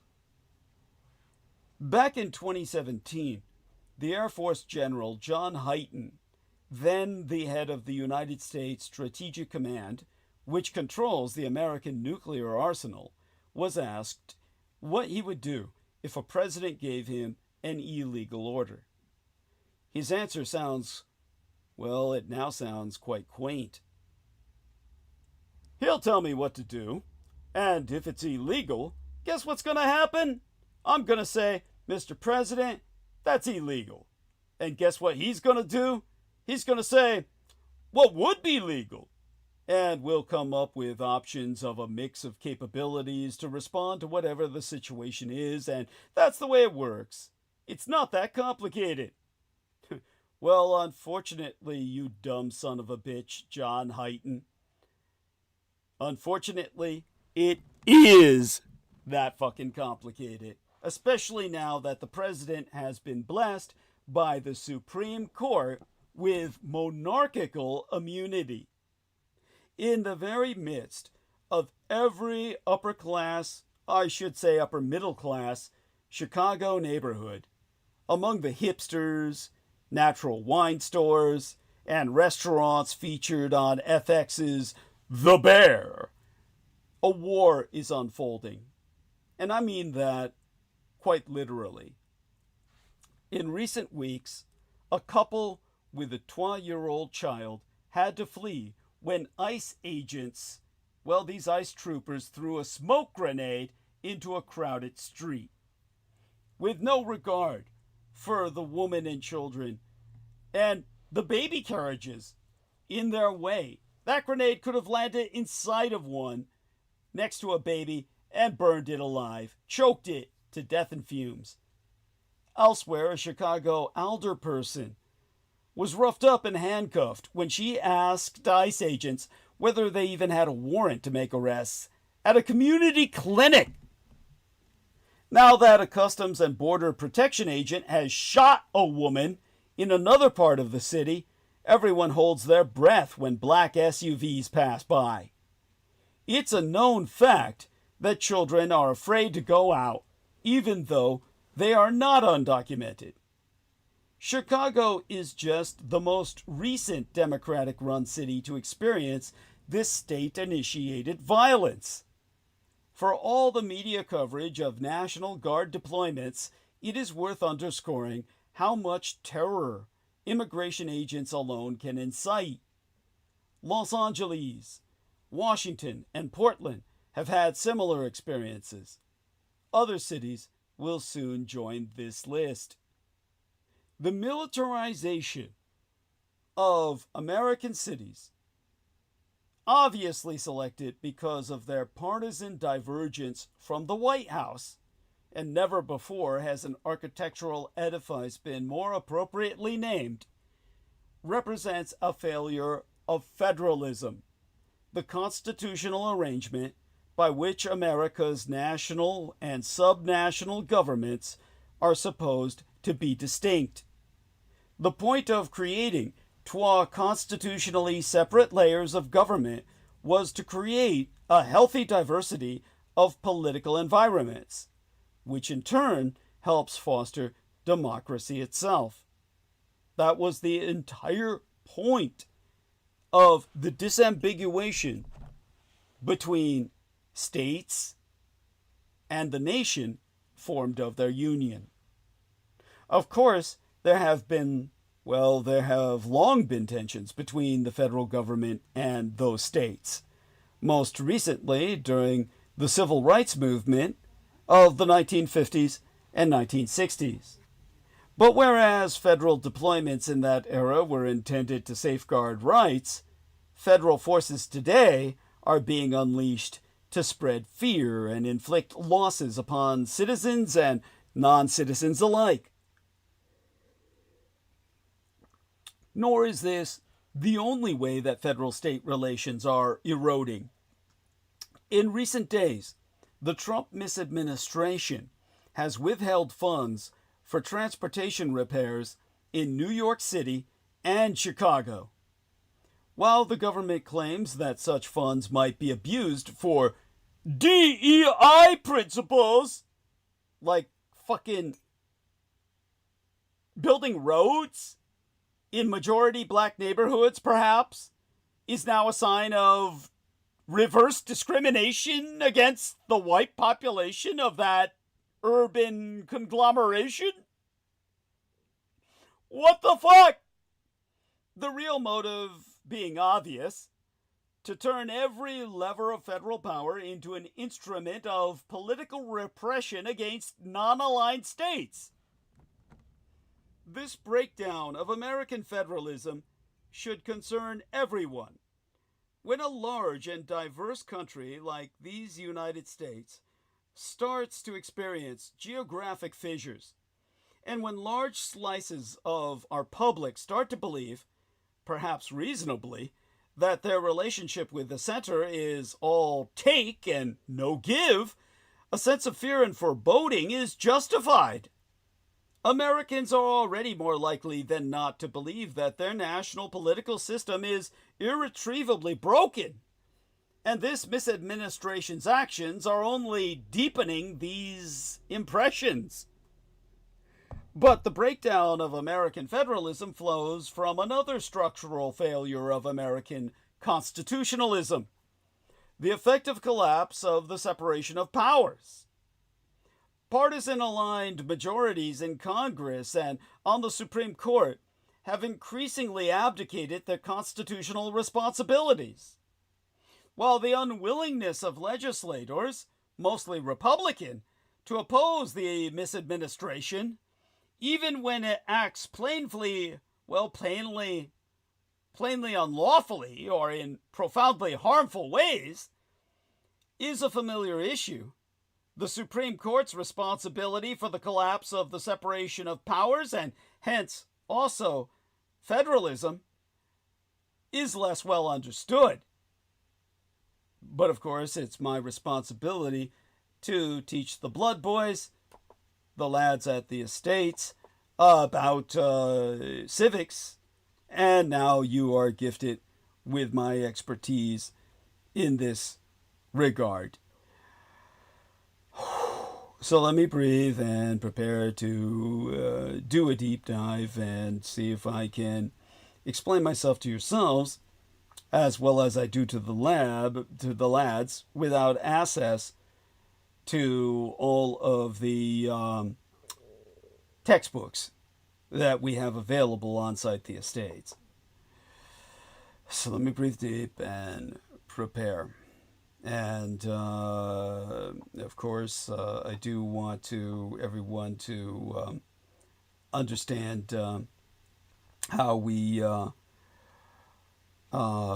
Somebody's asking me a question in the email about the TikTok deal. You know what? I'd say that's America's white flag in the techno war with the Communist Chinese Empire. Beijing will still retain considerable influence over the American version of that app. Well, thank you, please. The investors that bought into it were from the Big I. So. Oh, tell us about this. It was. Yeah, Israel. Oh, I don't know the details, but yeah, they basically pigeonholed them into selling to some of those guys. Jesus fucking Christ! Or at least for the branch that's out here. You know. That's incredible. I didn't really catch that. I am appalled. I'm appalled. That's outrageous. So, but thank you for sharing that. Anything else that you know about this? No, this was just the rumor that built. I don't think it's finalized.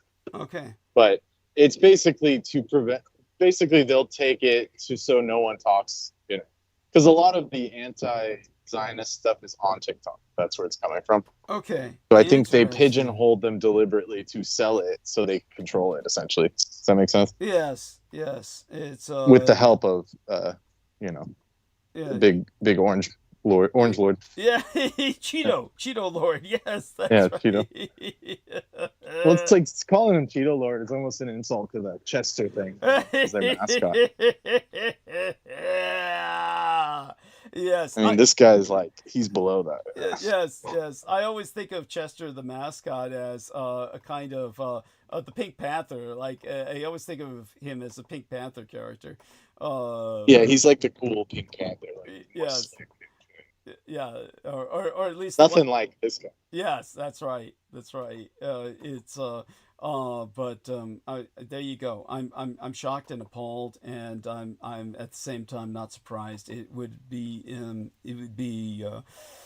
Yeah, to be expected. But all right, we're going to continue with the task at hand. I thank you for that intervention. So, in terms of the direction we're going, until recently, the Supreme Court of the land, the SCOTUS, SCOTUS, Supreme Court of these United States, led by Chief Justice John Roberts, until recently was fully committed to protecting the states from federal overreach. That's because they were all neo-Confederates and fighting for states' rights, well, rebel style, against the Union. And that is why the Supreme Court of our land invalidated the Affordable Care Act's mandatory expansion of Medicaid circa 2012. But now the court is completely ignoring federalism and rendering dramatic changes to the separation of powers. The result is a centralized government that looks radically different from the Congress-centered model envisioned by America's founding fathers. The court's recent interventions have not only shielded the executive branch from the force of legal constraints that might act as a check on state violence, but also permitted its misuse of fiscal powers. The court's 2024 decision on presidential immunity, most notably, has dramatically limited the force of criminal prohibitions on presidential power. As I myself professionally explained to commissioned officers of the United States Army pursuing their academic studies back in the day, while the immunity decision formally applies only to the president, it functionally applies to many other executive branch officials. Exempli gratiae, it bars the use of evidence of presidential communications from any prosecution, and it eliminates subordinates' long-standing ability to object to orders that may violate a criminal statute.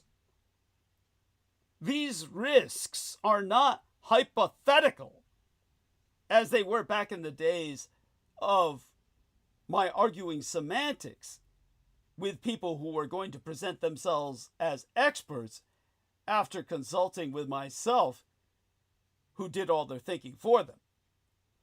The Trump misadministration has cited the court's immunity decision endlessly in briefs touching on a wide variety of cases. In this Justice Department's hands, the ruling is not any articulation of constitutional doctrine, but instead a permission slip to do as we please. Their words. It's a 007 license to kill for Donald Trump and his clique, his cabal of neo-Confederates. Second, over the last 8 months, the court has issued those permission slips, those 007 licenses to kill, en masse. It has granted some 21 of the 23 Trump misadministrative requests for emergency relief, setting aside all lower court orders in cases involving refusals to spend money, albeit in non-federalism domains, or to fire personnel, which involves not spending money. In doing so, the justices of the Supreme Court of this land have granted the executive branch unlimited permission to weld fiscal resources as a club, a mace, a sword against political and ideological foes. A bludgeon. These decisions have unraveled the separation of powers in vital areas. And now the court's licensing of untrammeled presidential power, regardless of law, is hitting the states in union hard. And the executive is operating with little to no regard for Congress's decisions about what is criminal, or about how much money, or even how money should be spent. Not just how much money, but how money should be spent at all. The states find themselves on the front lines of this new war. So far, it's only lawfare, but it'll be warfare soon enough, because they are often staging grounds for Trump's political foes as well as essential partners in a host of health, education, security, and regulatory programs. Perhaps Trump would have pursued these policies even without Supreme Court prompting, but I am skeptical. The court's general have-at-it approach is one of the big differences between Trump's first midterm and this one. And the effects of this breakdown will continue to trickle down in the form of smoke grenades, masked men in unmarked cars, yanking people off the streets, and a miasma of fear and rage that is unlikely to dissipate anytime soon. For now, nothing will prevent Trump from saying, "Forget the fucking lawyers! Do it! I'll cover your ass!" After all, he's already said that to his faithful rally-goers. And he put that promise into action when he mass pardoned the January 6th insurrectionists who attempted to overthrow our government. So even if one military officer declines an illegal order, Trump can just keep firing people until he gets to another officer who is enough of a coward or opportunist or true MAGA cultist to carry out that order, or those orders in the plurality. The officer who finally says yes after the others say no will bring shame, eternal disgrace upon these United States armed forces, endanger United States citizens, and undermine our Constitution. But eventually, Trump will find that person. This is why America's senior military officers, including the chairman of the Joint Chiefs of Staff, General Dan Kane, must approach Trump now and make it clear unto him that they will not obey illegal orders to act against American citizens or disrupt the American political process.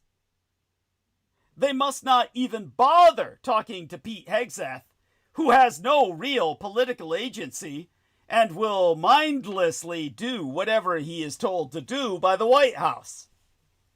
Congress, so far, has been useless in restraining Trump. The Democrats are too timid, and the Republicans are too compromised. Only by standing together can the senior military officials warn Trump away from leading America into a full-blown civil-military confrontation. Military officers are human beings, not Vulcans or robots. Even the most virtuous young officer may tremble at the idea of refusing a direct order, especially one from the President of the United States. Others will enthusiastically abandon their oath, either by ideology or a misplaced sense of obedience, and they should recall Hyten's warning from 2017. if you execute an unlawful order, you will go to jail. You could go to jail for the rest of your life. Most American military personnel, however, need no reminder of their constitutional duty. But they do need some reassurance that they have support from their chain of command to resist illegal orders. And the rest of us, whether we're elected officials or ordinary citizens, must do everything we can to let our fellow Americans in uniform know that if they risk their careers, their freedom, or even their very lives to protect our Constitution, which is precisely what they signed up to do when they either enlisted or commissioned, we will stand with them. Of course, if a single goddamn one of them ever acted on their oath to protect our republic from all enemies, foreign and domestic, Trump would already be long dead by now. So they're all a crapsack of collaborators by constitutional law. This is where the militia is supposed to come in and kill Donald Trump and kill the Supreme Court justices appointed by Republicans. Because the borders they close will only make our empire smaller, poorer, and less innovative. The American imperial economy is already on the edge. Now a prolonged government shutdown will send it tumbling over.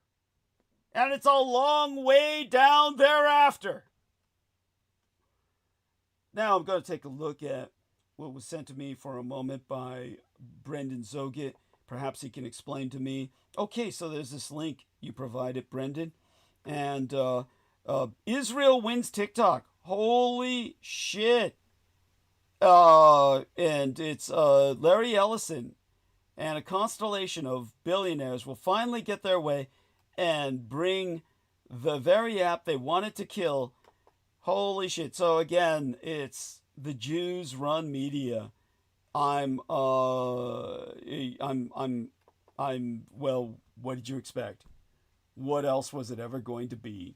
And this is, you know why? Because it's communist Chinese, and the Chi-Coms were supporting the Palestinians in moral support. Now, back to our collapsing economy, our economy in free fall, down that elevator shaft, now that the cable is snapped.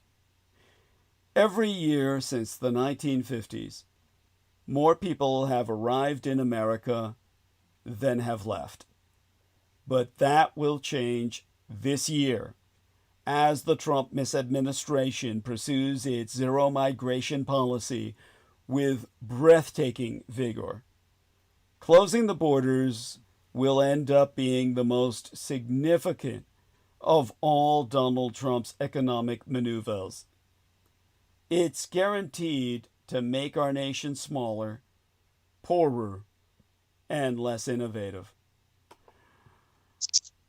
Oh, tell us about TikTok. Yeah. Yeah. Oh, well, you read it. That's all there is to be said about it. Good But God.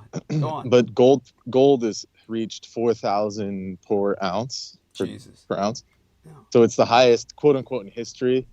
But it was higher in the 1980s after the bubble burst, and especially if you adjust for inflation. So, but it's on its way to surpass that, which is not good. Thank you. You know? Thank you. But also, I don't understand like the people going, buying gold or whatever to, hedge their bets with it. Who's going to buy it after everything, the bottom falls out? Thank you. Thank you. Because if it already did that in the 80s, that means tons of people lost money on it at some point during that whole fiasco. That's right. So do you recall anything from that time about gold being relevant? Because it almost seems even less relevant now because like if everything's in crypto that's backed by gold, then what are they going to do? Sit on the gold? I mean, Well, crypto's and not just backed by tell anything. people, look, Crypto's not backed by anything. well, they're trying to make it backed by gold. Understood. And they're actually succeeding in places like Florida and stuff like that. Okay. So, yeah. So- Are they succeeding in simply having people believe that it's backed by gold, or is there actually something to yeah, it? they're just saying it's legal now to do. But I don't see any banks rushing Thank to you. put their gold behind it or anything. Yeah, thank you. Yeah. I would hope not. So Bitcoin is also at the highest it's ever been, you know. Jesus Christ. So, Yeah. but these are almost like, this is like, you know, when like the gambler is desperate and they go all in. It's like, Yeah. that's what it seems. Thank you. Thank you. They cut you off, by the way. You know, the economies look like it's ready to fall apart, and then they just put all in. Yeah. Oh yeah. Well, it might call my cut completely. Who knows? Yeah. But yeah, so you know, it's like a gambler. You know, you put your all in when you're like desperate. You know, so Yeah, no, I hear you. I hear you. This is like the gambler who can't stop, and the more they lose, the more they put in. That's and now Yeah. they're putting it all in, as you said, behind crypto, and this is going to cost us all. and Yeah. gold. Thank you, and gold. Which, by the way, gold has a certain logic to it because it's one of these. You know, gold is just gold; it can't become anything else. Yeah, it's And- tangible, but Yeah. the thing is, when it becomes this expensive, it's like you can only split it up so much. It Thank would you. become Yeah. inaccessible. Yes. Really. Yeah. Absolutely. Absolutely. And even silver, they're pushing up silver, saying that's, you know, because logically that's the next step, because if people can't afford gold, then they go to silver. But yeah. it's like, if $1 costs, you know, Mhm. but like an atom of silver, I mean, like there's no sense in using it. Like it just, the whole thing falls apart. Oh yeah, no. Well, as Yeah. you said before, if it comes to a societal collapse, gold is only useful at the point that someone attains a substantial amount of power in a stabilized resources. area. Yeah, and Yes. then begins to use it to help found the basis of a new economy. But until that point, you can't really spend it because, you know, Exactly. I remember this one poor guy, this clown, you know, I you know, liked him, but he had this idea, I've got 3 gold coins and, you know, this one will help me get a boat out of here. This one will help me, you know, pay to get into another country, you know, and these are real gold coins. And it's like, dude, you know, they'll just kill you and take it. It's like, Exactly. you know, Yeah, when it gets that bad, the gold just is in the hands of whoever can kill and take it and keep it, you know, under arms. Yeah, like that old sailor's myth that like the gold earrings, Yeah. you know, one was enough to buy the coffin, and the other one was to pay the guy to bury you, Yeah. or something. Yeah, yeah. Like, was that true? It is in a sense. I mean, Maybe in like the pirate days. Or something. well, let's put it this way. Sailors believed that earrings actually helped the eyesight. They helped keep the eyes sharp. That was because of the okay. kind of what do you call that? The meridians. The meridians in the ears connected to the eyes. They felt that the earrings helped keep the eyes sharp. But then, like you said, you would have sometimes the gold earrings, and that way it would, as you said, it's if your body ever made it back to shore. You know, that's then it was hoped, of course, that someone would be decent enough to take that and use that to give you a proper burial if your fat and bloated body ever made it back to shore. By that I mean all the salt water and the bloating that happens with exposure to the elements. It's yeah. But most of the time your body would sink, and it would just be a reason for someone to recover you, perhaps, that if they were to get those earrings, that you know, they'd be around your skull, and maybe they would at least take your skull back up to be buried, you know. So at any rate, thank you for that. And so Brendan brings up very important points. The economic consequences of the current federal government shutdown hinge critically on how long it lasts. If it is resolved quickly, the costs will be small. But if it drags on, it will send the United States economy into a tailspin. That's because our economy is already, as Brendan articulated, in a very precarious state, with the labor market struggling, consumers losing confidence, and uncertainty mounting. As a former federal historian who has studied the economics of public finance, I closely follow how government policies affect the economy. So let me explain, as I do to the lads that I'm paid in their blood to tutor, how a prolonged shutdown could affect the economy and why it will likely be the tipping point to our second Great Depression. You see, all of this it requires my explaining direct impacts from a government shutdown. Let's start with that. The partial government shutdown began on the first day of October in 2025, as Republicans and Democrats failed to reach a deal on funding some portion of our federal government. A partial shutdown means that some funding bills have been approved, entitlement spending continues. That's why, Brendan, your mother working at Social Security is still getting paid, because Social Security hasn't stopped. So because some of the funding bills have been approved, entitlement spending continues since it does not rely on annual appropriations. And yeah, there are entire sectors that are deemed, essential. Thank you. And they're totally exempt from this kind of shutdown, which just seems like a weird system, but here we are. Well, if they don't keep giving Social Security checks, they will see people rioting in the streets, right? Yeah, the whole place will collapse. Exactly. Right. Yeah. So thank you for that. And definitely. Yeah, I'm getting some heavy interference, but there's I was going to show you this. Yeah. Pentagon Pete cosplays after General Prep. What's going? I'm gonna send it to you, but I won't be able to stay on. Something's blocking my messaging. I can't even access the call anymore. Oh my God. Well, see if you can stay on. But try.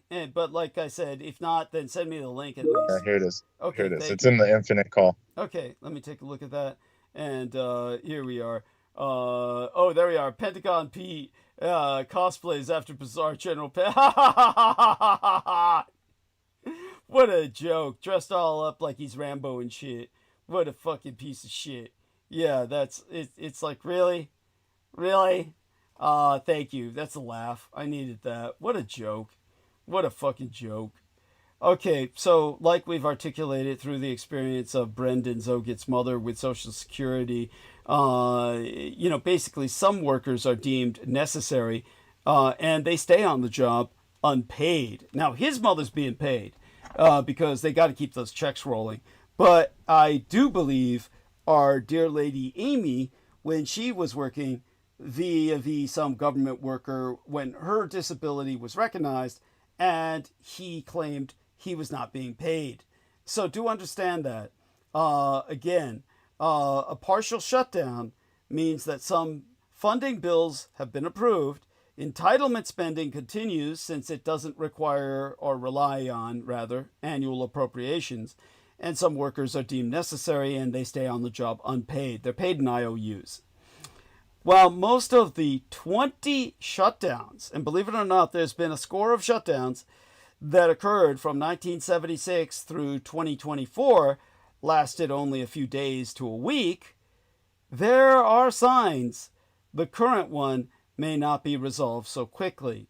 Now, I live in the state nation of California, large enough to be larger than most nations on Earth in terms of both geography and economy, and we've gone months at times. Certainly during the reign of Pete Wilson, Governor Pete Wilson, we went months without state workers being paid nothing but IOUs, to the point where they had to rely on food banks. And I believe this could happen now with your federal government. So, yeah, again, the economy in such case would definitely take a direct hit to GDP, to gross domestic product, from any lengthy shutdown, but it's the indirect impacts, the collateral damage that would prove most harmful.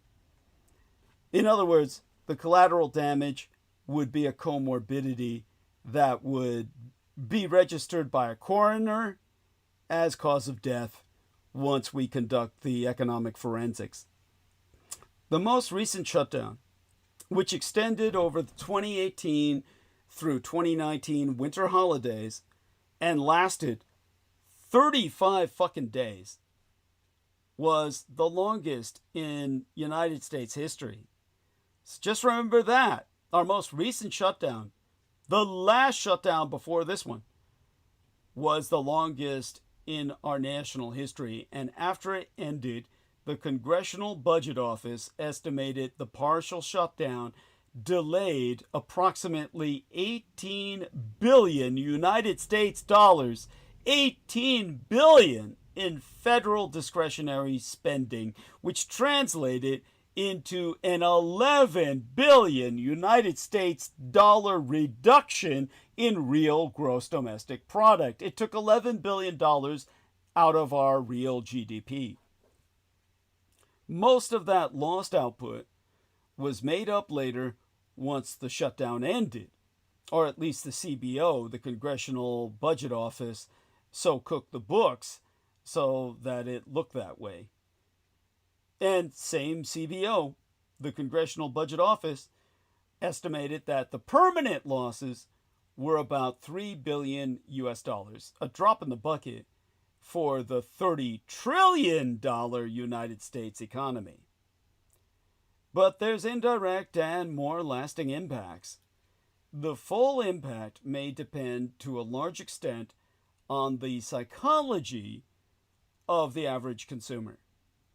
Recent data proves that consumer confidence is falling as the stagnation in the labor market becomes more clear. Business confidence has been mixed as the manufacturing index continues to indicate the sector is in contraction, while other business confidence measures indicate mixed expectations about our future. So if this shutdown drags on, the psychological effects will lead to a larger loss of confidence among consumers and businesses. Given that consumer spending accounts for 70% of economic activity, a fall in consumer confidence would signal a turning point in our economy.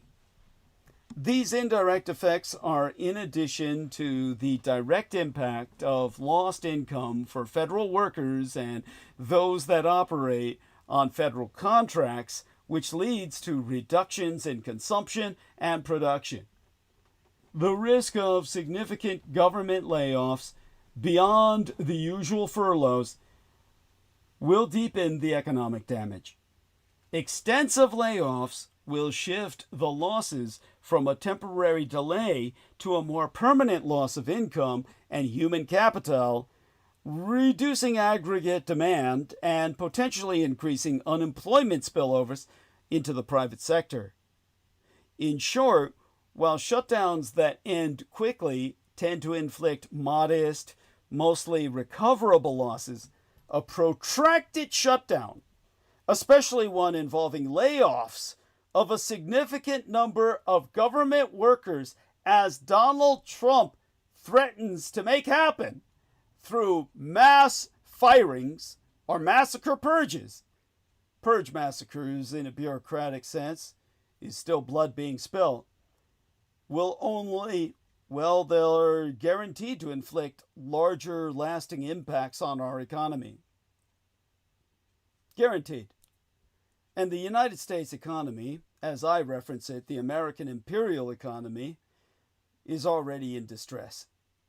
This is all occurring as the United States labor market is flashing warnings.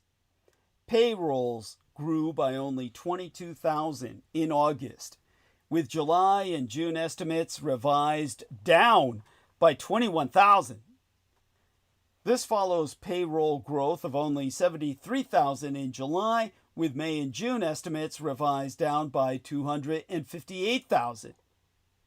In addition, Preliminary annual revisions to the employment data prove the economy gained 911,000 fewer jobs in the previous year than had been reported.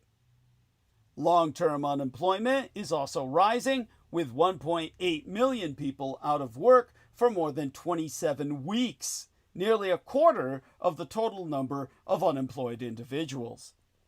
At the same time, AI adoption and cost-cutting will further reduce labor demand, while an aging workforce and lower immigration shrink labor supply. The Fed chair, Jerome Powell, refers to this as his words, curious kind of balance. A curious kind of balance in the labor market. In other words, the job market is, by all evidence, come to a screeching fucking halt. The job market has stopped on a dime, making it difficult for recent graduates to find any work whatsoever. Recent graduate unemployment, that is, those who are 22 to 27 years old, is now 5.3% relative to the total unemployment rate of 4.3%. A full point ahead in the worst possible way. The latest data from the ADP employment report, which measures only private company data, shows that the economy lost 32,000 jobs in September, just last month. That's the biggest decline in 2.5 years. While that's concerning, I should say obviously a warning sign, economists, economic historians like myself, usually wait for the official Bureau of Labor Statistics numbers to come out to confirm the accuracy of the payroll processing firm's report. The government data that was supposed to come out on October 3rd might have offered a possible counterpoint to the bad ADP news, but due to the shutdown, the BLS, or Bureau of Labor Statistics, will not be releasing that report. Now, there's problems that Fed rate cuts simply cannot fix. This will only increase this inability of the Bureau of Labor Statistics to even release the information I need to give you an accurate reading, a more exact analysis. All this impacts anybody who's responsible for analytics, especially the economists.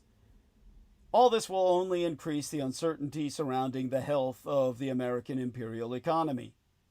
And it compounds the uncertainty created by on-again, off-again tariffs, as well as the newly imposed tariffs on lumber, furniture, and other goods.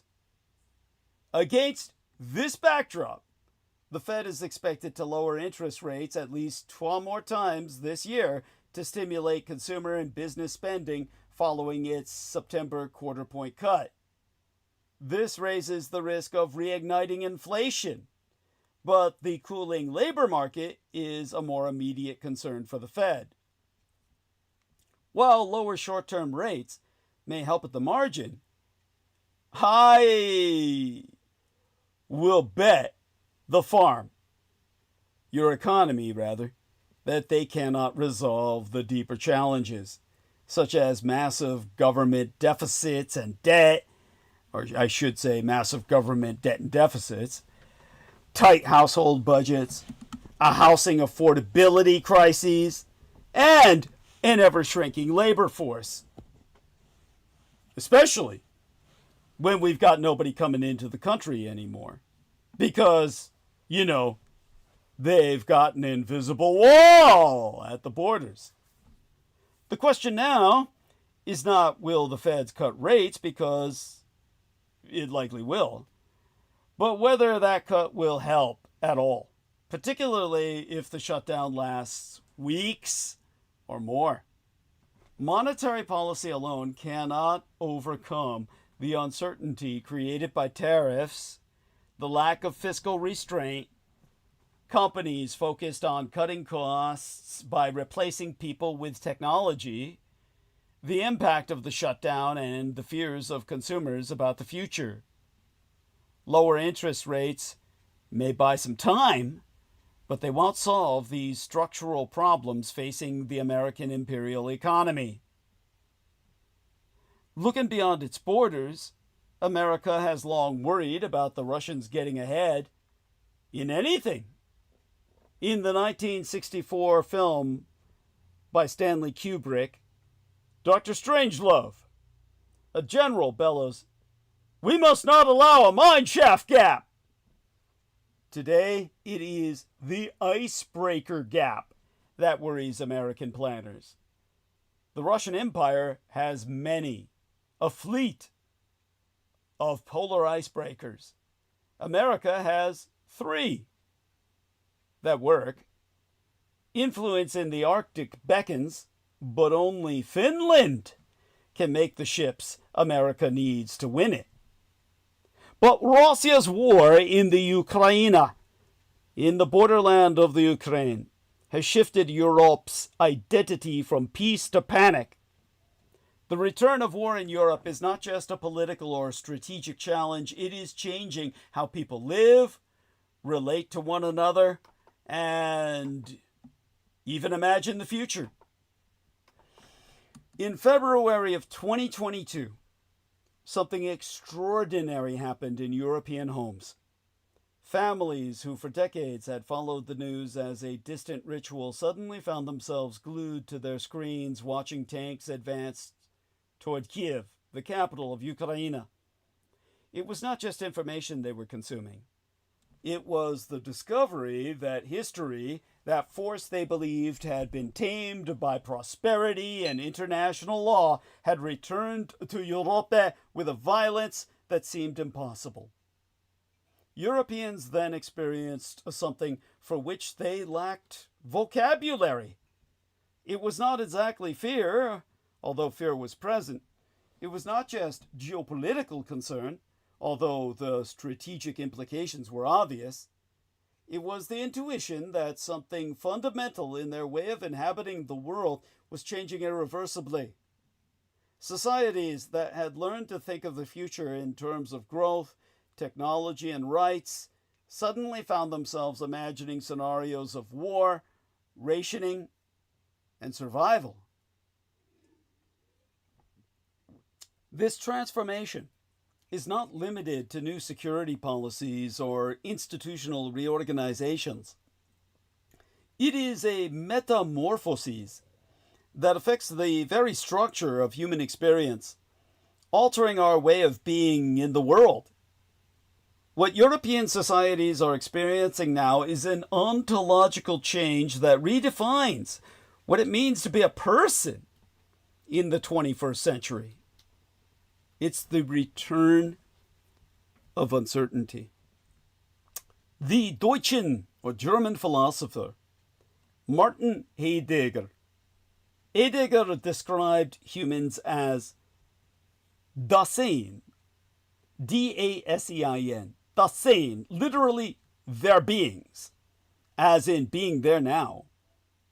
Their beings, who look to the future, shaped by their past, and aware that they will die.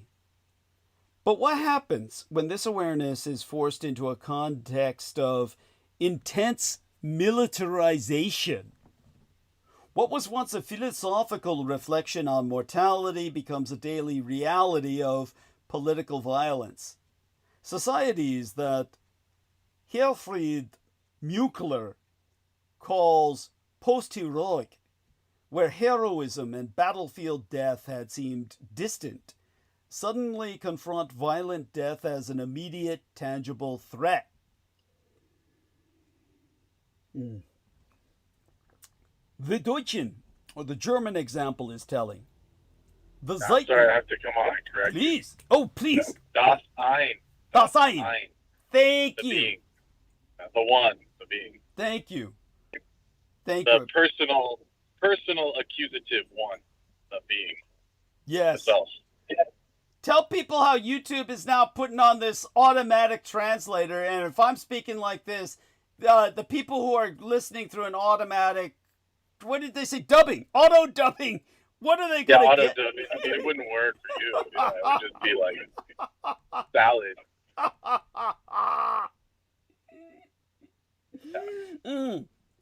Thank you. How about this? Zeitenwende. Am I saying that right? Zeitenwende. Zeitenwende. Zeitenwende. Is that it? You have to spell it. I mean, from what I'm hearing, it's totally wrong. Yeah. It's this monumental change, or like a tectonic shift. Zeiten for time, and then Wende. Zeitenwende, or Zeiten. Zeitenwende. Let me see if I can find the word here and just Turning point. Yeah. Turning point. Yeah. The turn. Time turn. Yeah. Yeah. That's right. And so that is it. Zeitenwende. Good. Okay. Thank you. At least I got that down. Zeitenwende. Okay. Here we are. So there we are. I put it in the text box. Zeitenwende. Okay. Zeitenwende. Okay. Yeah, there you go. That's good. Thank you. Bless you. See why I need you around? So the Deutschen example that is most exemplary of what I'm trying to articulate, the Zeitenwende speech by the Deutschen Kanzler, the German Chancellor Olaf Scholz, in 2022, signals not just a shift in foreign policy, but a transformation of national consciousness. Generations raised in post-war pacifism are now forced to think in military terms, organizing their collective future around the real inevitability of war. The 100 billion euros set aside for rearmament is more than a budget line. It reflects a new reality, one in which violent death becomes a central consideration in national planning. The French philosopher Emmanuel Levinas, who experienced war as both a soldier and a prisoner, highlights a key change: the collapse of intimacy. For him, ethics begins with the encounter with another person, but this requires keeping a private, personal space. European militarization weakens that privacy, but this requires, well, it creates instead a constant sense of surveillance. People start judging themselves and others through a lens of security. In France, this focus on safety has turned debates that once centered on social issues, immigration, education, culture, into questions of internal defense. So, this isn't just about government policies. The very way people relate to each other is changing. Hopes for social integration turn into security anxieties. Cultural differences are seen as existential threats. And community bonds are reshaped according to a friend versus enemy mindset. On the other hand, Heidegger's concept of Mitzin, is that correct there, Brendan? And am I even pronouncing the philosopher's name correctly? Martin Heidegger. Heidegger. Thank you. Heidegger's concept of Martin Heidegger. Thank you. Is it Mitzin? Mitsein? Mitzin. Mitzin. Thank you. It's the idea. Explain to people that the idea that to exist is always to exist with others, right? I think. No. Well, this is like some Heideggerian kind of stuff. Yeah, vocabulary. It's a vernacular. And yeah, well, he took the German words and like philosophized and amplified them. And only German language can do that. Thank you. You know, Yeah. so that's why he did that. Thank you. Beautiful. Yeah. So, Meitzen, it's this idea that to exist is always to coexist or to exist with others. It's being replaced by a form of their being, of being against others. Dasein? Is that right? Dasein against others. Their being against others. Yeah. So Mitsein and Dasein. That's what you're saying. Okay, yes. got it. Thank you. Yeah, Mitsein, Dasein, and I think there was a third. Yeah, which I can't remember. Which I can't remember right now. Yeah. But anyhow, it's not just Dasein anymore, or simply being. You are now being against others, where social life revolves around threat and defense. For Heidegger, Meitzen isn't just a sociological fact of living in society. It's an existential structure that allows us to recognize others as equals in their very being, their Dasein. This structure, thank you. Yeah, Dasein, being towards death. Dasein, thank you. Yeah. Dasein. Now, this structure breaks down when systematic suspicion becomes the dominant way people relate to each other. And this brings us to Europe's new existential reality. The most alarming aspect of this transformation is how quickly it has become irreversible. Unlike the slow militarization of the 20th century, which unfolded over decades, the current shift has occurred in just weeks.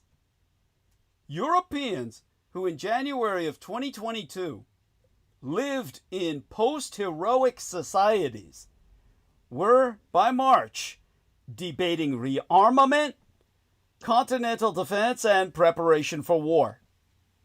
This rapid pace, thank you. And any observations? Please. And now they're authorizing the police to shoot down any unidentified drones.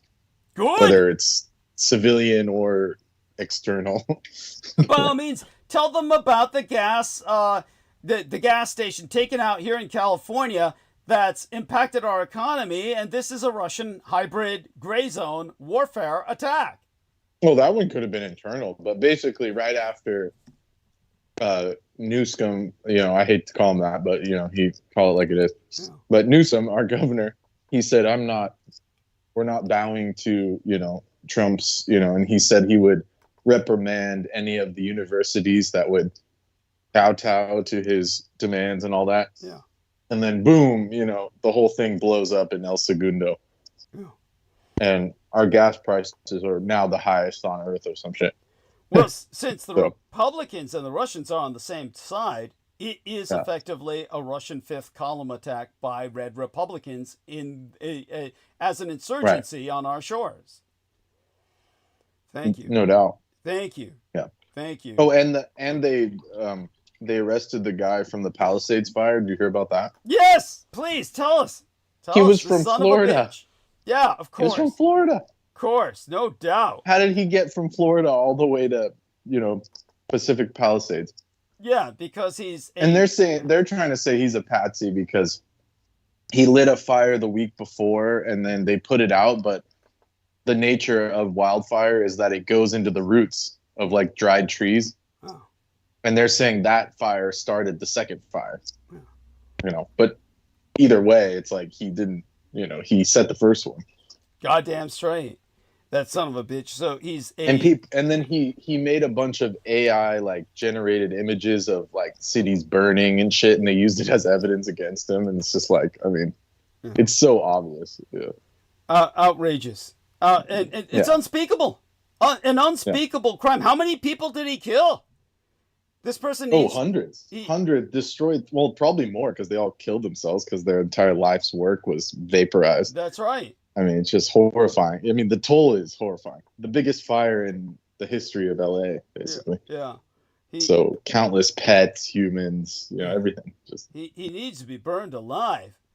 And that would be poetic. It's funny because they said they want to kill the other people, but not this guy. They'll defend this guy and say, "Oh, he was shipped to Florida, and they just made it look like he was from Florida." It's like no one willingly goes to Florida. Thank you. Really? Yeah, really? Unless they're paying them or something. Thank you. Outrageous. Just yeah. So when it comes to Europe's new existential reality, this rapid pace of militarization creates existential disorientation. It's a sense of losing collective identities before there's been time to even assess or let alone protect them. Recognizing the deep human impact of this militarization is not just an academic exercise on my part. It carries urgent ethical consequences. If militarization represents an irreversible transformation, then decisions about military readiness, social mobilization, and the tone of public debate carry weight far beyond conventional strategic calculations. We are not merely rearranging defenses. We are reshaping the very experience of European life. Understanding this process forces us to rethink the very meaning of security itself.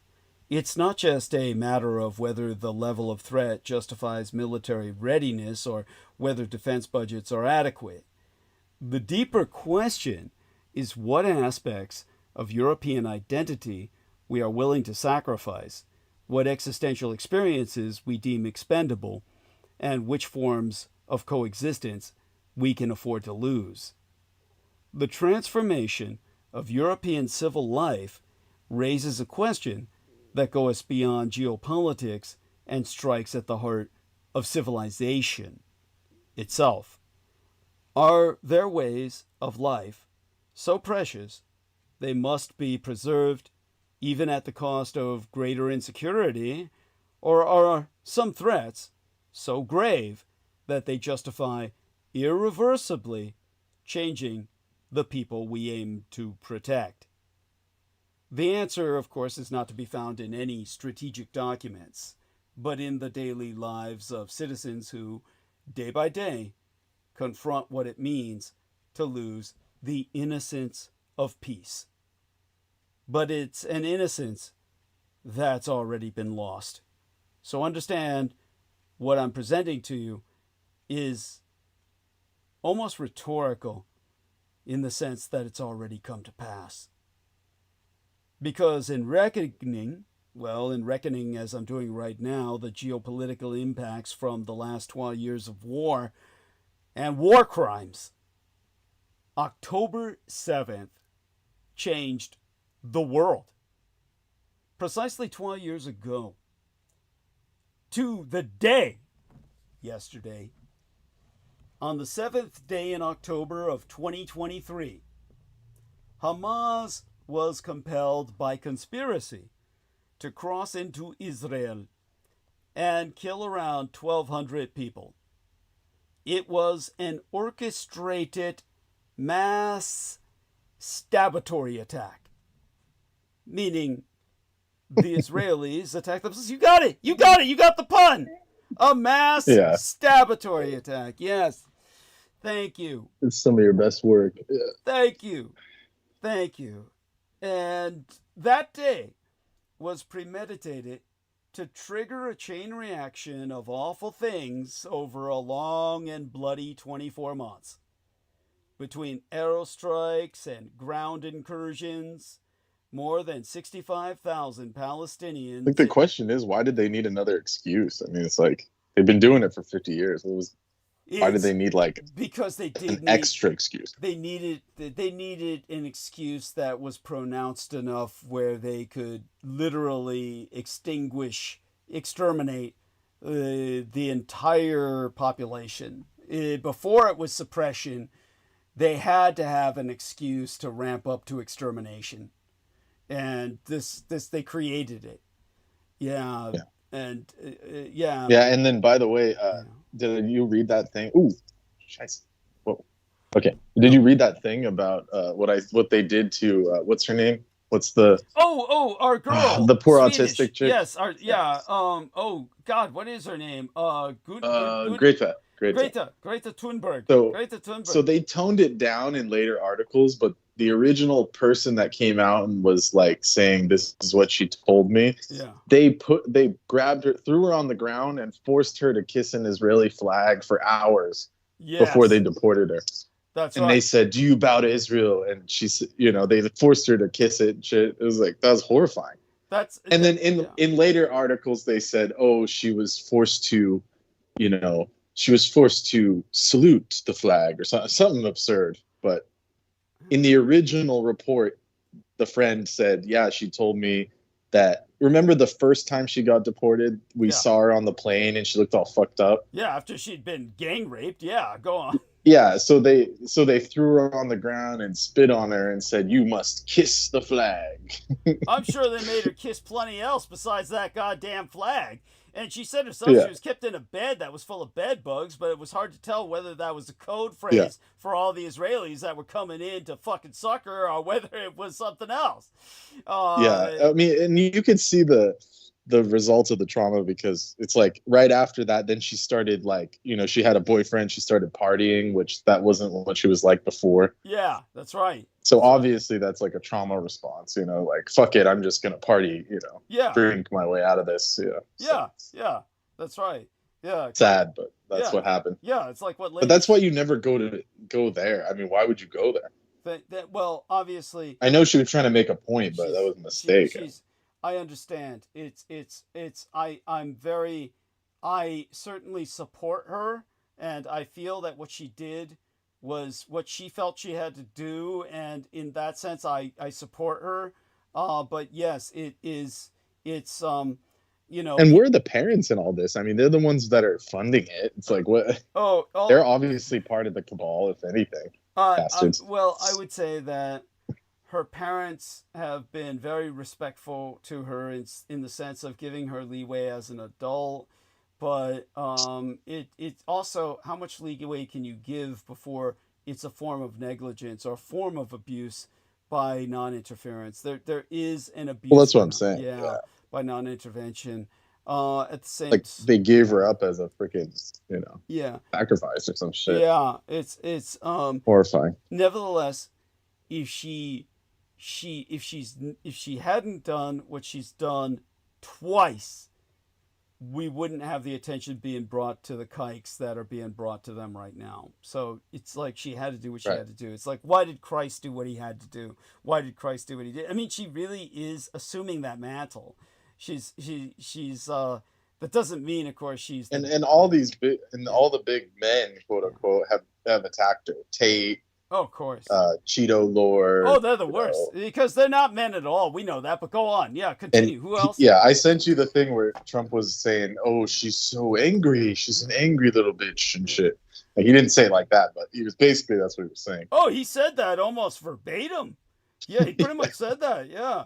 And that she needs to be fucked. He said, yeah, she needs to be porked. Yeah, that's pretty much said, that's his solution as a man, right? Yeah. Yeah. Well, you called it. Yeah. Well, that's what all the people in the comments were saying. Of course. They're saying she needs dick, so she stops worrying about all this shit. Yeah. And when she was like 15 or 16, I mean, basically when they were saying shit, like, horrifying. That's true. That's true. And some might argue, you've got the fuckers who would argue that she's going to Israel for plenty of dick. She's getting it there when they're gang raping her. Well, that's what's so suspect is she gets beat up, forced to kiss the flag, and then next thing you know, she's on a beach with that suspiciously Jade-looking guy. Yeah, that's her boyfriend. Yeah. It's like a handler. Like a shocking. Yeah, it's shocking. It's like a decompression. It's like a decompression chamber. Yeah, he's the kite. And they said, we'll just put a, kite handler. It's the same trip they always do. Yeah. Then they just put him with some kind of like fake artist, Yeah. Oh yeah. Like pseudo intellectual. Who never has any visible means of supporting themselves. Yeah, it's they're just sitting on a beach, and that dude never looked like he worked a day in his life. Of course not. Yeah. And he has money to take her out, and all. It's just weird. Of weird course. No, it's not. it's obvious. It's obvious that, Right. but at the same time, Well, apparently he like saves animals or some shit. Like he's some kind of like charity oh, that's runner. that's a good one. Yeah, like that. Yeah, Well, is that the joke? Is that they said send her to this guy? yeah, that's she's an animal. yeah, she's an animal. Send her to the guy who saves animals. Yeah, Yeah, that makes sense. That makes sense. like some kind of sick, twisted. Yeah, of joke or course. something. No, I agree. Yeah, I concur. And but yeah, nevertheless, she's put herself through that, and it's Christ-like. It's Christ-like. Yeah, well, you called it. You Yeah. called it. Yeah. You were the first person to say, "Oh yeah, they beat her up or something," Yeah. Oh yeah. And like just by her body language. oh yeah. Yeah, and yet she went back for more, and that takes either an enormous courage or she's obviously mentally deranged, one or the other. But I'm not going to fall with all these people who claim she's mentally deranged. I feel that she's incredibly dedicated to making a point on behalf of the people of Palestine, because, as she said, publicly and openly, Zionism must be destroyed. So she has said that, and when she said that, that's when she lost all the liberal world, and everybody stopped, rendering her an angelic figure and started basically, abandoning her, like not paying attention to her and what she was saying. So she had to do what she had to do to bring attention to what needs to be brought into focus. And so, she's exposing the kike for what they truly are, and it has to be done. Somebody's got to do it. And so historically, so far as can be seen at this point in history, historically she's going to be remembered for that in a very positive sense. I only hope it doesn't take it to the point where she becomes like a new Joan of Arc and literally killed to make that point. But we'll see what happens. Obviously, Yeah, well, if anything, she was worth her salt, taking down Tate for a little bit. yeah, of course, and that and other things, but yeah, but she's bringing attention to the fact that we've had between the airstrikes and the ground incursions, more than 100,000 Palestinians in Gaza have been killed. And effectively 200,000 when you think of all the critical injuries that many people will die of. There's no way to treat them. So a united. I mean, like, who's counting? I mean, it's probably more. Oh God, it's much more. I mean, these are just estimates. I mean, if I know anything about statistics and anthropology, is like there's no way to count all the people. And they're always underestimated. In this day and age, they always underestimate. By at least 2/3, in my opinion. I agree. It's not double. No, it's quite true. Quite true. Whatever numbers you're hearing, double them will come closer to the truth, because there's people dying as we speak, and regardless, a United Nations Commission of Inquiry has concluded that Israel is committing genocide, and that's an assessment that even the Israeli human rights organization, B'Tselem, concurs with. More than 90% of homes in the Gaza are estimated to be damaged, actually completely destroyed in terms of any functional habitability. And the United Nations food security experts have confirmed that there is a famine in Gaza City. There have also been ripple effects far beyond the Gaza. There was a war with Iran, which the United States got directly involved in.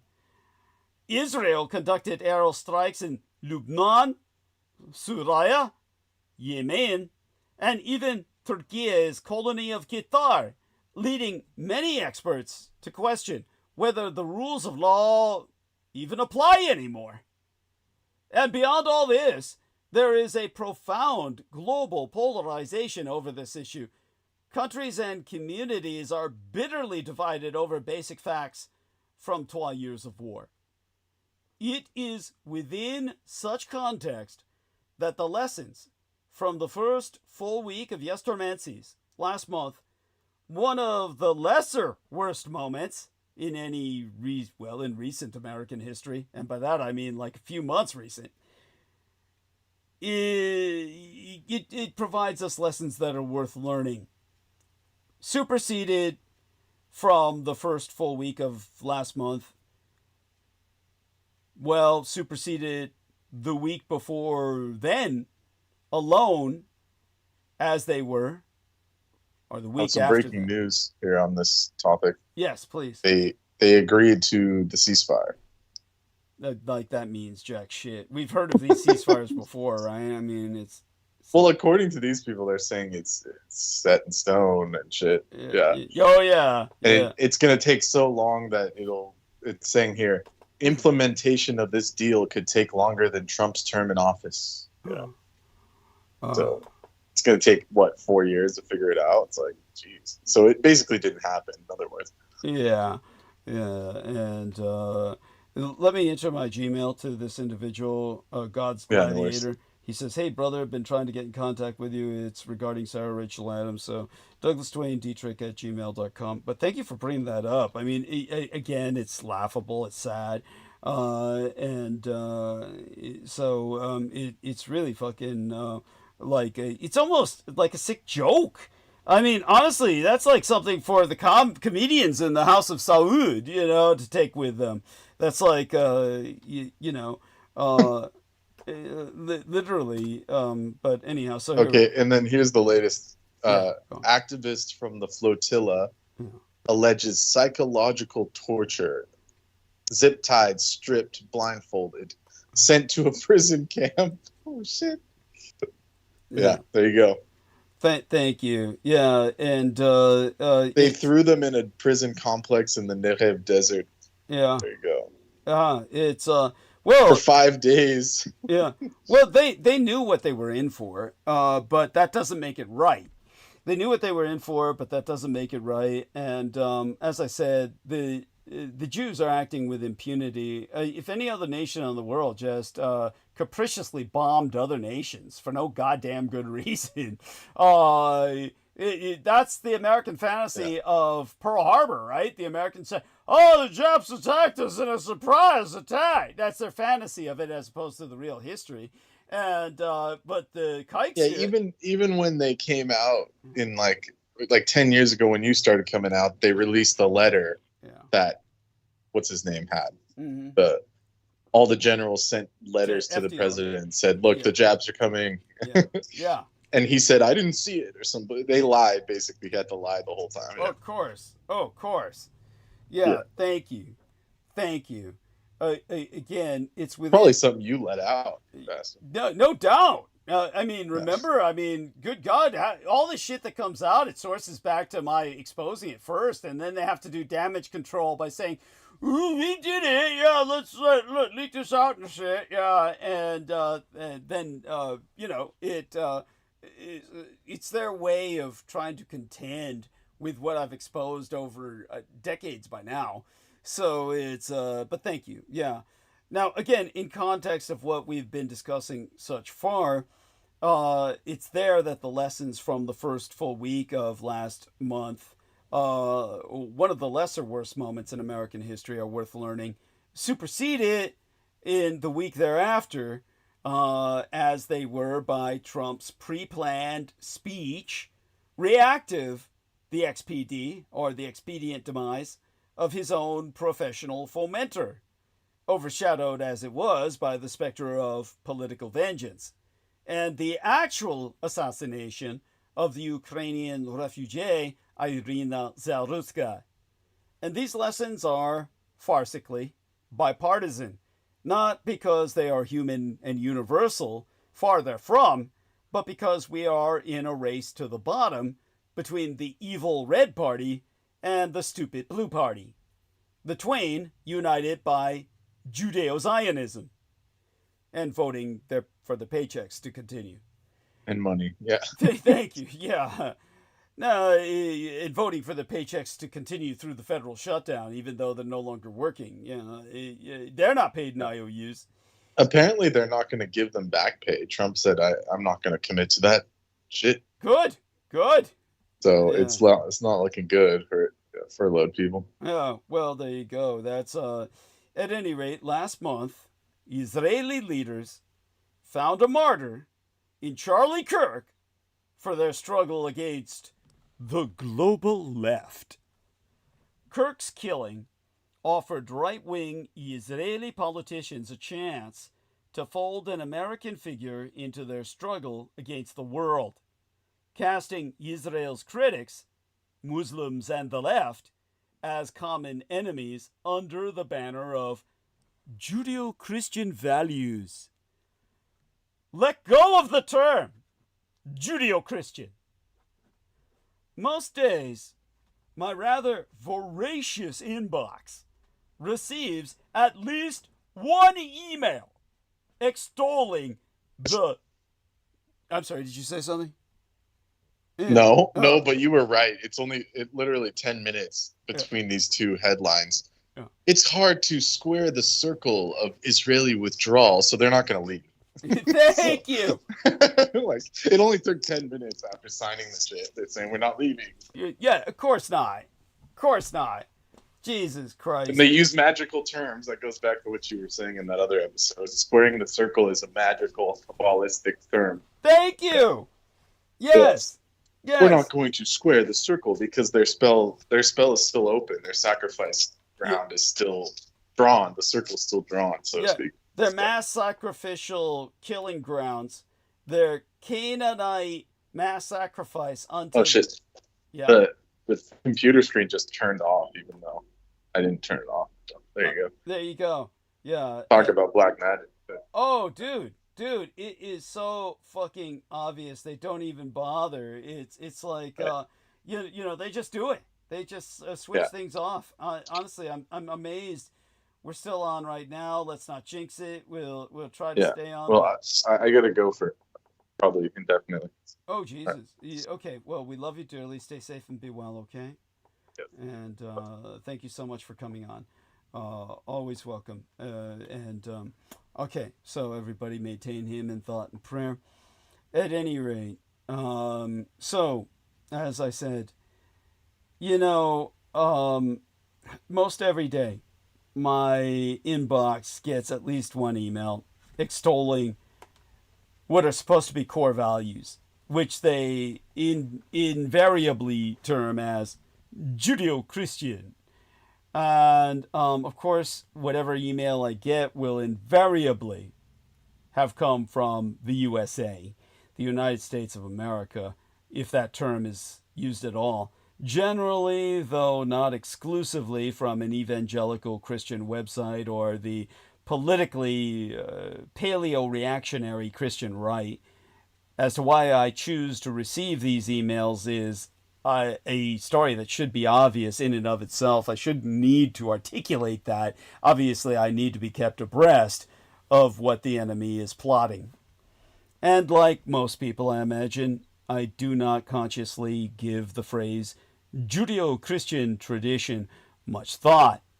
But it recently seems to have become ever more widely abused. And it often surfaces in the civic and ethical quarrels that are currently tearing American society apart. The Judeo-Christian tradition is presented by its advocates as representing authentic American spiritual values. American society, according to these advocates, is being torn apart by those who spurn this tradition. The phrase Judeo-Christian tradition first emerged in the 19th century as a means of distinguishing monotheistic faiths from other religions. It took on a political nuance in the 1930s when Judeophobia was on the rise. In an incisive history of the term, an individual named Mark Silk has noted that it was used by organizations in the United States of America, such as the National Conference of Christians and Jews, to indicate opposition to neo-fascist organizations like the Christian American Crusade. In 2019, the Washington Post called it a core tenet of American national identity, part of the civic religion of these United States. Today, the term has become toxically politicized. There is obviously a racist element thereunto. After all, Judaism and Christianity are just one of a trinity of monotheistic faiths, oft called the Abrahamic religions, of which the third is Islam. Judaism is far closer to Islam in terms of theology and practice than it is to Christianity, yet Islam is omitted from the idea of a Judeo-Christian tradition. Okay, Islam came to the USA later than Judaism, but it is now an integral part of modern, or should I say postmodern, America. To speak of an American society today shaped by Judeo-Christian tradition indicates, to my mind, at least a deliberate attempt to exclude Islam from the cultural makeup of these United States. Of course, Judaism and Christianity have much in common. Christianity can be argued to have emerged from Judaism in the sense that a butterfly emerges from the chrysalis that was originally a butt-fucking ugly shit-sucking caterpillar, and it includes the Hebrew Bible in its canon and accepts Judaism's ethical precepts. And because Ashkenazi Jews have lived among Christians for so long, Christianity has influenced their behavior and vice versa. Perhaps the most striking example is the prohibition of polygamy imposed by an Ashkenazi rabbi in the 11th century to harmonize Jewish society with the norms of Christianity. Because before then, in case you didn't know, Jews took hella wives, and most of them, the daughters of their first cousins and shit. I'm not trying to be an asshole here, it's just the way it was. It's why they have so morbidly inbred genetic strains of diseases numbering in the fucking thousands. There are strong cultural influences as ill, particularly in the way Judaism is practiced. They include singing in synagogues, the weekly sermon, and in Great Britain, the chief rabbinate. But these influences are limited to the Ashkenazi world, to those Jewish communities which lived in Christian environments. Jews in Islamic and other lands were barely touched by Christianity at all. So, Judeo-Christian, a term abused today by all too many to show or try to, shall we say, masquerade a unity between trois religions, a bridging of trois religions that are in many ways at odds with each the other. With this term, it seems as if a majority Christian nation, with the best of intentions, opens itself up to connecting with Judaism, the ancient source of Christianity. This is a term to describe shared values and concepts of trois religions moving forward together with a shared plan and presumably objectives. What could possibly be wrong with this word? Turns out a hell of a lot, actually. The current abusage is often inaccurate, and the original usage brings even more baggage. With the current abusage and history of this word, it must be removed from the language of anyone that truly believes in religious diversity and inclusion. The earliest uses of this word were about early Jewish converts to Christianity. Instead of it being unifying, instead of covering trois religions, it covers a major divide. With the history of early Christians, especially once they became the official religion of Roma towards Jews, These people are viewed very differently depending on if you are Jewish or Christian. It was linked to a source of conflict and was not really about Jews as much as early converts to Christianity. The usage was pretty much the norm. As I've just articulated it, this usage was pretty much the norm until the early decades of the 20th century, when the term became linked to a more current conflict. Judeo-Christian became the self-description of many Christians that were against Christofascists, like Father Coughlin. Father Coughlin was virulently anti-Jewish, and the Judeo-Christians were against this level of hatred of Jews. This was a Christian versus Christian battle regarding the Jews. It was still not really about Jews at all, as much as about how Christians saw Jews. The next major shift is a product of the Third World War in effect, the so-called Cold War. This time it was Judeo-Christians, as in the West, versus atheists, as idealized, ideologically,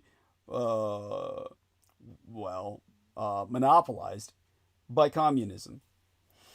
In the Third World War, in effect, of Pax Americana versus the Reds, many in the American Empire saw a war between religion and atheism, between faith and godlessness. At this time, the main religions in these United States were perceived to be Christianity and Judaism, even though Jews have never made up more than a low single-digit percentage of the United States population. Like every other usage, this was from a Christian perspective, and while Jews were clearly not atheists, when in practice the overwhelming majority of them are, well, let's put it this way, there was still some animosity towards Jews as outsiders, even among those then using the term.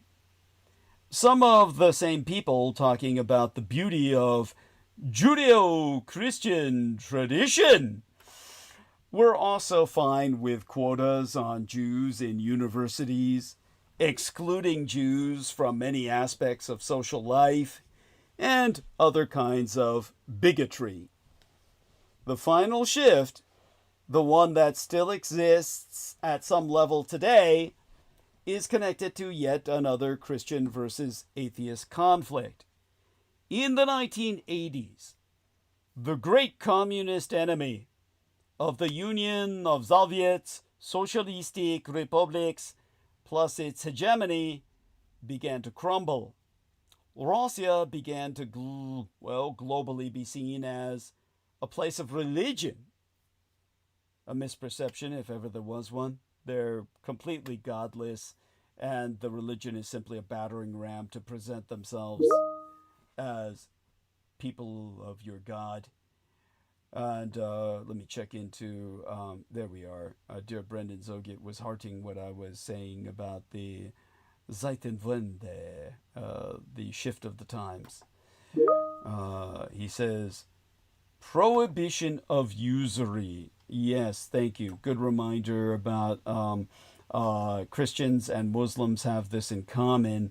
It's to prevent a love of money, which is the root of all evil. So they leave that to the Jews.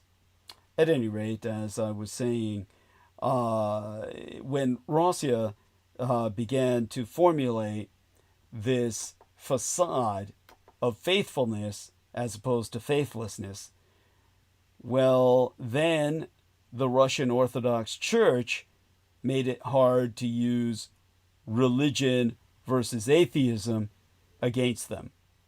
The moral majority needed a strong, scary enemy, and they found it instead upon our own shores in the person, or personae, of the liberals. Modern, or rather postmodern American issues such as defining the required separation of church and state, family values, rights of women, and what kind of social equality should be allowed, were often dividing lines between Judeo-Christian conservatives versus atheistic liberals. While the use as a side in a conflict is similar to past uses, for the first time, some Jews were really part of Judeo-Christian groups in visible numbers. What makes the term still problematic, if not more so, of course, is that Jews were on both sides of the issue, as are Christians. When used, or rather abused in this way, it is more about paleo-reactionary versus liberal progressive ideology than about religion at all. While this is still part of the abusage today, there is another aspect to the usage, that of excluding other religions, which thus renders the term abusive. Many who abuse Judeo-Christian as a term today are not just anti-liberal, but against every other religion almost entirely. Especially since 9/11, it has often become an us versus the Muslims term. This is not the only abusage today, but it is, unfortunately, an abusage that is propagated enough to make it nigh impossible to avoid the link. This brings us, of course, to the history in depth of the term Judeo-Christian, from counter-hegemonic to Ziorusiist. In the last episode of last month, I spraketh on the Judeo-Christian tradition in America and traced the history of Judeo-Christian terminology in American anti-culture. It was my second foray into American religious history in a while, the tangent of a philologically trained medievalist for whom begriffs, or should I say it with Brendan Zogit in mind, Begriffsgeschichte, the history of concepts, has always been the normal way to conduct cultural and intellectual history. Let me give this term over to our dear friend Brendan Zogit, and he can tell me if I'm fucking it up. So let me get it to him privately as well as publicly. I put it inside of the public, and now I will put it inside of Brendan Zogit's private. Okay, so dear Brendan, you can tell me if I'm pronouncing this correctly. I'm doing my best. God help me, like my biological father Adolf Hitler, German is not my natural language. I speak, or he spraketh, a kind of hillbilly German. So it's kind of like when Adolf Hitler spoke, it was kind of like the German version of the Beverly Hillbillies. He's coming at you with a kind of almost, what would you call it, hill people accent. Something similar to maybe what would be perceived as Appalachian. And when it comes to, or a deep Southern accent. How about somebody with a deep... You jacked it up. Okay, so I fucked... How did I fuck? Begriffsgeschichte. Okay. Begriffsgeschichte. Geschichte. Yes? Begriffsgeschichte. But we'll just say yeah. Oh, God. Say it again. Say it. Begriffsgeschichte. Okay. Begriffs... As in history. Geschichte is history. Thank you. Begriffsgeschichte. Yeah, is that okay? Almost? Yeah. Okay. Begriffs... Yeah, Begriffsgeschichte. Thank you. Or excuse me. Geschichte. Geschichte. So, yeah, Geschichte is base, so it's not the same, but yeah. Okay. Geschichte. History. Geschichte. It's like concept, like overall history or concept history. Okay. Overview. Something Okay. like that. Thank you. A history of concepts. Yeah, something like that. There we are. So, but wouldn't the ch at the end make it more like Begriffsgeschichte? Geschichte? No. No. Okay. All right. There's no K in them. Okay. It depends. Actually, I'm using the the book German. Actual German. So, actual German. So as opposed to Austrian. Well, yeah. Like it's based on the northern accent. Yeah. Okay. So you're coming from like the Hitlerian, Yeah, that's right. Yeah, hillbilly. They would add a K. Add a K. Thank you. So so like a German lesson. So like Bavaria and Austria, they would say with that dialect. Thank you. It's just a dialectical shift in the consonant. Bless you. But if you're going as per like academic German, it would be Geschichte. Yeah. Thank you. I appreciate that. Yes, no, it's very important because otherwise you sound like Schwarzenegger or something, like some hick or something. Right. Which is, of course, what my biological father sounded like. That's right. That's how he sounded. Yes, but he worked on hard. He did like the accent later. He did later. To yeah. To widen his audience and stuff. It's true. Because people were like early on hitting against him about it. That's true. Especially because Prussia and Brandenburg and all those, like, they were speaking proper German, or so what they considered proper German. That is quite true. That's quite true. Which, by the way, is why they called him a Schickelgruber, which means a simpleton, to his critics. Yes. And that became, some other idiot claimed that was his real name, which it was not, just so people understand the roots of that myth. So, Schickelgruber is just a German term for like a simpleton, a country bumpkin. So tell people about that. Yeah, it's just it's like a hillbilly. Yeah, basically. yeah. And then people tried to claim, oh, that was his real name before he changed it. No, he was born a Hitler, just so people know. Yeah. So thank you. Yeah, and I'm trying to think of another example, like where that CK comes in, like that accent, like ish. So the German word ish. Mm-hmm. So ich habe. Mm-hmm. So I say it ich habe. Some people say ich habe. Mm-hmm. So just the dialect thing. That's where that comes from. Bless you. Dialectical. Thank you. So not like not like a philosophy dialectic, but like actual dialects, linguistic dialects. Thank you. Very important to disambiguate that. So that's magnificent. Thank you. It's a lesson well taken. And so understand in that context of the history of concepts, which for me, as I said, as a philologically trained in the course of my work for a Kino medievalist, for whom as my biological father would have said it originally in his own dialect, Begriffsgeschichte, the history of concepts has always been the normal way to conduct cultural and intellectual history. Well, lamentably, Judeo-Christian has proven to be a concept with quite a convoluted history, not the least perturbing part of which was how a term that emerged in common usage as a means of acknowledging and protecting the Jews has come to be dismissed by the knowing among us as hegemonic and supersessionist. Over the years, the usage has continued to devolve, as I'll delineate, it has now migrated a full 180 degrees. But let me begin by reviewing the bidding, which begins well before the terminology became ideologically fraught. And maybe I should start that with next episode. I mean, because we're coming back Sunday. Hey, it's late. We've been on 6 hours. Fuck, I've earned my pay. So, what the fuck? We can start on Sunday with getting deep into the lesson. And because I think it's important enough to dive right into it with everyone available to hear it. Shit, I ain't putting more quarters in. I'm not paying for extra time.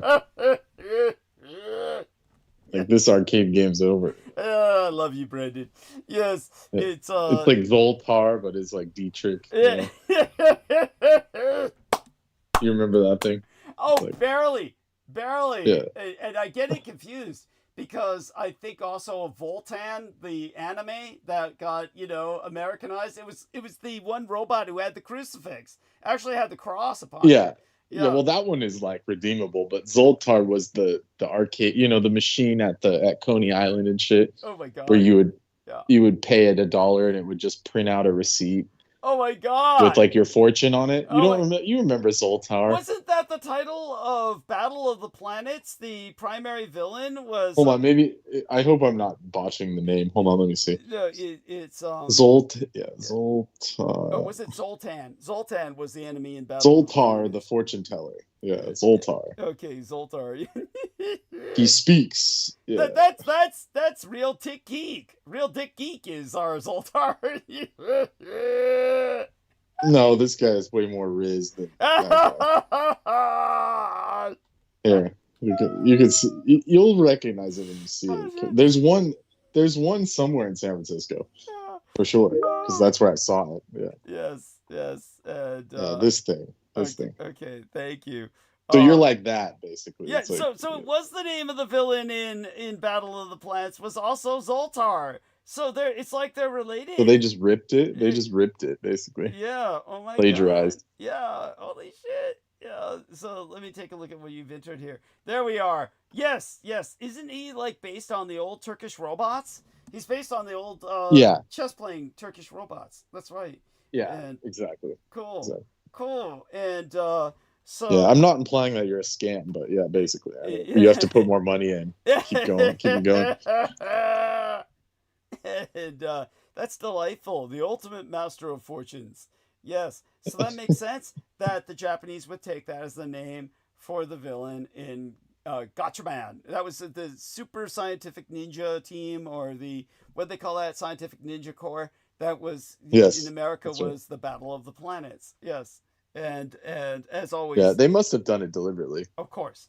Because even the gotcha games, like, are where you put a money in it and you get a toy out of it. So it's like something there's something there. Yes. Related.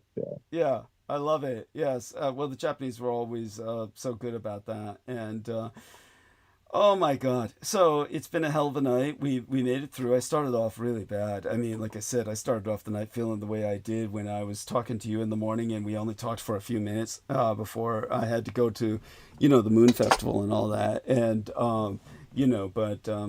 feeling much better now. I want to thank everybody who's joined us tonight and who supports us either morally or financially. My kisses to all the ladies and hugs to all the men. And it's here's something really odd. Are you still there?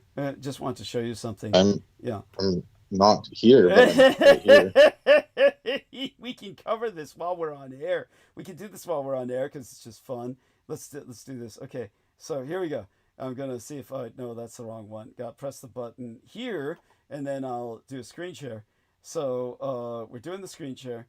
And so we come to first the calls, then we come to this, and then we'll see if we can go to YouTube. Let's go over to YouTube. Can you see this on your screen share? All this shit? Okay. And I'm staring at a piece of garlic. I don't. Let's see. Okay. Now I can. Yeah. Okay, so we're going over to the channel. Yeah. Damn, they cut me off. Oh shit. They cut me off. Hello. Can you hear me now? Can you hear me now? I can't hear or see you. Oh god damn. God. Okay, now I can hear you. Now I can hear you. Okay.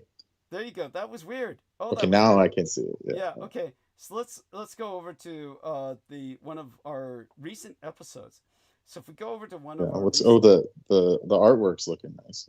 Oh, thank you. Good. That's for International Lesbian Day. I actually produced that. Shit, if lesbians look like that, I'd be looking for them. Well, these are a pair of lipstick lesbians. Of course, what you'd call porno lesbians. Yeah, this is like. Yeah, well, let's not bash them on their day. Hold on, let's just leave it at that. We love lesbians. Attractive lesbians. Well, don't put that "we" on me. Yeah. There you go. Yeah. I don't just accept any of them. Understood. Let's see if we can get this up and see if that was. Here we are. So if we put that towards the end of that episode, see if that comes up. Oh yeah, no, it didn't show up on this episode. So it was on the maybe it was this episode. So it was before that. So let's see if we can open that text box up. And here we are, open panel, and there we go. So let's see now if you can see. There we are. So okay, take a look at this. Can you see this now? This looks like you know who. We have a primary gang stalker. You know who it is. And this looks like something they would do, because if you go to the channel, go to channel, and it's a empty channel, of course, and a little Asian chick, and calls itself Pronoun Pumpkin Pie. I normally assume, based on experience, we know who this is. And yet, what they said wasn't like him at all. When I said, I think I'll call it a night. Please continue! Please, I'm begging! Please! Now, it still might be him, but then it was... This is like some sicko, like Trampoos or something. Yeah, maybe. Then, never mind. Don't continue. That needs you to sleep because of all the... When they, like... Got it. They Clockwork Orange him with your... with your shows that now he needs you to sleep or something. Got it. That makes sense. Because there's that. It doesn't. Yeah. It's. They cut you off. Oh shit. Yeah. How about you? Can you hear me now? Oh my god. Did they cut the call? It's like you're on a string on a can. Yeah. The sound. No, I can hear you now. Okay. Yeah. There you go. I mean, well. But it's like sounds like someone like Trampoos that's like he needs your voice to sleep or some shit. Got it. Because of all the torture they put him under. That makes perfect sense. Because then when I sounded like I was faltering, then it was, never mind. And he says, yeah, never mind, don't continue. And then, wait, you're kind of cooking. So that definitely is not the normal primary gang stalker. It's still anyone who says cooking is someone younger. Oh, okay, interesting. Because older people also used to say that back in the day. Now you're cooking with gas. That was my dad's day.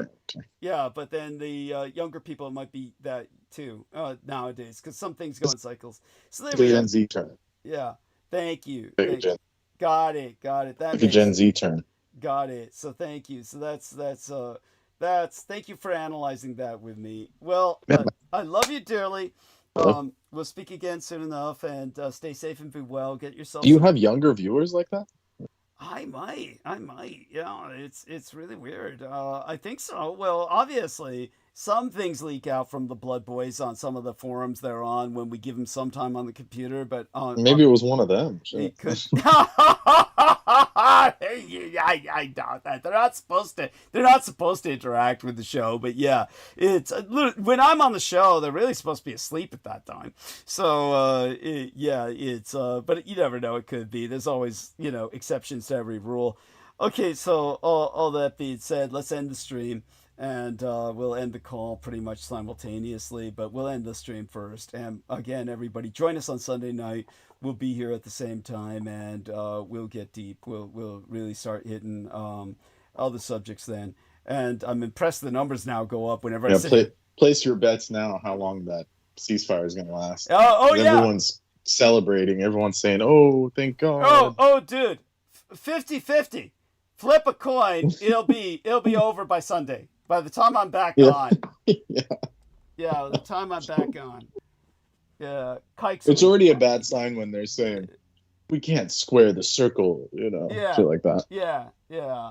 But anyways, let's carry on. Yeah, kikes will be back on Sunday. They'll be back at war. They can't stop killing. They love it too much.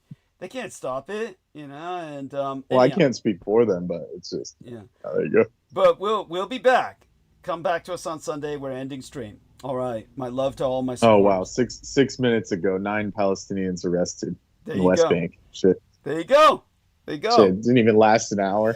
Yeah.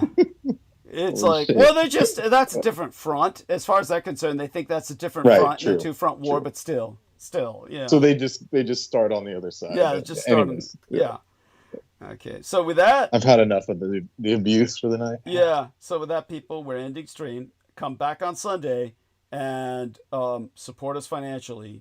Be there and be square, as they said. We can't square the circle is what they said. Yeah, be there and be square on Sunday night. All right, ending stream.